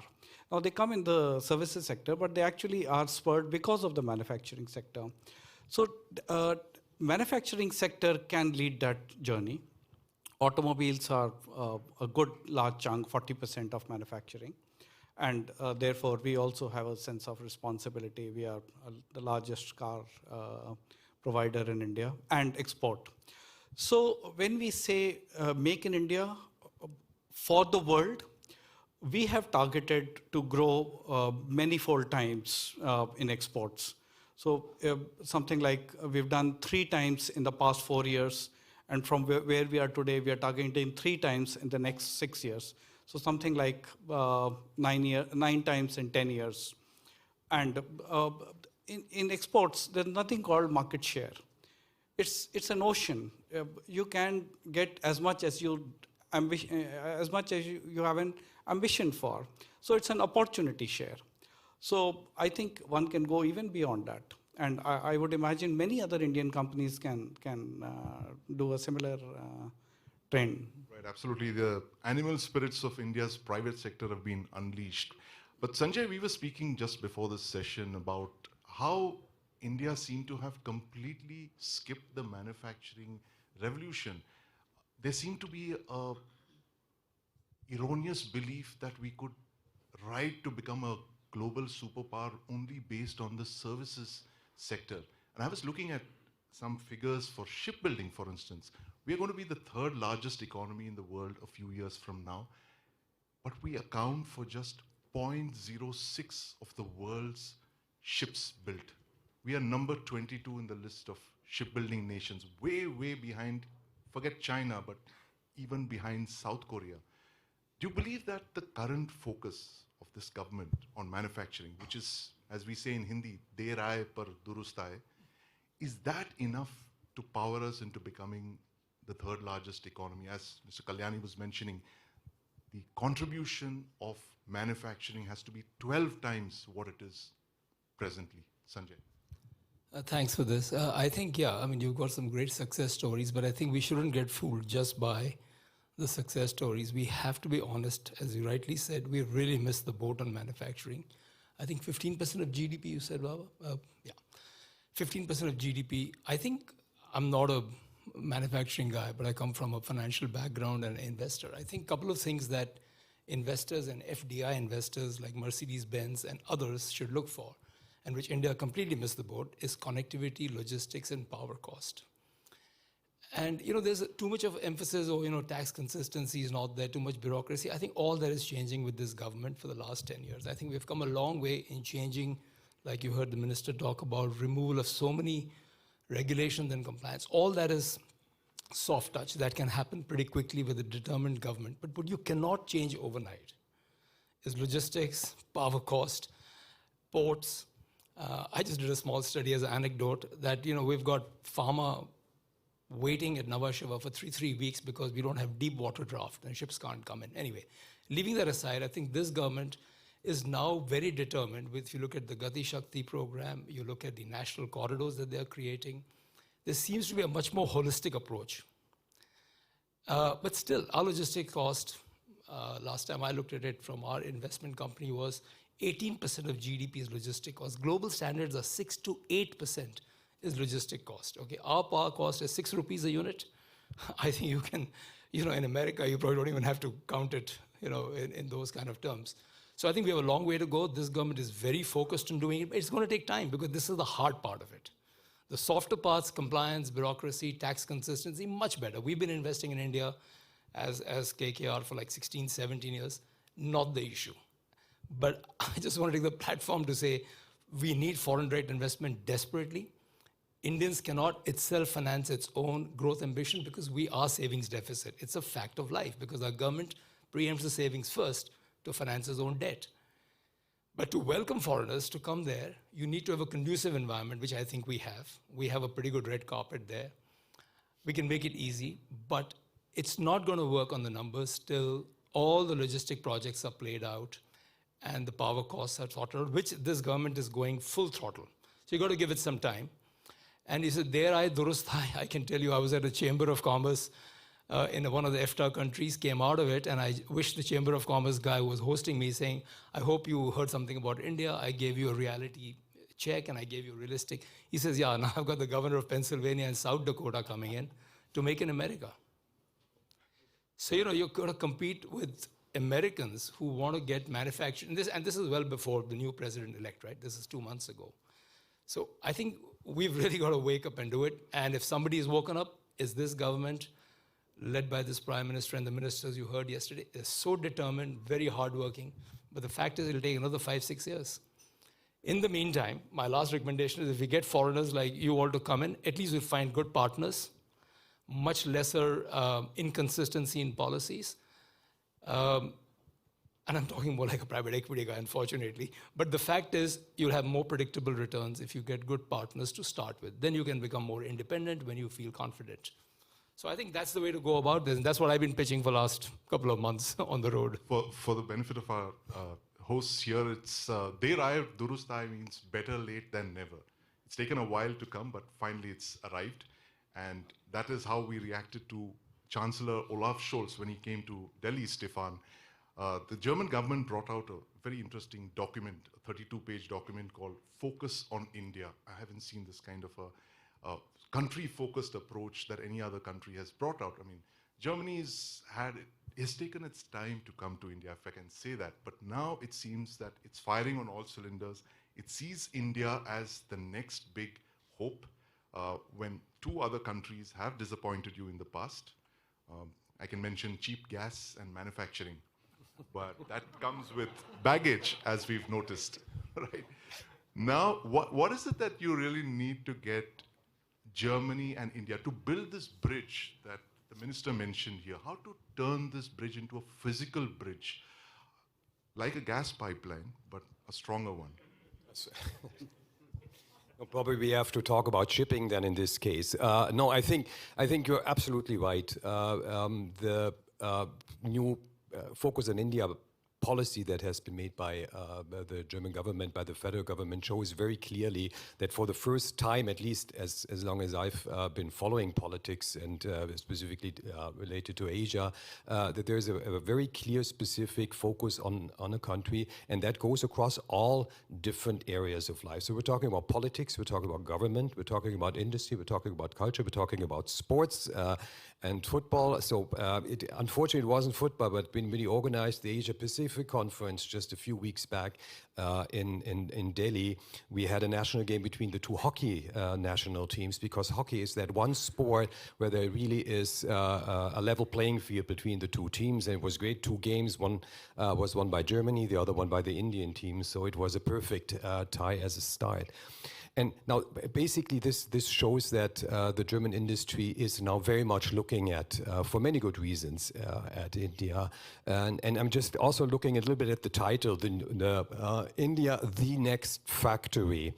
Honestly, I don't think that there's going to be this one next factory that we're going to see, because if there's one thing that we have learned from the pandemic and other supply chain interruptions, is that we need multiple factories around the world to make sure that we can serve our markets in the future. And when you look at that, India is absolutely on the top of that priority list of countries that you would look at. For many good reasons. I mean, we talked about the market already that needs to be there. We talked about the infrastructure that is improving rapidly. When you come to India, you see that, at least I live in Mumbai, so every time I come back, even after a week, there's a new street opening, a new part of the coastal road is opening, and that you can see the improvement in that area as well. And you need talent, and that, of course, we spoke a lot as well. Already that we can find in India, but so there's a tick in the box for India in all of these areas. But there's one thing that I think Santosh already mentioned in his speech before, and that's the free trade agreement. Because to become an industry hub, a production hub for the world, what you need is ease of doing business, in the sense of bringing components, raw materials into the country, processing them, and we know that ease of doing business in India has improved greatly, and then export again. And for this, you need a network of free trade agreements. So that would be my hope, because that would bring a new level and a huge potential for Indo-German trade or European-Indian trade, if we can really make some significant progress in that area. And that's, I think, what we are looking for, the industry is looking for, that this is going to come sometime soon. It's going to come. And in fact, Jörg, we were just looking at the air quality in Stuttgart this morning. The AQI is 16 in Stuttgart. New Delhi, where I come from, it's touching 400. We have difficulty breathing in Stuttgart. We've not seen clean air of this kind for several decades. Now, one of the reasons for pollution in Delhi is, of course, the automotive sector. It contributes something like 50% of all the pollution. Electric cars are seen as the future to reduce pollution, have environmentally sustainable transport. How can Mercedes-Benz partner with Indian companies to unleash that electric vehicle future, or do you believe that it's actually a green hydrogen future we should be looking at? Well, for us, it's electric. It's not. It's right now. It's not green. If you look at the powertrain, it's not green hydrogen. It's electric. That's the way to go. For us, it's a little bit different in the truck industry, obviously, but for passenger cars, it's electric. Well, we were lucky to be early because we're already producing electric cars in our facility in Pune. For example, the EQS, I had the pleasure to be part of the delegation of the Chancellor Scholz in India some weeks ago, and we were driving around with the EQS in Delhi. I wouldn't say this caused better air quality, but if you scale that up, this will for sure have an impact. And we are looking for to expand our market position. If the market grows for these cars, our intention, our mission is to build the world's most desirable cars, also in India, for India, and then let's see what's coming. I wanna get back to what you just said. If you talk about exports, obviously a FTA, a free trade agreement, would be very, very beneficial, because producing cars in one country is the one thing. Producing cars for the world in one country is also depending on the framework, for example, the tariff framework. So it would be a big benefit in the future strategy as well, because then India can basically also use all the benefits, the framework, the right framework for growing in manufacturing full scale, a very competitive productivity rates, excellent quality coming out of our plant in Pune, and so on. I just mentioned digitalization of production processes, innovation, and so on. So I think there are a lot of very, very good advantages for India becoming really a powerhouse in manufacturing. Lots of potential there for India to become the powerhouse of manufacturing. But Mr. Kalyani, back to you again. You spoke about why India really needs to overinvest in manufacturing now. We've kind of missed the bus, missed the boat, and missed the merchant shipbuilding projects. But what is it that India can actually learn from Germany now, given the fact that this is possibly a once-in-a-generation opportunity, that you're looking at the government of India and the government of Germany talking very seriously about collaboration? What can we learn from Germany in the short term, Mr. Kalyani? You know, we always say in our country, you need to make products like the German products. So fundamentally, what it means is Germany has probably created the capability to make really the best class product. I wouldn't even say world class, best class products. I mean, whether it's their cars, whether it's their machine tools, whether it's their equipments, they really do a fantastic job of engineering and converting the engineering into a product. I used to be on the Bosch advisory committee for 17 years. Bosch also has its headquarters right next door. And I've seen almost every facility of Bosch in Germany and outside Germany, and how Bosch transformed itself from diesel fuel injection to everything else that they do today. It's just amazing. Now that's what Germany can do. It can teach us how to do this transformation, how to do this transition.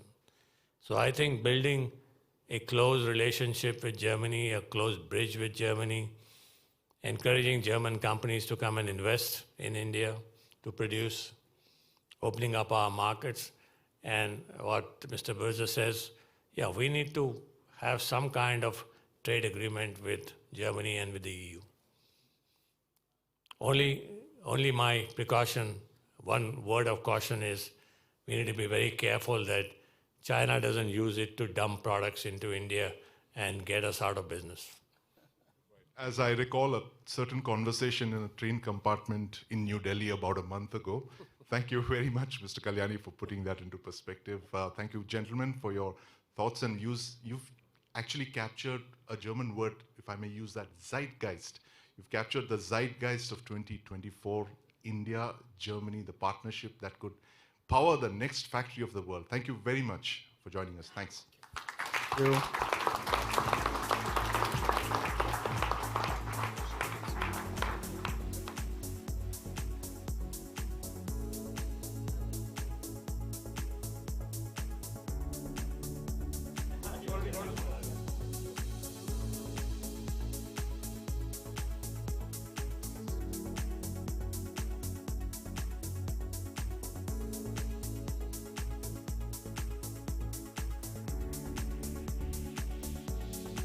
Right, requesting Mr. Hemant Sharma, Mr. Rowan Kasper to please take the stage, and requesting Hemant Sharma ji to please take the stage to felicitate the panelists. Mr. Rowan Kasper and Mr. B.C. Tripathi to please take the stage. Tripathi, can we please have you on stage?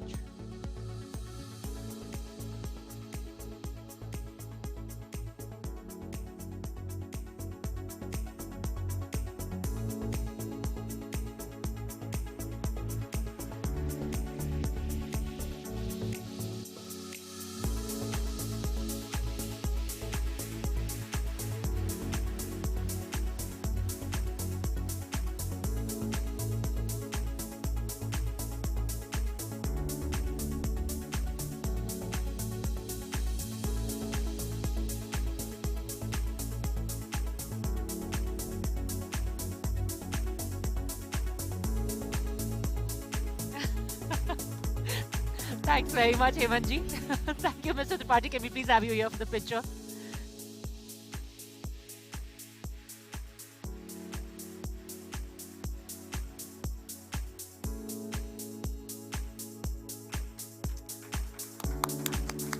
Thank you very much to all of our panelists and to Sandeep for this wonderful panel. On to our next coach speak. We are in the age of startups and unicorn is really the buzzword at present. That's right. These billion-dollar babies have great timing, disruptive ideas, and agility that is truly magical, just like the unicorn. Once they've reached the coveted unicorn status, the scrutiny and large base effect seems to tire them out. Sometimes venture capitalists clip their wings, and other times more disruptive unicorns emerge, killing these magical creatures in their wake. But there are a few that fly higher than the rest. They go public, expand globally into multinational corporations. This session unravels the secrets to becoming those latter long flight cruisers who make it. A step-by-step guide to keep flying high. It's time for some coach speak, Pep Guardiola style. Let me invite Mr. Purnendu Chatterjee, Chairman, TCG for Unicorn today, MNC tomorrow. But before that, a quick look at what this session holds.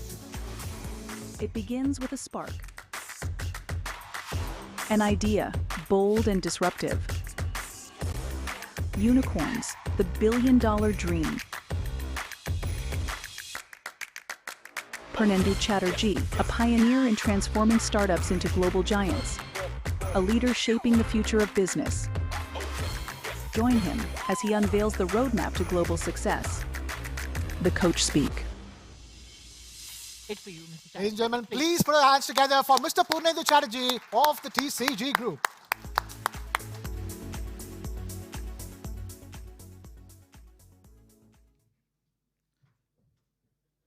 Good afternoon. So nice to be here. And I really want to thank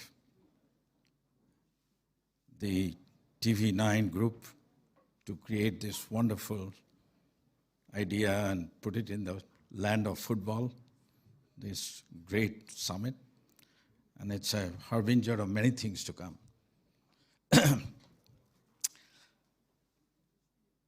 You know, as you think about my topic, unicorns to MNC, I want to expand the aperture a little bit.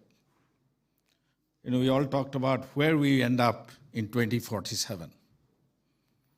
But many of the people that are getting into having a unicorn today or thinking of having a unicorn today in the early 20s, and they will probably live for 100 years. And there will be many more coming. So I want to increase the aperture to talk about this over the next 50, 60 years. With that in mind, second thing I wanted to say, what I was going to say is all been said by Baba. Okay? So now I have to create new material to add to what Baba and the panelists have already shared. As I'm thinking about it, two thoughts are going through my mind. One, what are the forces at work, and how do we navigate with agility through that forces as you think about the journey between a startup and an MNC?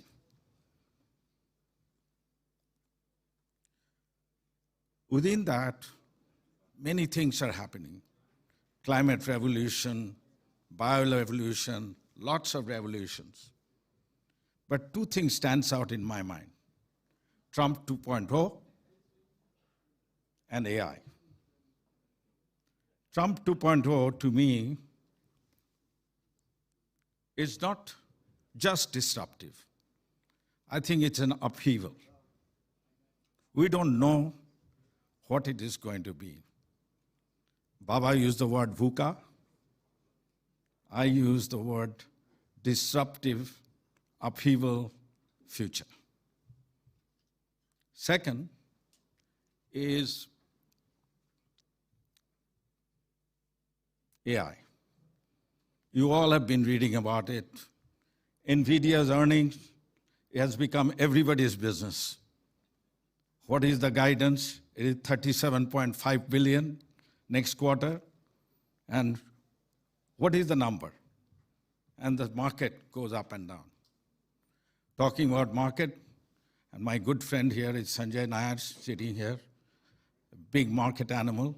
So I want to use some data from markets to make my point.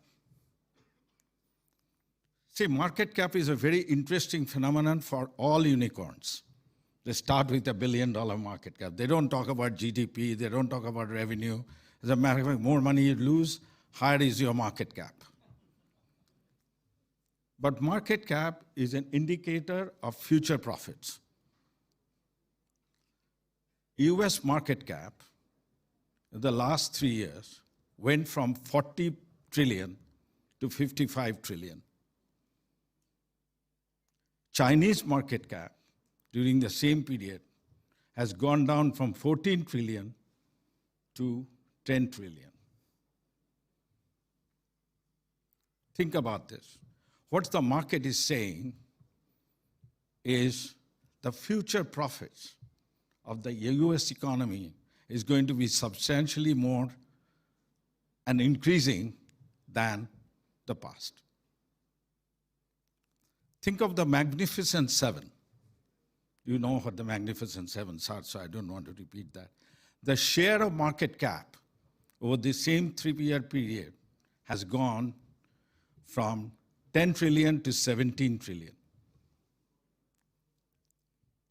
Interesting is there used to be 25% of US market cap 3 years back, then went to 28, today it's standing at 31%. 31% of US market cap is in 7 stocks. Huge amount of political implications in there.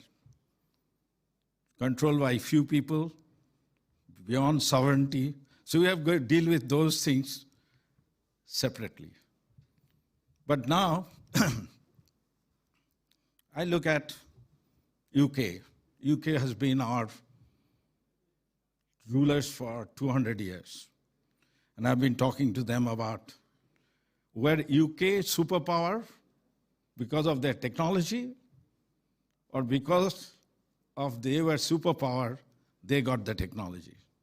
Think about this question later on, as Baba mentioned something about the origin 100 years back, the kind of technology that was here in this place.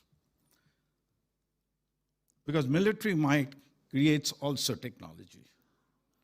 Many things today are dual use. As a matter of fact, drones actually came from the consumer world to the military world.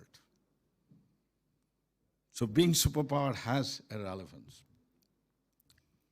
So when you factor these forces that are working, by the way, I did a little quick check. The Mercedes-Benz market cap has gone from 72 billion 3 years back to 50 billion today. 50 billion today, right? Because, okay. So, but having to compete with Tesla, with a $1 trillion+ market cap, you have to think about where capital will come from. As Indians, we have to think about where capital will come from. So what I see happening by using market cap as a lens to think about the future, unicorns should be think about where to invest. You invest and you go get customers that have money. Mercedes-Benz has taught us that. So you make money by catering to the rich people. You sell nano cars to the poor people, you don't make money. So first unicorns must do is to go where the rich customers are. Unless you are making these products which have infinite reach at zero variable cost, which is the Google's product. And we're not talking about too many Google types in the future. But for the unicorns, friend shoring is a very important phenomenon. the global supply chain is deglobalizing, and we got to figure out how you become part of that friend-shoring game. And if you're a technology-driven unicorn, you have to be dealing with American and European customers, because that's where the money is.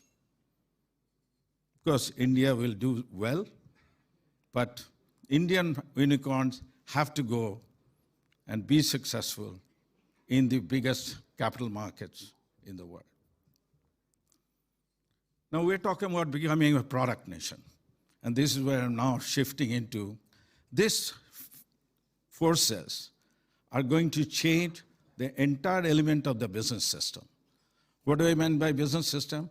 You have R&D, you do product design, you do manufacturing, you do distribution, you have customer success. All of that areas will be disrupted by AI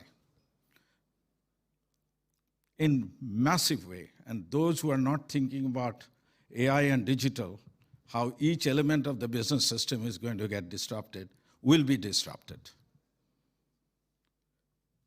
Taking that into consideration and not spending all the time on the business systems elements, I want to focus only on R&D. India's position in R&D is dismal. You look at how many real products have we ever designed today that's in the market that came from our research? Very few. The only thing is globally, dominance technology in my mind is the Aadhaar card and UPI payment systems. The biometrics that we are using is truly world-class. But other than that, and there also it's not so much our technology, we took other people's technology. If in the next 100 years, we're going to have the rightful place in the Committee of Nations, our technology base has to just go up dramatically. Think about all the products that came in, from physics and chemistry, from Europe and UK, and that are fueling the growth of product-driven innovation and marketplace. Yes, market will need this, but it's a companies that provide increasingly better and better product and increasingly better and better materials. Internal combustion system has gone massive changes with catalytic converters and all, so that we can breathe, not 16. Even in LA, it was fog. LA used to be in the 70s, worse than probably Delhi today. But it's very clean air today. So all because of technology and innovation at the R&D stage. So I see an opportunity for India and rest of the world, friendly worlds, collaborating, because today you go to Silicon Valley, you see Indians, not only in the universities, along with the Chinese, all propelling the growth in Microsoft, OpenAI, Tesla, all of this Magnificent Seven, and many, many more. Needless to say, many of them are run by the Indian CEOs. So we are exporting science, technology, and leadership capability to make America grow from 40 billion to 55 billion. With this in mind, I see a potential for India to play a major game in the innovation ecosystem, starting with research and development. There are areas where supply of talent is far short of demand. And we can learn the lesson from Y2K. The reason the world crossed the chasm of the Y2K is because Indian talent, thanks to Infosys and the other 5 IT companies, proved that Y2K is really not going to be a problem. And I see in quantum computing, in neuroscience, in batteries, in I take 20 areas where supply of global talent is far short of demand. With that in mind, collaboration has to happen. I have a not-for-profit operation called CREST, C-R-E-S-T, Centers for Research and Education in Science and Technology. There are 5 verticals. One of the vertical is working on sustainable energy, climate revolution. Within sustainable energy, batteries. Within batteries, sodium-ion battery and solid-state batteries. Now you all know renewables would not happen unless batteries happen. And lithium-ion batteries will probably meet over time only 100 megawatt hours out of the 200 that is needed. So there is plenty of space for others. So in sodium-ion batteries, we have collaboration going on with University of Chicago and Oregon National Lab. We see how to get 200 watt-hour per kilogram batteries from current level of 54 to be able to compete at the grid level with other battery provider and later on the area of mobility. We see 500 battery warriors who will also get PhD degrees in this process, working in India, in Chicago, in UK, possibly in Germany, possibly in Japan, because each of these countries have talent shortage, not just the talent for the factory workers, but talent at the high end of science and technology. And we can do it. We are doing it. We're doing it for quantum. We're doing it for nano. We're doing it for microelectronics, cancer, neuroscience. But these are all beginning.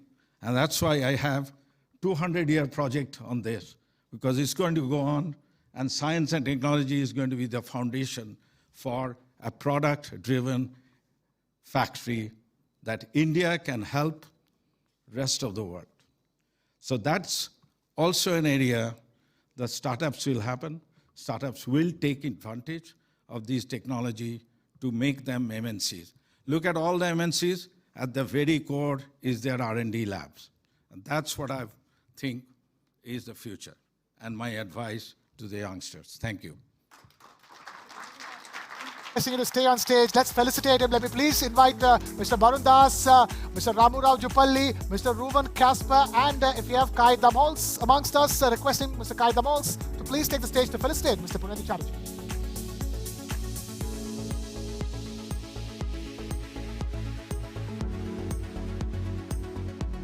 Good to see you. Good to see you.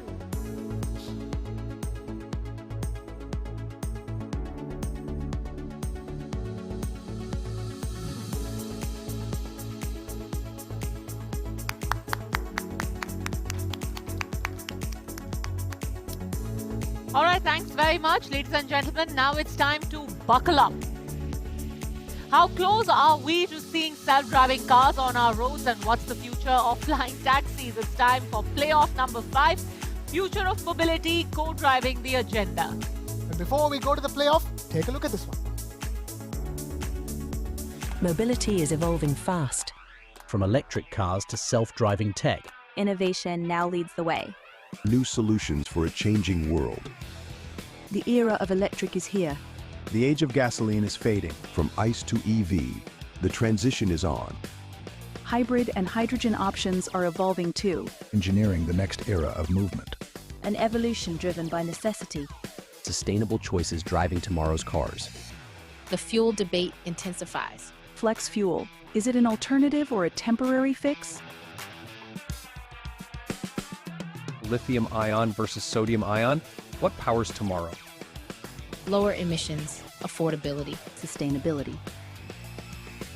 The future of car ownership is changing. Flexibility and access over ownership convenience, redefined for a greener world.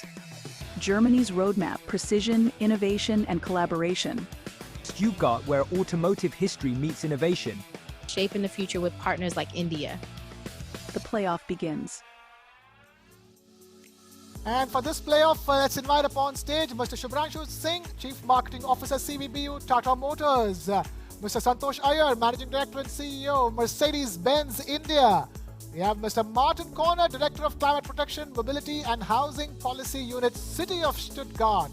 Mr. Sigmar Hasis, CEO of Hasis. We have Dr. Hagen Radowski, Senior Partner, Porsche Consulting GmbH. And Mr. Mark Zimmerman, CFO, Member of the Board at MHP. And for the refereeing of this playoff, the match referee is none other than my friend and colleague Karthik Malhotra. Karthik, all yours, man.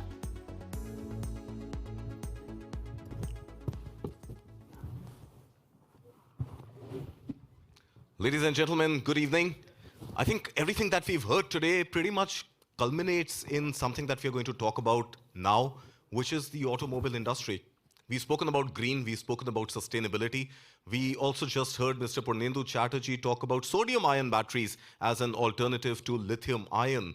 But starting with the concept of future of mobility, I really want to understand, is there a future of mobility beyond electric mobility?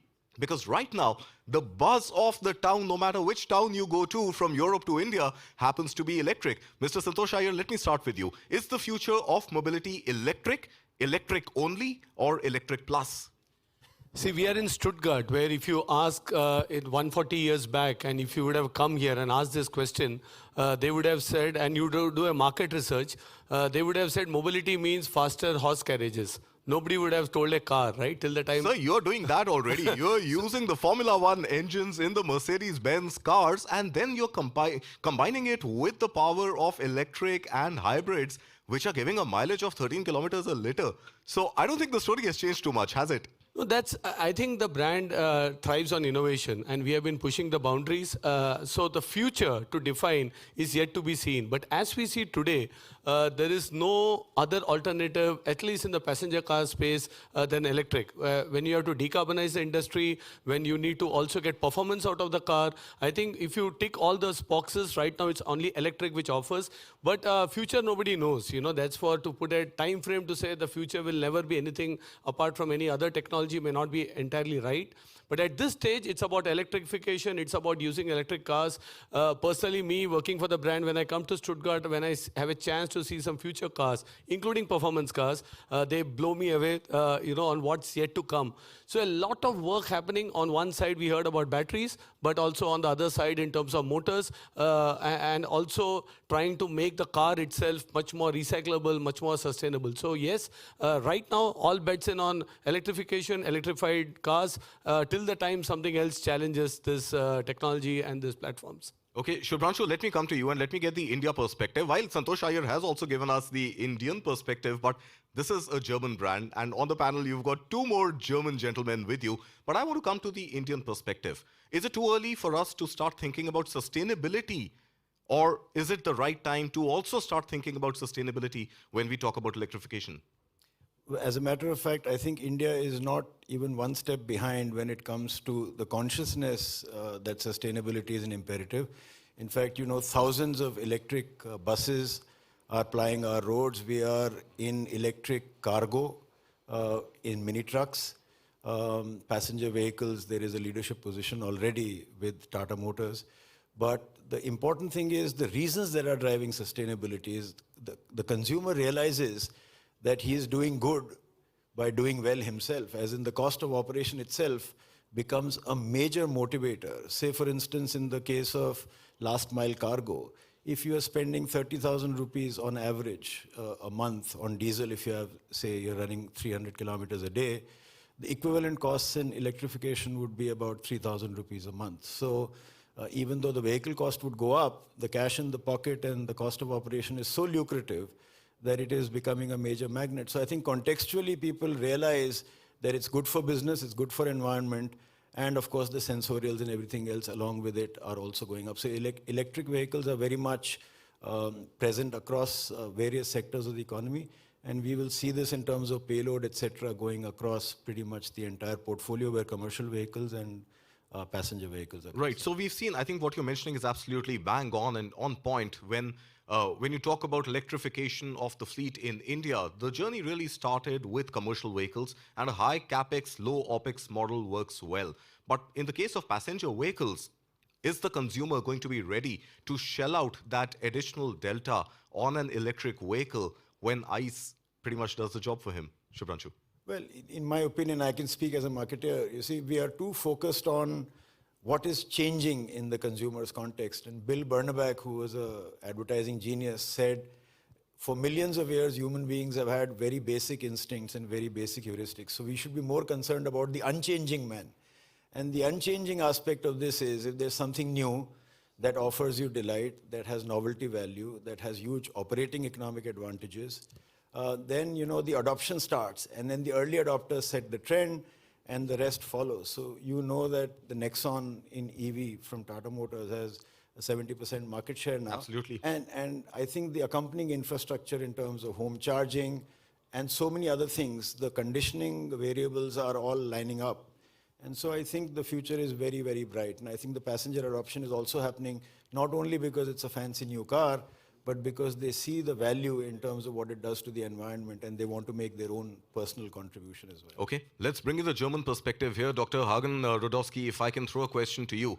You're from the Porsche Consulting Group and consultancy, and you sit on the board and work very closely on strategy. From the perspective of a German brand like Porsche, am I pronouncing it correct? Is it Porsche, Porsche, yeah. Porsche? It doesn't matter as long as you say it with a smile. Okay, so. Well, the smile is right here, as broad as yours. So from a consulting perspective, when you were on the drawing board really figuring out the electric strategy, what were some of the pros and cons, and what really made the pivot from ICE to electric happen for the Porsche Group? I think the point was already made over here when we say, electric is the future, there's no doubt. But let's not forget the most important person in our game, and that's the customer. Take rates are different around the world, and some regions need more time. So really adjusting your product portfolio in that sense that you kind of respect that different rates of change around the world really makes a perfect strategy. Okay, Siggy, let's come to you. There's a time involved from the time a car is conceptualized or a vehicle is conceptualized to the time it really comes to the market. With a very rapidly changing technological environment, that time to market needs to be crunched. It needs to be shortened. And I think that is where somebody like you comes in, who has about 27 years of experience, if I'm not mistaken, with Mercedes-Benz, and now you're running your own consultancy firm. So how do we innovate, and how do we reduce the time to market, and how do we quickly pivot from something that is not working to something that could work using technology? Yeah, I fully agree. It's speed, speed, speed. So how could we accelerate to bring innovation in the product and produce it in a customer valuable way? And this is all about, I call it digital transformation with lots of elements, but we need digital transformation with a concrete why. Why means value add. Value add for the customer. And at the end, the company wants to earn money. Therefore, speed means, and let me just make an example how we do the validation. Other OEMs globally, there are 3 types of validation. Road-based validation, but for this you need hardware prototypes, very costly. Then you have test bench validation, and the third one is digital validation.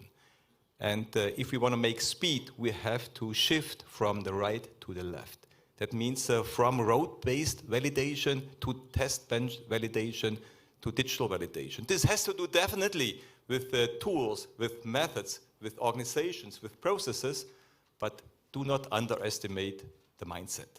We need there the mindset of digital, a digital-driven organization, and we need digital courage. Digital courage means to focus on digitalization and focus and shift this from road to test bench to digital. And this helps to make speed.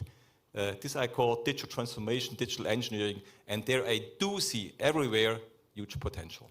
Okay, so digital transformation seems to be the name of the game. Santosh Iyer, let me bring the ball back to your court. And, when you talk about Mercedes-Benz and when you think about the whole manufacturing process, you still have the Henry Ford images in mind of cars really being rolled out on assembly lines. Today, sitting in Stuttgart or anywhere in the world, how do you view Mercedes-Benz as a company? Is it a mechanical manufacturing company? Is it a digital company? Firstly, the top boss is here, right here, Jörg, who is leading. And in Stuttgart, we have something called Factory 56, which we are all proud of. I think this factory is a benchmark for the world when it comes to automotive production. We have never gone the one color, one model philosophy. You mentioned brands back in the US. We always believed in innovation, maybe not selling more cars, but innovating and making more. And that also goes to the production processes. Thanks to our colleagues in Bangalore, we have this MBIDI setup. Digital twins, what he's mentioning, is all being practiced. It's not a concept. And I think just to name, a lot of technology is coming in to ensure the manufacturing lead time as well as quality as well as processes are done up. So I think even in India, we are quite fortunate to imbibe many of those. Flexible production, we can also make an electric, because one of the question was also how do you now change based on customer demand your production processes. We can be proud to say that in our manufacturing process in the same line we can make an electric car, hybrid electrified combustion engine car, and also the traditional combustion engine car. So all possible to be rolled out of the same line. That gives flexibility, and all of this again is, I think, we keep pushing the barrier to see what we can do for the future. Okay, Hagen, let me bring you back into this conversation. Now, we are consistently talking about electrification, electrification, electrification. Does there need to be a step in between from ICE to electrification, and is that step hybrid, or is that step not required at all? That, first of all, Kartik, that step is required, but then there's also a step in that going from what you call, what was the first one? The test bench, no, not the test bench, the road, then the test bench, and then digital. So, that step of digital in between is, that step of test bench in between is really important in getting to digital. So, there was a book written over 60 years ago with a very boring title called The Structure of Scientific Revolution from Thomas Kuhn, if you want to read it. But that guy coined a term in that book that we all use to describe what's happening here. It is the paradigm shift.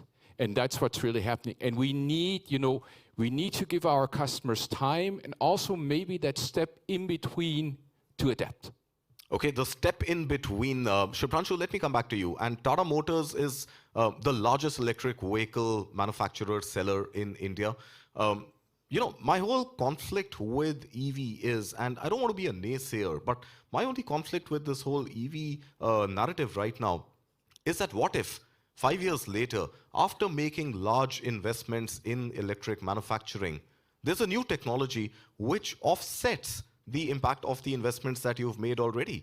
And there are cases and there are case studies here in Germany itself where massive investments have been made in a technology and there weren't enough sales. So how do you quantify and qualify that risk-reward ratio when you adopt a new technology? Well, I'm saying no. Firstly, there is no dance of probability here. It's quite clear that the world needs to move towards a more sustainable mobility. And time and the future only move in one direction. So when people have already adopted that... Do we know it's the right future?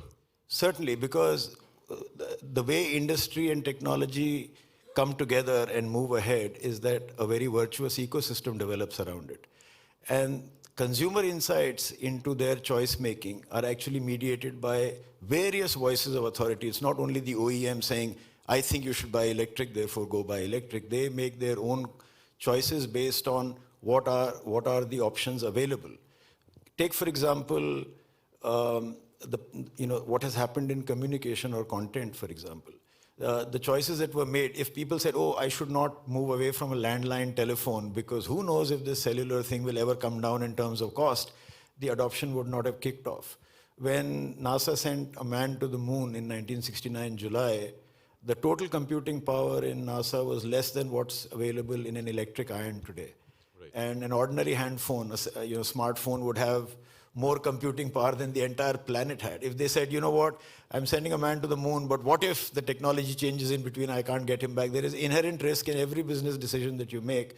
But I think the propensity to consume, the virtuous positive cycles that have kicked in, and I think a global supply chain coming together makes it pretty sure, pretty certain that this is the intended direction, and I think we will move all the way. Okay, and this actually brings me to a small elephant, but yet an elephant in the room, and this is something that my colleague Sandeep just addressed some time back, but I want to bring it in the context of manufacturing of electric vehicles. And Siggy, let me come to you with this. There is this small elephant, a fairly large one actually, I stand corrected, called China. When you talk about electrification of fleets, when you talk about electrification of mobility going forward, the huge dependence on China is something that India and Germany, to my mind, will be able to do very little about in the foreseeable future. How do you view that? So I mentioned I spent 3 years in China during my 27 years at Mercedes, and definitely it's our biggest market. This is the current status, and this will stay, not just for Mercedes, I guess, for other OEMs as well. But now I'm not a Mercedes guy anymore. Now I'm independent, and I have my own opinion. You can speak your mind then. And therefore, it's good to have their local production. That's a first good starting point.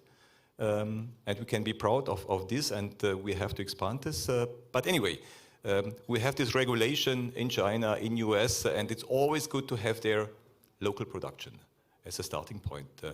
And then it's the collaboration. How do we collaborate? I mean, from a governmental perspective, a political perspective, economic perspective, with the right partnerships, definitely, and to overcome this. It's not an easy game, but you ask for electrification. Yeah, there we have to start on China. The core there is battery. We have, which is what? Correct me if I'm wrong. 70% of the cost of an electric vehicle is battery, and almost 100% dependence on those batteries is China. Yeah, you have the big players definitely with the CATL, with the whole ecosystem. You have them in China. There are many tries of all the OEMs to start their own ecosystem. Not currently very successful. So therefore, we have to find here a good solution. I still believe there must be a common approach of OEMs to come there up with a alternative, with a common alternative. Okay. To be not 100% dependent on this situation, definitely. But I do not see currently the successful startups, the successful joint ventures, but I would push them, I would encourage them to continue. At the end, we have to make money. At the end, we have to steer the innovation. You said on the way from liquid to solid. I guess this is an important step.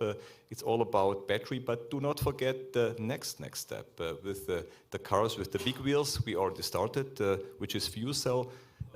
I personally believe this is a good future, not in the next 5 years, but perhaps in the next 7 to 8 years for cars as well. So therefore, do not forget the next step of innovation, of technology, because there we are more independent. We have we can strengthen our strength there, and push that technology further. Okay, so from what I understand, Siggy, that you're saying that step 1 is fait accompli. There has to be reliance on China, and we can work on step 2 and step 3. Well, gentlemen, we are at half time of this playoff right now. I want to bring in a counter attack, and Mr. Purendu Chatterjee, if I may request you to really, you touched upon it, and you gave this case of sodium-ion batteries. Is there an advantage, inherent advantage that India has and the rest of the world without China has in sodium-ion batteries as an alternative to lithium-ion batteries when you talk about the future of mobility? Can we have mic number 6 on, please? Can you hear me? Yeah. Go ahead. Okay. So, look, sodium-ion battery is in the early stage of the game. Okay. So if you successfully execute the R&D programs, and globally it gets executed, We are in the beginning of the game, so we can catch up. So India will have, because of its market power, a huge advantage. Also, sodium will go into the grid first, and we are building a new grid, and the grid battery will be sodium. So these two reasons gives me immense hope that we will succeed in beating China in sodium. So, gentlemen to the panel, thank you, Mr. Chatterjee. Gentlemen in the panel, I really want to come to this question right now about alternatives to lithium ion. Are there conversations in boardrooms about exploring these new technologies, especially lithium ion? Santosh Iyer, if I can come to you. Well, I can only urge all of you and some of my Indian friends who have come in that 200 meters away, if you go to the museum and you start from the first floor and you keep coming down, you will see the evolution of cars, technology, and how things have happened. And you will see that nobody could envisage the ground floor cars when you start from the 1886 on the first floor. Similarly, on technology, there is, of course, solid state, many others. We are having this company, YASA, which make motors. And it's just not the batteries, as I said. It's also the performance coming out of motors. A lot happening. Lot will continue to happen. But for us, we have to keep the customer in the center today. Today's mobility need cannot be met by a technology of 2040, and we cannot wait. We need to give something to the market which the customer wants in a sustainable way, in a decarbonized manner as much as possible, because let's accept we are part of the problem. I think in the earlier panel, we mentioned Delhi air quality versus other places. So we can keep postponing. We can say that let the customer wait for the best ever technology to come, the most low-cost solution to come, the supply chains to get corrected. But then at whose cost? And that cost is public health, that cost is environment, and that cost is our children's future. And this is something, if we collectively agree that yes, we need to drive today the change with the available technologies, because they are great. Today's electric cars, at least what we make in India, they give 700 kilometers range. We in fact did a Guinness Book World Record in India of driving a car by an independent person with on public roads, not on test tracks. And that car did 900 plus kilometer range in India from Bangalore to Bombay. So I think it's all there today. Of course, there will be better technologies in the future, no doubt. But the customer of today wants a car today for his mobility needs. And then again, as Mercedes-Benz, we are in luxury mobility. So they go a bit beyond car, a bit beyond just the basics to see what kind of comfort. And I think we have not discussed much on the software bit of the car. I just wanted to come to the software part. The differentiator will be the software. Today, we have the MB operating systems in our car. This is the experience that will differentiate cars, brands, and products and services. And I think that's a lot to be done there. A lot of focus is on the hardware, which is this battery. But if you take this out, I think that will develop. All of us will find solutions. The car of the tomorrow will also be more software defined, just not battery defined. Right, which is why I began by asking you that, are you a mechanical engineering company or a software company, a digital company? But great, I think I have the answer now. Dr. Hagen, if I can bring you into this conversation now. Minus hardware, what is the future of mobility? Talk to us about the software and talk to about artificial intelligence and machine learning and self-driving cars and, all the beautiful geeky stuff about automobiles. Take us through it. Yeah. So the paradigm shift I talked about, that's really, this is it. For over 70 years, we first had a beautiful design, then we put in more and more electronic control units, too many by now. And then at the end, we did try to put it all together with one piece of software. That no longer works. So this is the age of the software-defined vehicle. Yes, you've heard this before, but no longer design first, then ECUs, then software. Today it's software first, then a few ECUs, and then we can go into any beautiful car like any Porsche. So this is the basic idea. And along the way, AI helps us to be better in coding, to be better in design, to be better in supply chain. Okay, but you talk about AI and I get the jitters, I get the goosebumps. I really don't want to still believe that AI can be used to a point where the car is going to drive itself. I still want to be in control. That moment is very close, but we've been waiting for it for a very long time too, I admit. So we're somewhere in between. So are you scared of that moment as much as I am, or there's something else which is holding back automation and self-driving cars? It's more the perception and maybe also a little piece of missing regulation. But if you go to San Francisco today, you can already experience that. So it's there. It's more about, you know, how do we deal with the biggest topic for autonomous driving, which is mixed traffic. That's really the challenge. So if you go on the road, all those other cars still will be there. What do we do about it? That's what's keeping us up a little bit here. Okay, Siggy, let me bring you in. You talk about crunching timelines and the time to market and really getting the technology, the software part, to work much quicker to get cars rolled out sooner than they used to earlier. I believe the timeline has been crunched from 4 years, or from 5 years to 4 years, and now you're working on crunching it from 4 to 3. Talk to us about the role of artificial intelligence and connected technologies in crunching this timeline from a manufacturer's perspective. Let me start a little bit storytelling.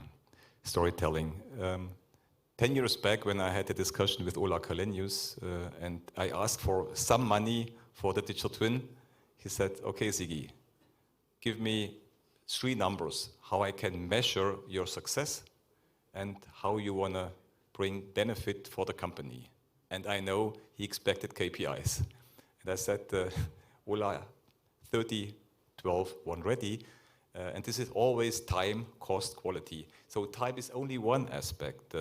It's cost and quality as well. These 3 dimensions. At that time, I meant 30% hardware prototype production, 12 months acceleration in the product creation process, and the first time right, that means no postponement of your market entry dates. This is time, cost, quality, and what I've learned there, make your targets measurable. And if you have measurable targets, you can track them. And this helps you to do the digital transformation. Coming back to AI. AI you can use along the enterprise processes in engineering, production, sales, after sales. You can do AI in the car as well, in the behavior. So therefore, 2 areas. In both cases, it's super important, and I'm doing a lot of AI projects with a lot of startups, not focus only on the technology. Yes, it's Gen AI. Yes, it's deep learning. Yes, it's neurosymbolic AI. It's knowledge graphs. Combine the right algorithms, but even more important, have a deep knowledge of your business processes.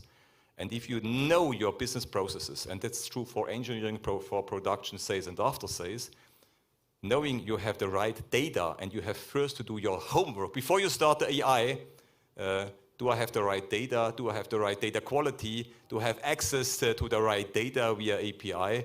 And have the right use cases? Then you can start doing AI. And what I have seen already, and you come back, I will come back to this acceleration, you can easily do efficiency improvements by 30–40% because of along the processes, along this engineering processes to accelerate even more.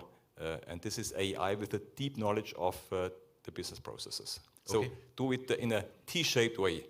Okay, so KPIs, and talking about KPIs, Shubhranshu, if I can bring you into this conversation now. Is there a KPI for Tata Motors to make its way into Germany? I haven't seen Tata Motor cars in Germany yet. What is the roadmap? Not in my pay grade to answer. Okay. But I can tell you, I'd like to kick the ball in India's direction for a minute. Okay. Because I see that we've spent a lot of time on powertrains and alternate fuels and future fuels and so on. But you must remember, since we are an India forum here as well, you know, for an economy of 3.5 trillion at 1.3 billion people plus, with a median age of 28, if you were to count 100 people on the planet, 2/3 of them are going to be from India and China. Yes. So the definition of global and the bracket at which we are talking about the most sophisticated innovations coming to market and being commercialized, the entire luxury market in India is all of 50,000 vehicles today. That's right. And so therefore, for an urban population of 500 million, you need to have the ability to do incremental changes which can be commercialized with mouth-watering value at a very effective price point. And so the global majors also will need to be able to bring that innovation in easily accessible ways at the last mile, find the dealers, file in the service ecosystem. And there are brilliant things happening. Porsche has the suspension management system. Li Auto has done some fabulous work. How do we bring the benefit of that technology, which is happening in labs across the world, is commercialized for the elites, to the everyday lives of Indians everywhere, which then opens up a humongous market which will continue, given our demographic dividend, for many, many decades in the future. So I think, it's like I said, it's not my pay grade to decide whether or not we need to be in Germany, but certainly we need to do more in India. Everybody needs to do more in India, and the Germans are welcome to be in India as well. I noticed you very, very easily flicked the ball from your court to Santosh Iyer's court. So, what do I make of it? Are we expecting semi-luxury or more luxurious Tata Motor vehicles, or are you hinting? I'm a commercial vehicles man. Mercedes-Benz cars more accessible to people like us. I mean, Santosh's credentials are impeccable. It's well established. I mean, Mercedes is a leader in that bracket, and some of the work that they're doing direct to customer, etc., is very, very impressive. I'm just saying that even that, Karthik, if I may hazard a point, the old structure of mass, popular, prestige, local player, JV, MNC, even that model has gone for a toss now. So everybody is in play everywhere. Instead of saying, this is my proven model and I'll take it to an India and then wait for India to catch up, you just need to have the acumen to say, this is a great market, what model will work here? And then tweak the model if you can. Right. So, Santosh Iyer, I think he tried to flick it again, but let me try and control the ball here. Are we really looking at, as from the standpoint of Mercedes-Benz, is there scope to explore more entry-level Mercedes vehicles in India? Because like Shubhranshu just mentioned, just 50,000 luxury car sales as opposed to almost, 4 million cars that we sold last year? So the ratio is small. Is there a case for Mercedes-Benz and other luxury brands like yourself to look at entry-level vehicles in India? Or do you think your business model will rest on super luxury, super expensive cars as they've been the case right now? No, firstly, the car has a lot of content that we are trying to give to the market, and it starts from safety till digitalization to many other topics. Now, if you look at our mix in India, 25% of the cars we sell are all top-end cars. Then 60% of the cars are core. And then the entry is still today hardly 10 to 15%. So it's not that we don't have the entry. We have the GLA, we have the A-class there. But end of the day, of course, these cars have content and they are Mercedes-Benz. There is no plan to not have a non-Mercedes-Benz in any market. And either we do it because I think the brand promise, if you have a car, it needs to tick all the boxes. And what is the fundamental DNA of the brand. So in that sense, yes, we are waiting. Also on the other side, we have financial solutions. What's working well in India is we have a financial services arm, which is now close to 1 billion in portfolio.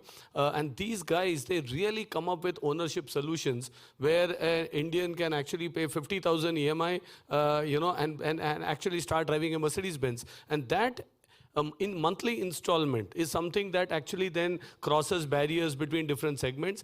Our effort would be to try to make that as one of the key entry. But yes, again in India, consumers like to own the car and not lease it. And in these models, you have to give the car back in 3 years. So there is always an anxiety what happens after 3 years. So this is more of a cultural shift, but that's the direction we would like to continue in terms of our product development as well as what we do in India. Okay, so I want to take a little bit of a break here and really pivot from four-wheelers and cars.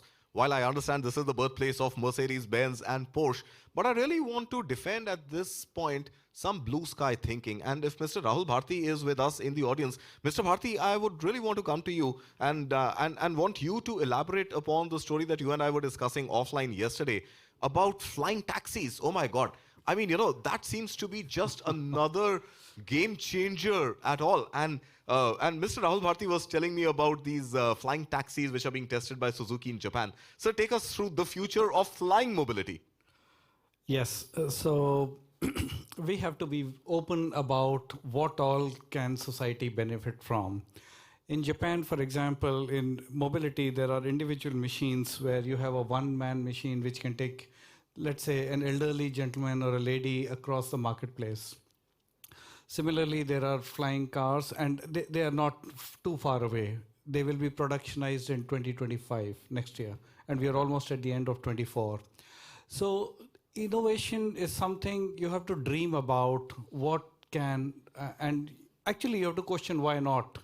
So I see a lot of ads, can I have an AI machine where my dog understands my language or I understand his language? Can I have a pen that does my homework? They're not too far These away. seem like the Apple April Fool's Day ads, right? I mean, all this used to seem like April Fool's Day. And here we have, in fact, some solutions already. So yeah, please elaborate. Yes, so it appears it's on the border of, the difference between intelligence and sanity is success. So it may not be April Fool's Day. And let me also mention to you, there's not just one company. There are several companies who are trying their hand at it. And it will be launched very soon, I think, in one of the major events in, I think, Japan Olympics or something. The idea is that there are needs of society which are not being fulfilled by our traditional mobility models. We have to think beyond. Okay, we have to think beyond. Gentlemen, how are we thinking beyond as players in the auto sector? Shubhranshu, I'm sure you may not want to disclose all the strategy in front of Maruti Suzuki, one of your closest competitors back in India. But blue sky thinking, how relevant is that in boardrooms, in decision-making processes? I think the point has already been made. The biggest change in automobiles or mobility per se has been the development of digitalization in every part of its operation. And I think outside of financial I understand services... the process. I'm saying from a product innovation perspective. I'll just come to that in a second. So point I'm making is, little incremental changes when looked at in aggregate in a market the size of India are massive changes. So for example, the way in which the automobile was conceived of and the entire industry grew, say in Europe, is a very large market of very few people, each having a lot of money. You come to a developing market, say in India, the paradigm shift is that it's still a very large market in aggregate of billion people, each having very little. So now the automobile, the mobility need is still very much there, but you need to have that mutation, that valuable mutation to be able to offer appropriate technology at addressable value. That's the challenge to bridge. So blue sky thinking is about not what the possibilities are, because they'll always be mouthwatering, but whether that possibility can be addressed on scale. So that's Maybe I can give a very different tangent to this. We think of mobility, but India also has the highest number of road accidents. We have 150,000 people dying almost once. By the time we conclude this session, couple of casualties would have happened in terms of road accidents. So we were discussing and we adopted a highway stretch, right, as part of our CSR initiatives, which has the highest fatality. The Samruddhi Mahamarg, one of the best expressways, but having the highest casualties. And then with them, when we were discussing with this NGO, what can we do? We said our cars have a lot of sensors. They continue to collect data. They continue to collect data in terms of road conditions, also in terms of what's happening. And then we were discussing with our RD colleagues, of course, these are anonymous data. Can we use this data to identify potential braking hotspots? Where can we do? What can we do there? So as part of our CSR activities, can we change the design, if possible, or do an intervention on that road or on that corridor where we can actually reduce fatalities and accidents? So this is what mobility can do when you actually really look into the space of public safety and others. So you have to think beyond just selling cars or trucks and buses, but also in a developing country like India, as Shubhanshu said, the challenges are different. Right. So as players, what can we do to then change the game? All right, gentlemen, we are completely out of time. One last word, Dr. Hagen, 30 seconds. I'd add you need a radar. So at Porsche, we have something called Porsche Ventures, and we heard this before. Looking at startups is a great idea to capture ideas. And for blue sky thinking, you need those ideas that are floating around, and maybe a vehicle like Porsche Ventures is a very good idea. All right, gentlemen. Well, that's all we have time for. This conversation can continue forever, and I'd love to take it offline with you, but right now we are completely out of time. Thank you so much for joining us here on the Future of Mobility at the News 9 Global Summit in Germany. Requesting all the panelists to please stay on stage. So much talk of blue sky thinking when the skies are nice and grey outside, almost snowing and raining at the same time. But, as if to clear all the greys, a lot of blue sky thinking. Fascinating discussion on the panel. Ladies and gentlemen, big round of applause for these gentlemen on stage. for helping us get a peek into the future of mobility. We're going to felicitate them. Before we let go of them, I'm going to invite Mr. Ramu Rao Jupalli and Mr. Hemant Sharma ji to please take the stage to felicitate our panel of guests.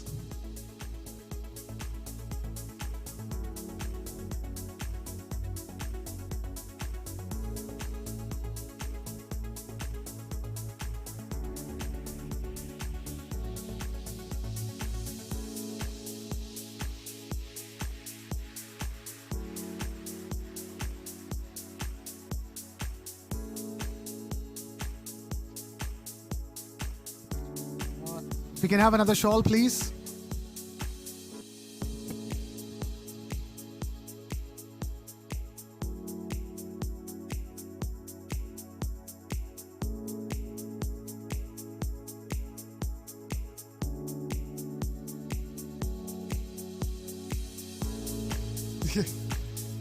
Ladies and gentlemen, a round of applause for our match referee for the playoff, Karthik Malhotra.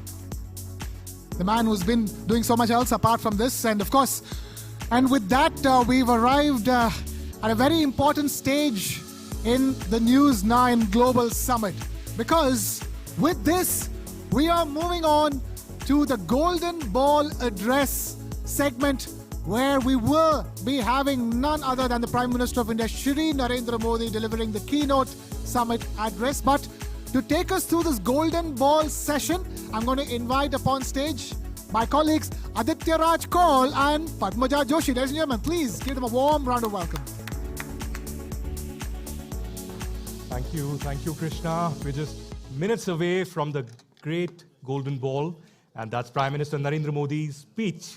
That is the key element of the News 9 Global Summit in Germany, isn't it, Padmaja? And we're at a very interesting stage right now, because in just a few hours from now, we will have the results declared for some of our most critical states, 2 states in our country, and of course a number of smaller by-elections as well. So there's a lot of excitement, there's a lot of buzz in India, and of course it's not just about one election alone, it's also about what trajectory the country is taking. A historic feat by the Prime Minister of India, Mr. Narendra Modi, for having come back for a 3rd term. He's already said he's got his eyes set on Mission 2047. So I'm quite certain all of you will be waiting with great expectations of what he is about to say. Well, yes, and on that note, we have a very special guest here at the News 9 Global Summit.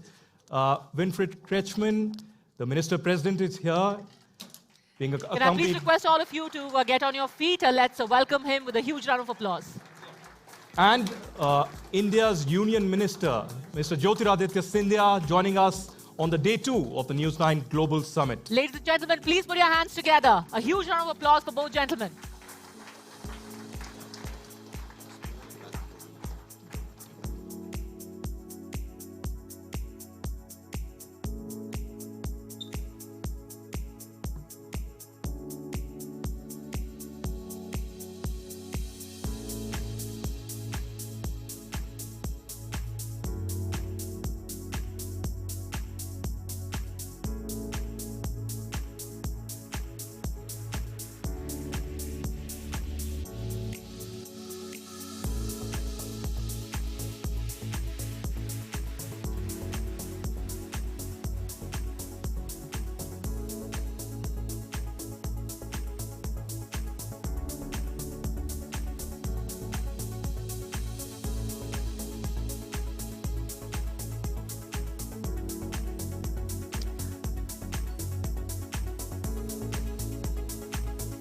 Can I request everyone to please settle down? We've got our guests in the room with us.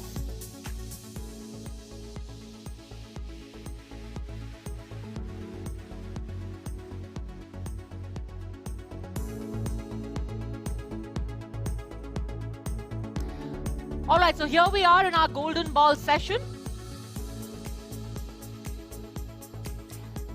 Ladies and gentlemen, it's the time that we've all been waiting for, the summit keynote address, the Golden Ball address of the News 9 Global Summit. None other than the Prime Minister of India himself, Shri Narendra Modi, will be delivering the Golden Ball address. And to welcome him to the summit, can I please request on stage the MD of TV9 Network, Mr. Varun Das. the man who has been actually working on this for days together, Mr. Barun Das. Meine Damen und Herren, nun spricht Herr Barun Das. Thank you, Aditya. Thank you, Padmaja. Vielen Dank, Aditya. Vielen Dank, Padmaja. Herr Ministerpräsident Winfried Kretschmann, Bundesminister Jyotiraditya Scindia, Exzellenzen, meine Damen und Herren. Willkommen zur Golden Ball Session, genannt nach dem Ballon d'Or. Willkommen seitens der TV9 Netzwerk. Federal Minister Cem Özdemir made some India and Germany can collaborate to create a prosperous but sustainable future together. Mr. Gunther Oettinger laid out a very comprehensive hat dabei die Zukunft and the experts who spoke at various sessions have given us many useful ideas on a variety of important subjects. I'm sure all of us have enough to take away and incorporate in our decision making. As we navigate a highly complex and challenging world today, more than ever we need to collaborate, work together on the problems that face each of our nations and indeed humanity as a whole. There is a saying that is often attributed to Henry Ford. It is one of my favorite quotes, and I'd like to share that with you first in German, and I do apologize in advance im Deutschen wiedergeben. Dabei entschuldige ich mich für die deutsche Aussprache. Here it goes. Zusammenkommen ist ein Beginn. Zusammenzukommen ist ein Beginn. Zusammenbleiben ist ein Fortschritt. Zusammenarbeiten ist ein Erfolg. To those who like me do not speak German, kein Deutsch sprechen, bedeutet das, Zusammenkommen ist bloß der Anfang. Staying together is Zusammenbleiben progress, ist Fortschritt. working together Arbeiten, is success. zusammenzuarbeiten, We are fortunate ist Erfolg. that we are gathered today in the capital of a state whose very DNA Heute in einer Hauptstadt. After all, einer Baden-Württemberg was Landeshauptstadt, created by bringing together three different definiert sich durch provinces. Erfolg. That makes the state Baden-Württemberg not besteht just aus drei innovative but also ehemaligen welcoming Provinzen. of Das people. ist nicht nur ein innovatives Baden-Württemberg has a Bundesland, robust sondern auch ein economy. Bundesland The mit last einer year, Willkommenskultur. that last year produced einer more than starken €500 million Letztes in Jahr goods and services, betrug der and almost Umsatz über 50% 1 of Milliarde this Euro. came from exports, which Nahezu die essentially Hälfte means davon that the state war dank is home to Export. companies that Das are world heißt, champions. dieses Bundesland ist Being die globally Heimat minded is not globaler something new Pioniere. to the state of globales Baden-Württemberg. Mindset zu haben, As a ist tribute nichts to the Neues progressive hier in leadership of the Baden-Württemberg. state, I would like to point Als Testament zum Pioniergeist dieses Bundeslandes möchte ich sagen, im Jahre 68, kurz bevor meiner Geburt, Baden-Württemberg als forged a Indien special gerade einmal relationship 20 Jahre with the state of unabhängig Maharashtra. That's when Stuttgart became the sister city of Bombay, now called Mumbai. It is a relationship that has not only grown in decades since, but also strengthened due to close collaboration in vital areas. For instance, the state of Baden-Württemberg recently signed an agreement with Maharashtra to recruit thousands of skilled workers. I'm sure Minister President Kretschmann will tell us more about the secret sauce that makes Baden-Württemberg so successful. With that, let me once again welcome you all to the Golden Ball session and make our way for our honored guest, Minister President Winfried Kretschmann. Danke, namaskar.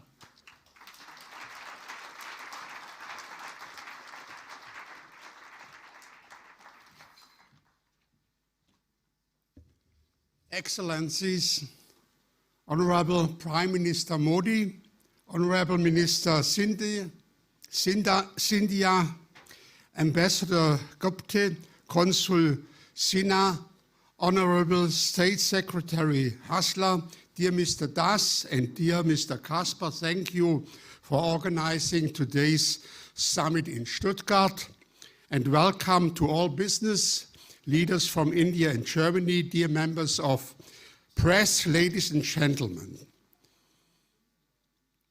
Did you know that Baden-Württemberg and India are actually direct neighbors?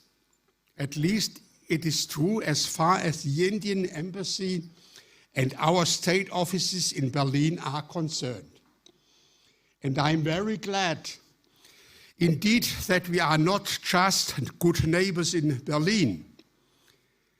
The News 9 Global Summit is the latest example to demonstrate that India and Baden-Württemberg are getting closer in many different respects. We are honored and indeed proud that you have chosen Stuttgart as the first place outside of India to host today's event. In fact, Stuttgart perfectly illustrates the closeness of our ties. It has been the partner city of Mumbai for over 50 years. It has been home to Europe's largest Indian film festival for 20 years now.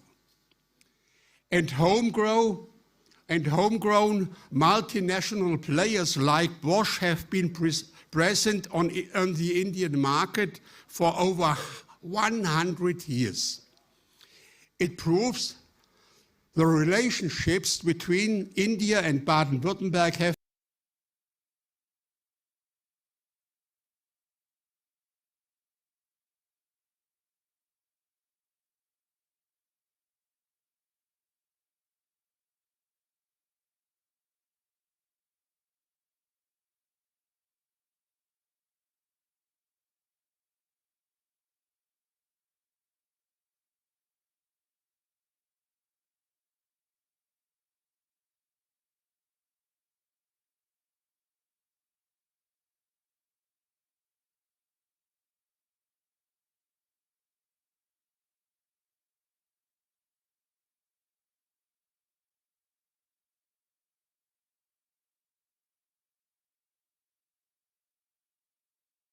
in India and Baden-Württemberg has exceeded 4 billion euros. And the agenda of this summit demonstrates the large scope of topics important for our common future, especially in times of global warming and geopolitical challenges, from green energies to artificial intelligence to skilled workers. Baden-Württemberg strives hard to find good solutions across all these areas. And it is good to know that our Indian partners are great allies. We founded a partnership with the state of Maharashtra almost 10 years ago.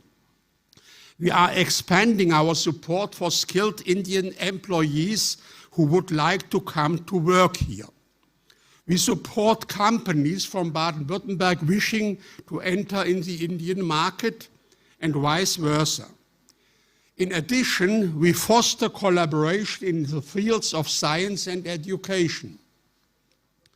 So, as you can see, we want to build firm and lasting bridges between India and Baden-Württemberg. I happily remember my own visit to the state of Maharashtra 7 years ago. The lively cities and rich culture, the great innovative spirit, the incredible hospitality.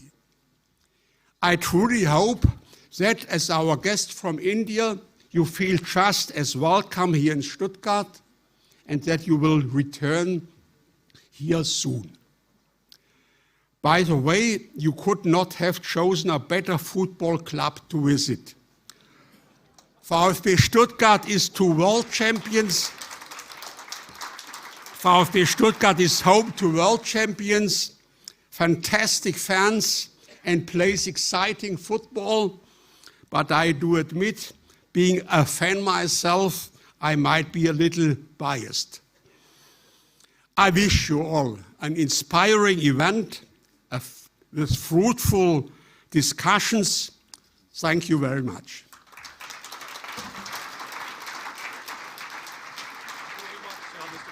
We'll request you to stay on the stage, Mr. Kretschmann, and the felicitation will take place now. We request Mr. Barun Das, Mr. Ramu. Mr. Reuven Kasper, can we please have Mr. B.C. Tripathi and Mr. Ramu Rao Jupalli please come on stage, and can we please have a token of our appreciation for Mr. Kretschmann.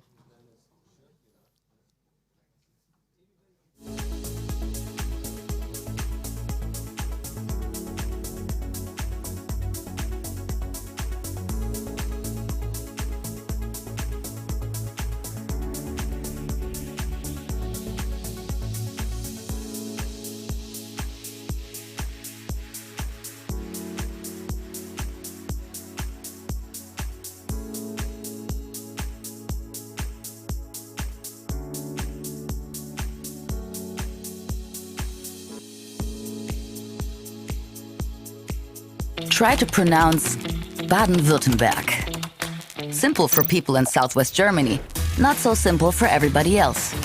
Luckily, finding simple solutions is at the core of our DNA.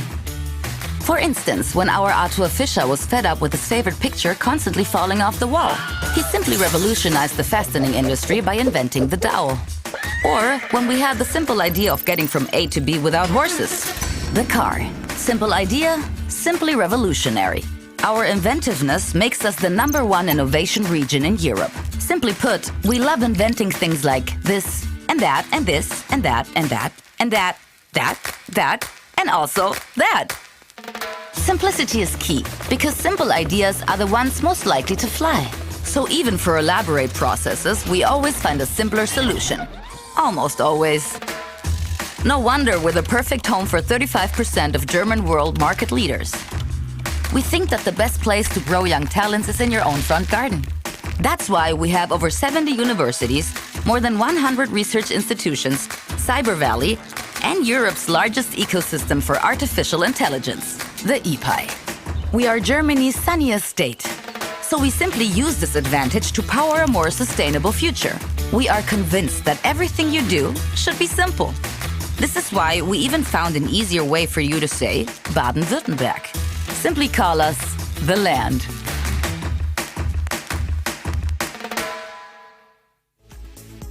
The land, you'll have a vacation and maybe find solutions to your problems. And before we get to the big golden ball address of Prime Minister Shri Narendra Modi, let us set this into context. And let's call on stage our special guest from India, the Senior Minister in Narendra Modi ji's cabinet, Jyotiraditya Scindia, the Minister of Communications, and Donia. The News9 Global Summit will in fact feature a series of insightful and knowledgeable sessions, and within the automotive category, alongside different other industries, dignitaries will be participating as well. In fact, let's just set the context for what Mr. Scindia's project is all about. Let's take a look. In Stuttgart, where innovation meets legacy, a global confluence unfolds. The News9 Global Summit, where ideas shape tomorrow. At its heart, a transformative leader, a voice for sustainable growth, bridging innovation with impact, progress with purpose, charting a roadmap for India and Germany. Join him as he maps the agenda for sustainable progress. News9 Global Summit. Can we please welcome you on stage? Please put your hands together for Mr. Jyotiraditya Scindia.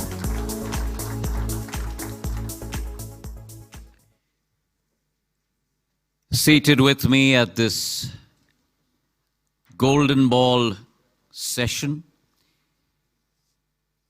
Minister President Baden-Württemberg, Mr. Winfried Kretschmann, my friends from yesterday, Mr. Hassler, Mr. Ruben Kasper, Ambassador Gupte, the evangelist who has put this event together in such a historic manner, Varun Das ji of TV9, ladies and gentlemen from across Germany present here today, friends from the media, and all our fans of TV9 from across the globe. It is indeed my honor to be here at the Golden Ball session. I have heard that yesterday and all of today's deliberations have yielded very concrete steps in the direction in which India and Germany's relationship must head. And as I mentioned yesterday, this relationship has always been a historical relationship between two peoples, two cultures, symbiotic in their nature, complementary in their nature. Today I shall talk about India's turnaround story. If you look back in history, civilization has always recorded the rise and fall of nations. But the rise and fall of nations do not merely follow the tide of time. Like ships, they are anchored in their leadership. They are anchored in their strength. And in India's case, a country that has witnessed a transformative journey in the last decade under the leadership of Prime Minister Narendra Modi, a country that has today graduated from being Asia-Pacific to Indo-Pacific, that tells the story of India's arrival, the story of India's rise. But as we talk about India's rise and India's arrival, what are the levers behind this transformative change? What are the levers behind the emergence today as a global power? And as they always say, the engine of the ship is always the captain ship. And under Prime Minister Narendra Modi ji, the direction that this ship has been given, the routing that this ship has been given, taking it to newfound destinations and newfound heights. Suffice to say, it has been a 180-degree turn. Prior to 2014, the 60-year-old socialist straitjacket has been thrown off. Myopic policies that restrained the growth of a great country, myopic policies that were tailored for sustenance, have been eradicated, and a new growth policy, a new growth lever has been instituted.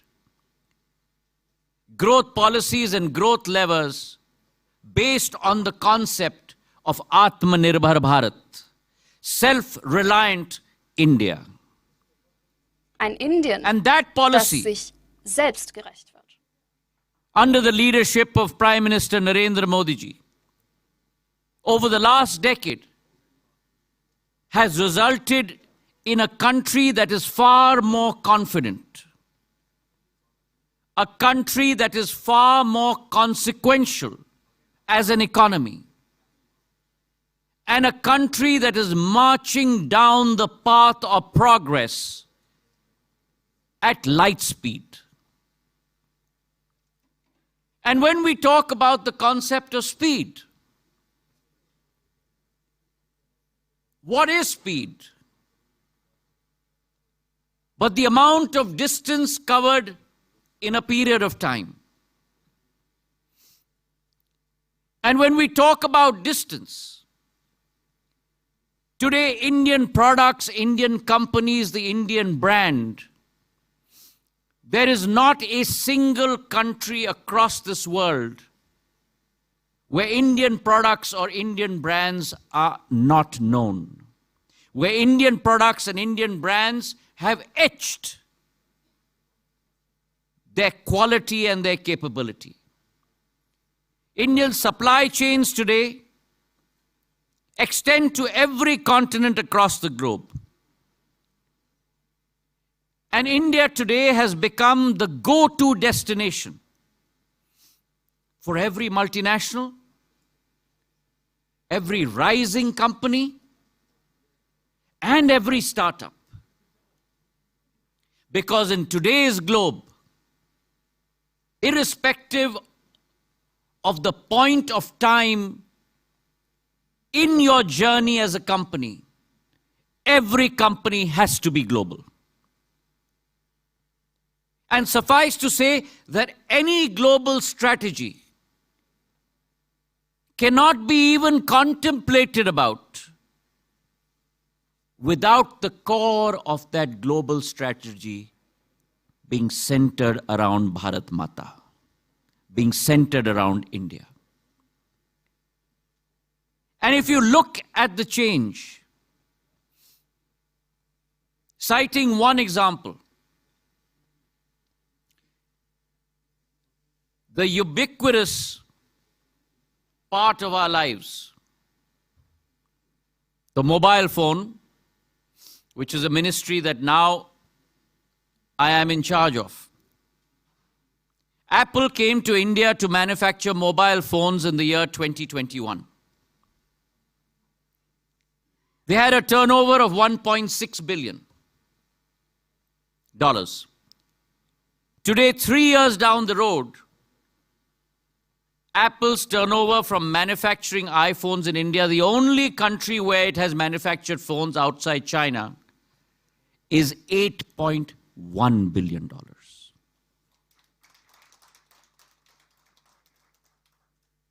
Over a 5-fold increase in a period of 3.5 years. That is the transformative change that we are talking about. And similarly, when we talk about time, it would not be a hyperbole to say that India has condensed growth of over decades into one golden decade, quote unquote, being the Golden Ball session. One golden decade where in 60 years in India, you had 90,000 kilometers of national highways. Today, you have 150,000 kilometers of national highways. 60,000 kilometers built only in one decade. In a country like India, where you had 74 airports built over a period of 60 years, today you have 160 airports. That's an additional 85 airports in a period of 10 years. In India today, where you had broadband users up till 2014, only 60 million broadband users. In that same country today, you have 924 million broadband users, where the consumption of data was limited to 1 GB per person on a monthly basis. Today, that consumption of data has gone to 20 Gbps per person. Those are the numbers that we are talking about in India today. And similarly, a country that was the 11th largest economy in 2014, today at close to $4 trillion, has become the 5th largest economy. And by 2027, we will become the 3rd largest economy in the world.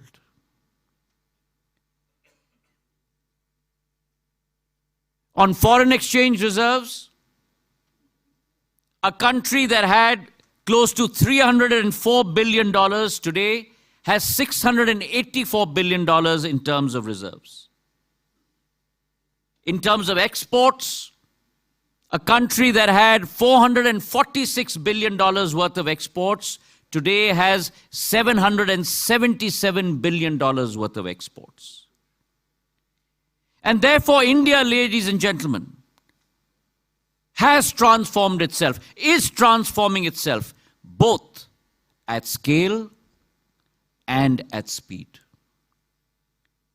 And we are poised to create a new economic miracle, not only across South Asia, not only across the global South, but across the length and breadth of humanity. Now, this progress that we talk about today under the leadership of Prime Minister Narendra Modi is not only about numbers. It's about the ability to transform lives. It is about our targeted welfare measures that have changed the lives of our citizens, from Kashmir to Kanyakumari, from Bharuch till Arunachal Pradesh. And this empowerment of our people has transformed our continent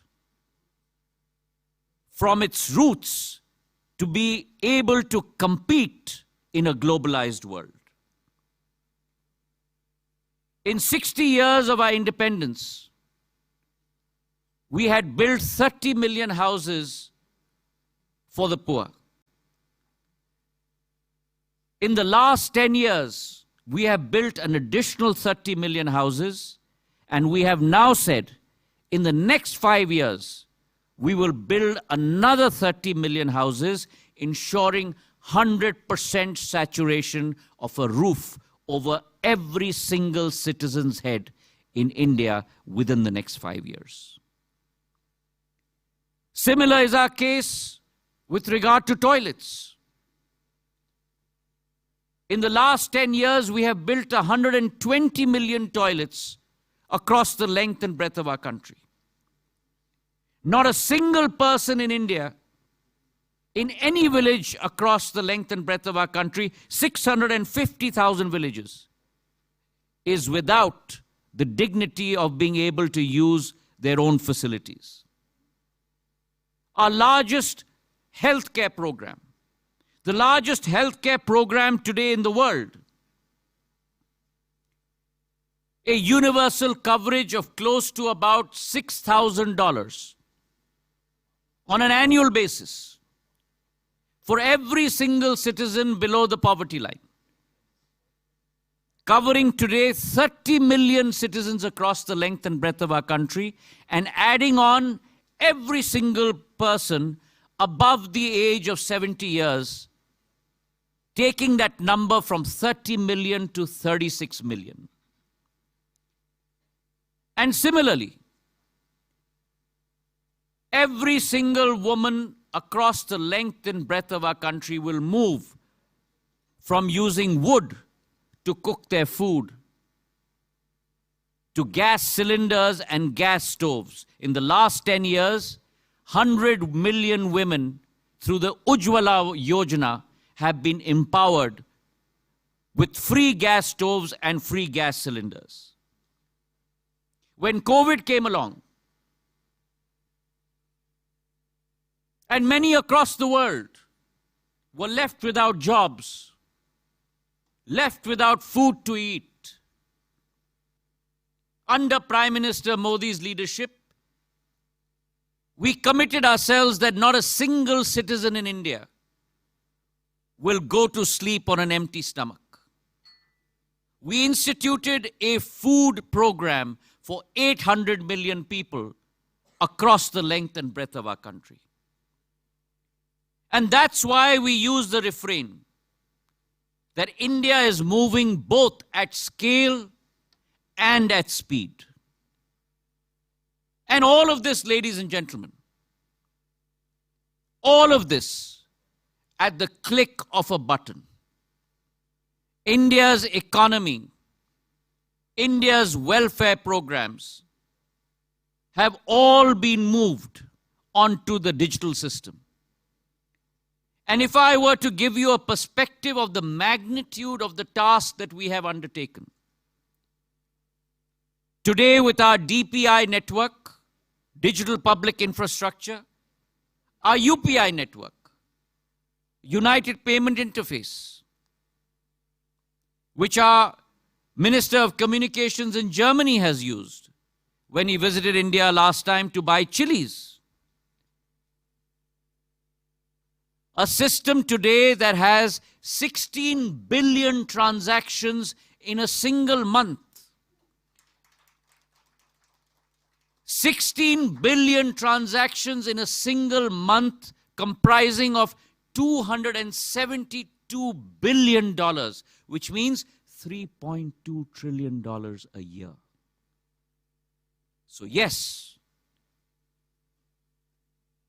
we have a national metalled highway, but along with that national metalled highway of 150,000 kilometers, we also have a digital highway. And that digital highway has been the leveler, providing opportunity to every single citizen across the length and breadth of India. And so digitalization is no longer a challenge for India. Digitization is now a leveler of growth. And it is a lever of growth. For the people, of the people, by the people.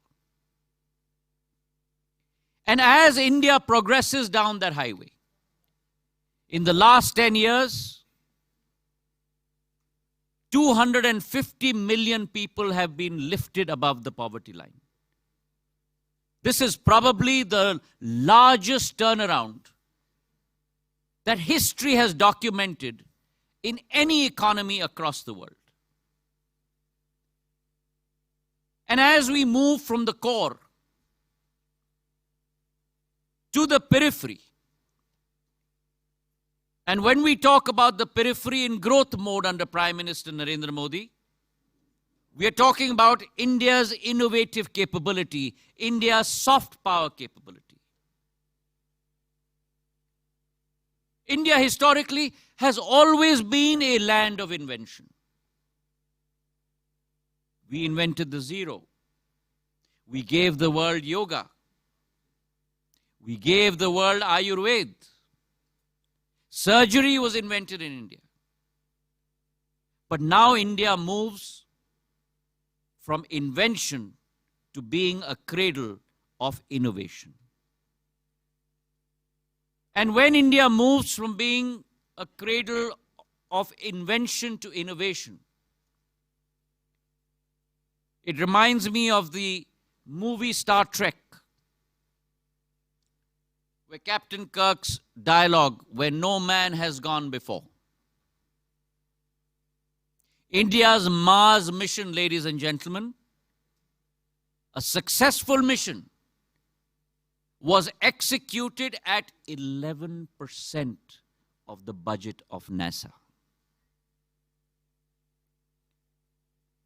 India's mission to the moon, the first country in the world to land on the south pole of the moon with Vikram lander. And that's why we say in India, प्रधानमंत्री नरेंद्र मोदी जी ने भारत के झंडे को भारत की धरती पर नहीं, विश्व पटल पर नहीं, लेकिन चांद पे भी गाड़ के रख दिया है. Prime Minister Narendra Modi has raised India's flag within India's firmament. He has raised India's flag on the global firmament, but he has also planted India's flag on the moon. That, ladies and gentlemen, whether we talk about India's adventure into space or in my own portfolio, the Prime Minister made the decision that our state-owned telecom company, BSNL, will move down the technology curve.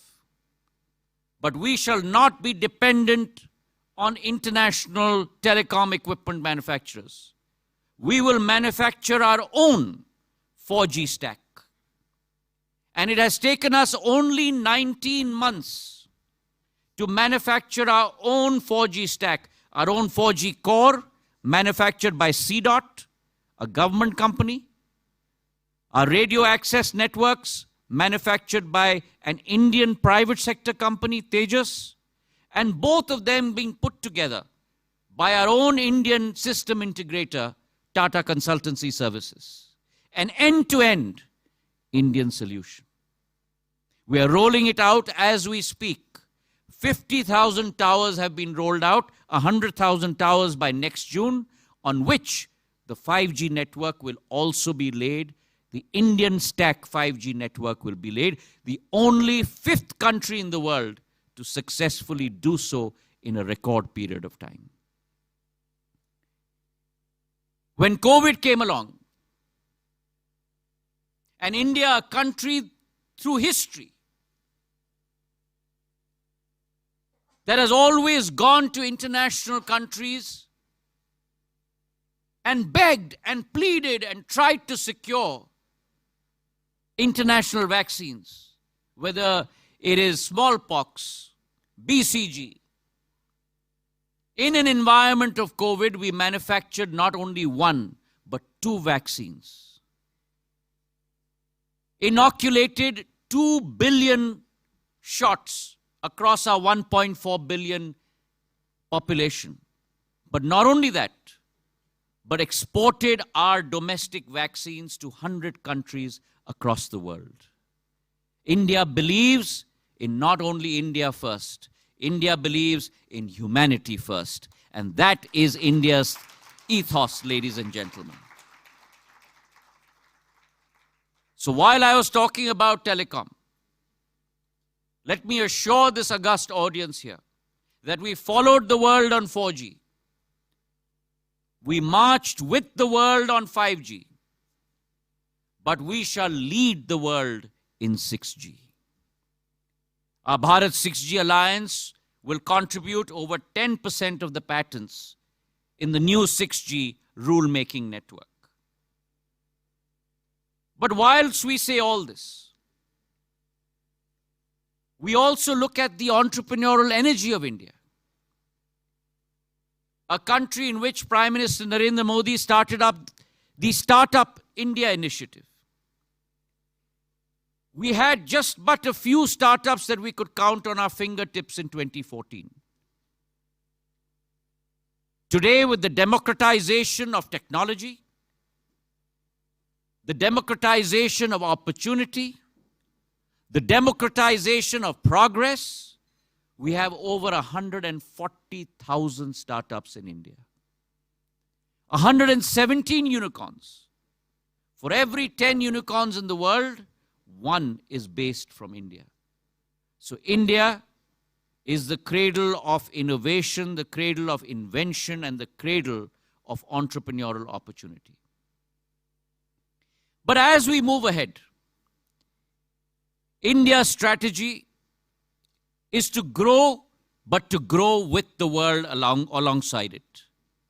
And the G20 was a beautiful exposition of the Indian brand of leadership, where we advocated an ethical and inclusive policy of growth so that the global south does not get left behind, where 1/3 of humanity lies, tied very much with the Prime Minister's ethos of Sabka Saath, Sabka Vikas, Sabka Vishwas, and Sabka Prayas. All-round communication and cooperation, all-round development, all-round effort, and all-round trust.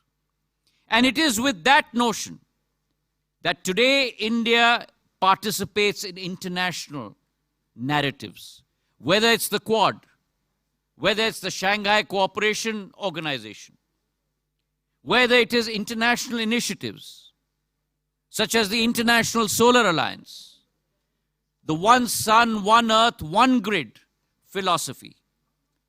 And while India embarks on this policy, it is also important to understand that India's thought process is to ensure that every country, great or small, participates in humanity's progress.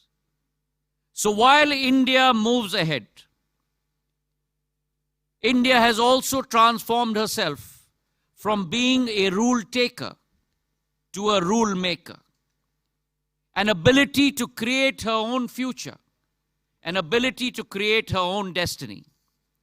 And while she does that, she will move from a policy of being Vishwa par Nirbhar, dependent on the world, to being Atmanirbhar, self-reliant.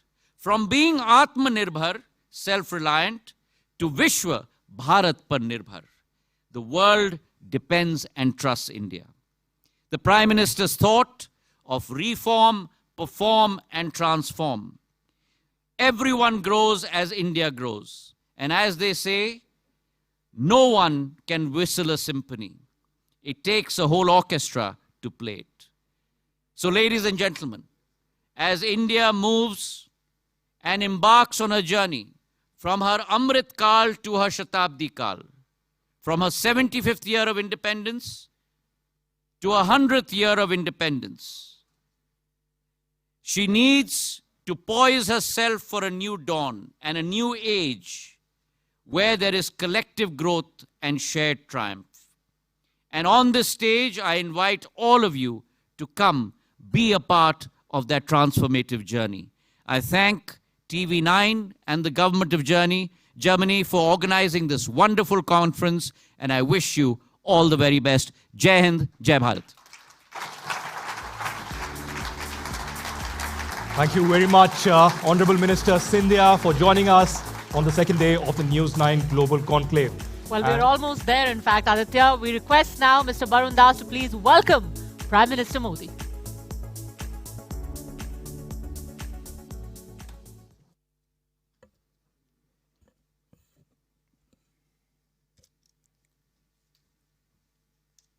Good evening, ladies and gentlemen. What a remarkable day this has been. We have seen thought leaders from Germany and India coming together, all for global good. I must say with humility that this bilateral mega thought fest has set the right tone for the crescendo. In a few minutes from now, the summit keynote address by Prime Minister Sri Narendra Modi ji. When Prime Minister Modi last addressed the TV9 What India Thinks Today summit in New Delhi earlier this year, I took the liberty to talk about 3 key learnings, or mantras as I call them, from his leadership. For those who might have missed it, the 3 mantras that I referred to are, the first is return on governance, how governance has become the touchstone of Prime Minister Modi's government. The second is Modi Multiplier, which is how hundreds of policies that he has launched over the last decade have actually reinforced each other and benefited the very bottom of the pyramid. The third is Country DNA Reset, which is how Prime Minister instilled confidence and hope and pride amongst 1.4 billion Indians. Now that was months ago. Like millions of others, I continue to learn from him. My new learnings can now be summed up in RRR or Triple R. An Indian movie by that same name won an Oscar for the Best Original Song last year. This Triple R isn't meant to win an Oscar, but its value is far greater than that of an award. To me, this Triple R is a formula the world desperately needs to ensure a peaceful and prosperous future. I take the liberty to articulate the Triple R mantras I've learned from the Prime Minister. The first R is relationship. Prime Minister Modi has personalized diplomacy, and the world at large sees in him a friend they can trust, especially in the kind of divisive time we live in, from Moscow to Kyiv or from Israel to Palestine. It is about the premium that he puts on relationship. His focus on consensus building and a human-centric approach in the middle of challenges is the new global template for collective progress. The second R of the Triple R mantra is respect. Prime Minister Modi has leveraged relationships to build trust and mutual respect. He said that the strength of humanity lies in collective effort, not in conflict.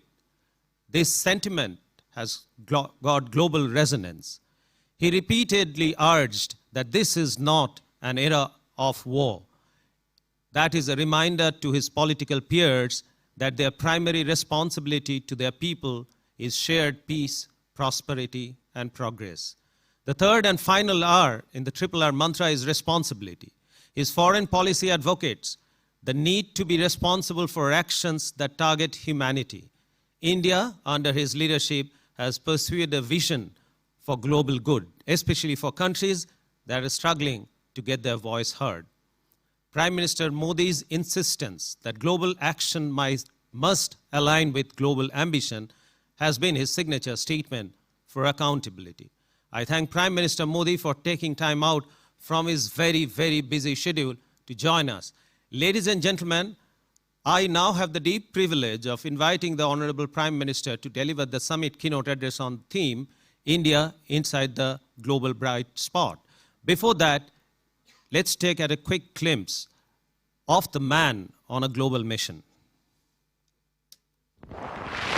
Who is India's Prime Minister Narendra Modi? Narendra Modi is an idea. Modi has a vision to make India the Vishwa Guru. This is really about reshaping the global order. I am a fan of Modi. A man who works night and day for his country. The Modi government has done extremely well. His vision for digital India was ahead of its time. What should the West learn from India? India's Prime Minister makes the impossible possible. He is the most popular world leader for a reason. Everyone's talking about India being the next superpower. Geopolitical shifts are happening and it's favoring India. India under Modi has decided not to take any sides. Prime Minister Sri Narendra Modi, we owe you a debt of gratitude. The profound changes Modi ji has brought about have forever rewritten India's destiny. Prime Minister Modi is the boss.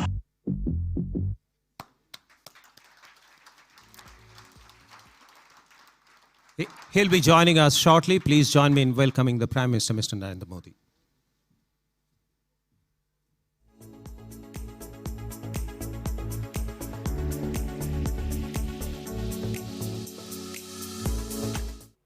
बुटेनाबेंड Stuttgart की news 9 global summit में आए सभी साथियों को मेरा नमस्कार।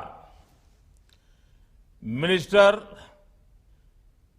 विनफ्रीड, cabinet में मेरे सहयोगी ज्योतिरादित्य सिंधिया और इस समिट में शामिल हो रहे देवी और सज्जनों, इंडो जर्मन पार्टनरशिप में आज एक नया अध्याय जुड़ रहा है। भारत के TV9 ने फ्राउ एब बे, स्टुटगार्ट और बाडेन व्यूर्टेम्बर्ग के साथ जर्मनी में इस समिट आयोजित की है।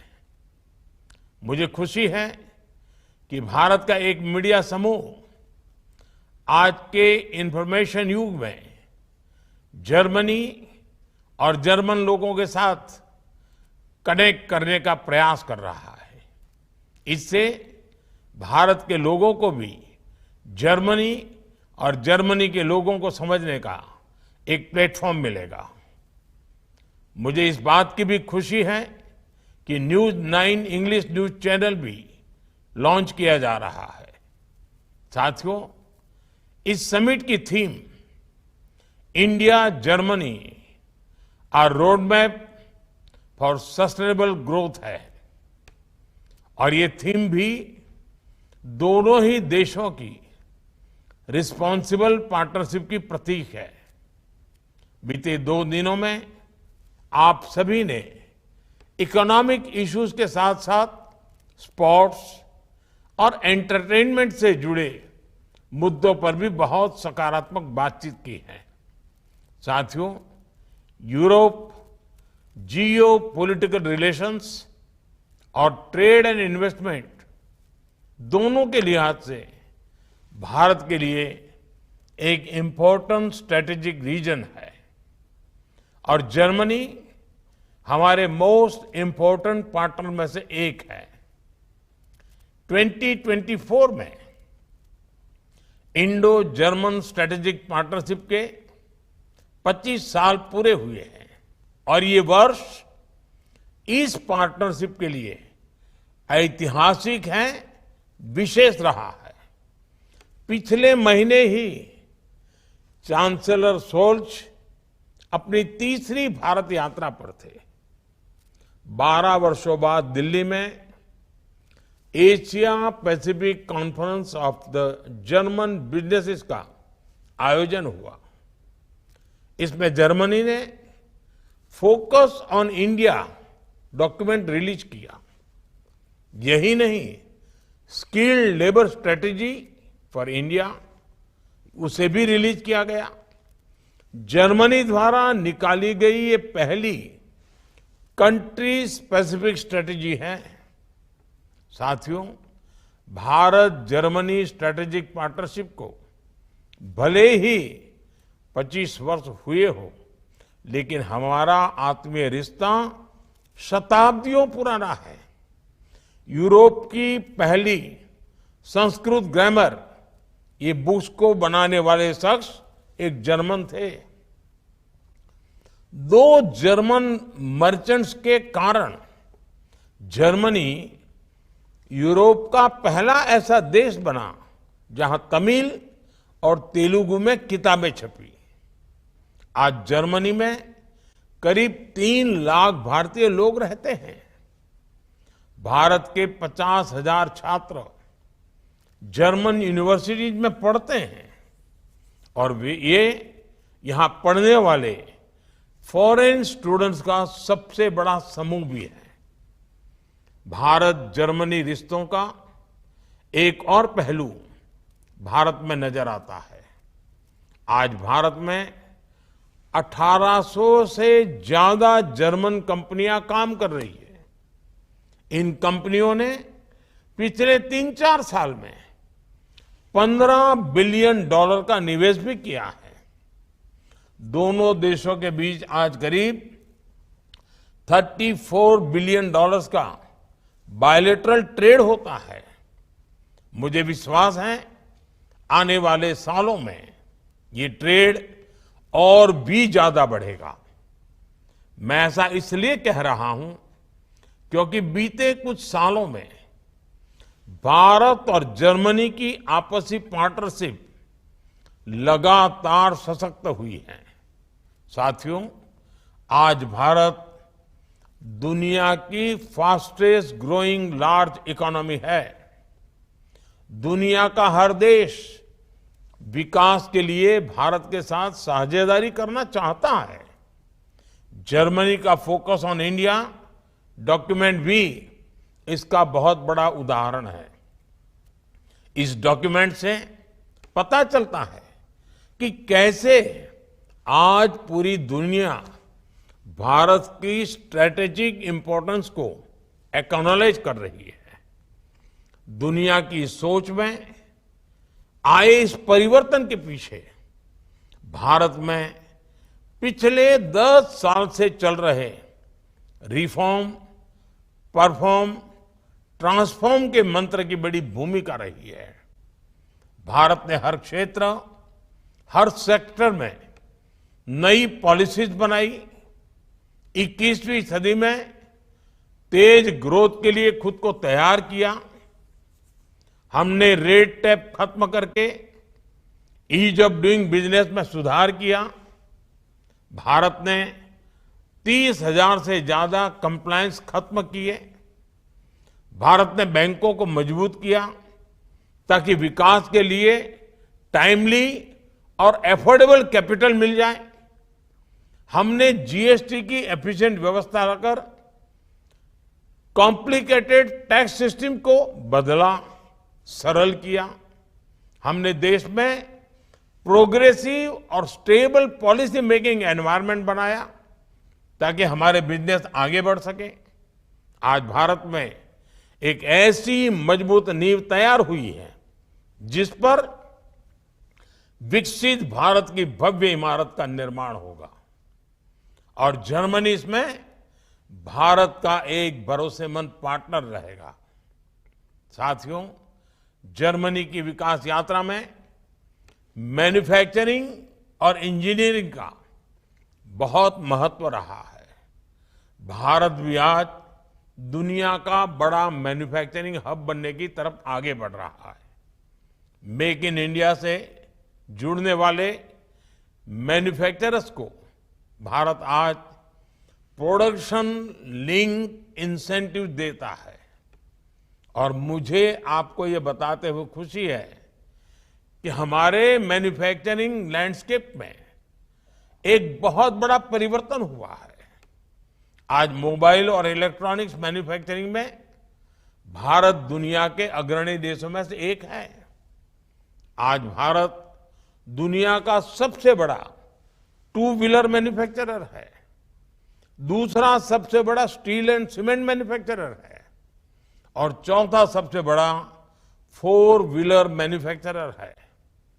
भारत की सेमीकंडक्टर इंडस्ट्री भी बहुत जल्द दुनिया में अपना परचम लहराने वाली है। ये इसलिए हुआ क्योंकि बीते कुछ सालों में हमारी सरकार ने infrastructure improvement, logistic cost reduction, ease of doing business और स्टेबल गवर्नेंस के लिए लगातार पॉलिसीज बनाई हैं, नए निर्णय लिए हैं। किसी भी देश के तेज विकास के लिए जरूरी है कि हम फिजिकल, सोशल और डिजिटल इंफ्रास्ट्रक्चर पर इन्वेस्टमेंट बढ़ाएं। भारत में इन तीनों फ्रंट्स पर इंफ्रास्ट्रक्चर क्रिएशन का काम बहुत तेजी से हो रहा है। डिजिटल टेक्नोलॉजी पर हमारे इन्वेस्टमेंट और इनोवेशन का प्रभाव आज दुनिया देख रही है। भारत दुनिया के सबसे अनोखे डिजिटल पब्लिक इंफ्रास्ट्रक्चर वाला देश है। साथियों, आज भारत में बहुत सारी जर्मन कंपनीज है। मैं इन कंपनियों को निवेश और बढ़ाने के लिए आमंत्रित करता हूं। बहुत सारी जर्मन कंपनियां ऐसी हैं जिन्होंने अब तक भारत में अपना बेस नहीं बनाया है। मैं उन्हें भी भारत आने का आमंत्रण देता हूं। और जैसा कि मैंने दिल्ली की Asia Pacific conference of German companies में भी कहा था, भारत की प्रगति के साथ जुड़ने का यही समय है, सही समय है। इंडिया का डायनेमिज्म जर्मनी के प्रिसिशन से मिले, जर्मनी की इंजीनियरिंग इंडिया की इनोवेशन से जुड़े, ये हम सभी का प्रयास होना चाहिए। दुनिया की एक एंशिएंट सिविलाइजेशन के रूप में हमने हमेशा से विश्व भर से आए लोगों का स्वागत किया है, उन्हें अपने देश का हिस्सा बनाया है। मैं आपको दुनिया के समृद्ध भविष्य के निर्माण में सहयोगी बनने के लिए आमंत्रित करता हूं। Thank you. दानके। That was Prime Minister Shri Narendra Modi, Prime Minister of Bharat, at the News 9 Global Summit ministerial speech, the keynote speech for the evening. Absolutely, and it is the solutions from Germany as well as the innovation of India that really shows the way for the future. Ladies and gentlemen, it's been an action-packed match too. In fact, it's time now for a very quick break. I would request you all to please join us for some wine and cheese. By 5:20, we will be back here. By 5:45, we'll be back here at the venue. I request everyone to join us for some networking, wine and cheese. Our special VIP guests can join us at the AM Green Lounge on the first floor. And I request all of you to actually proceed outside for wine and cheese. Thank you very much.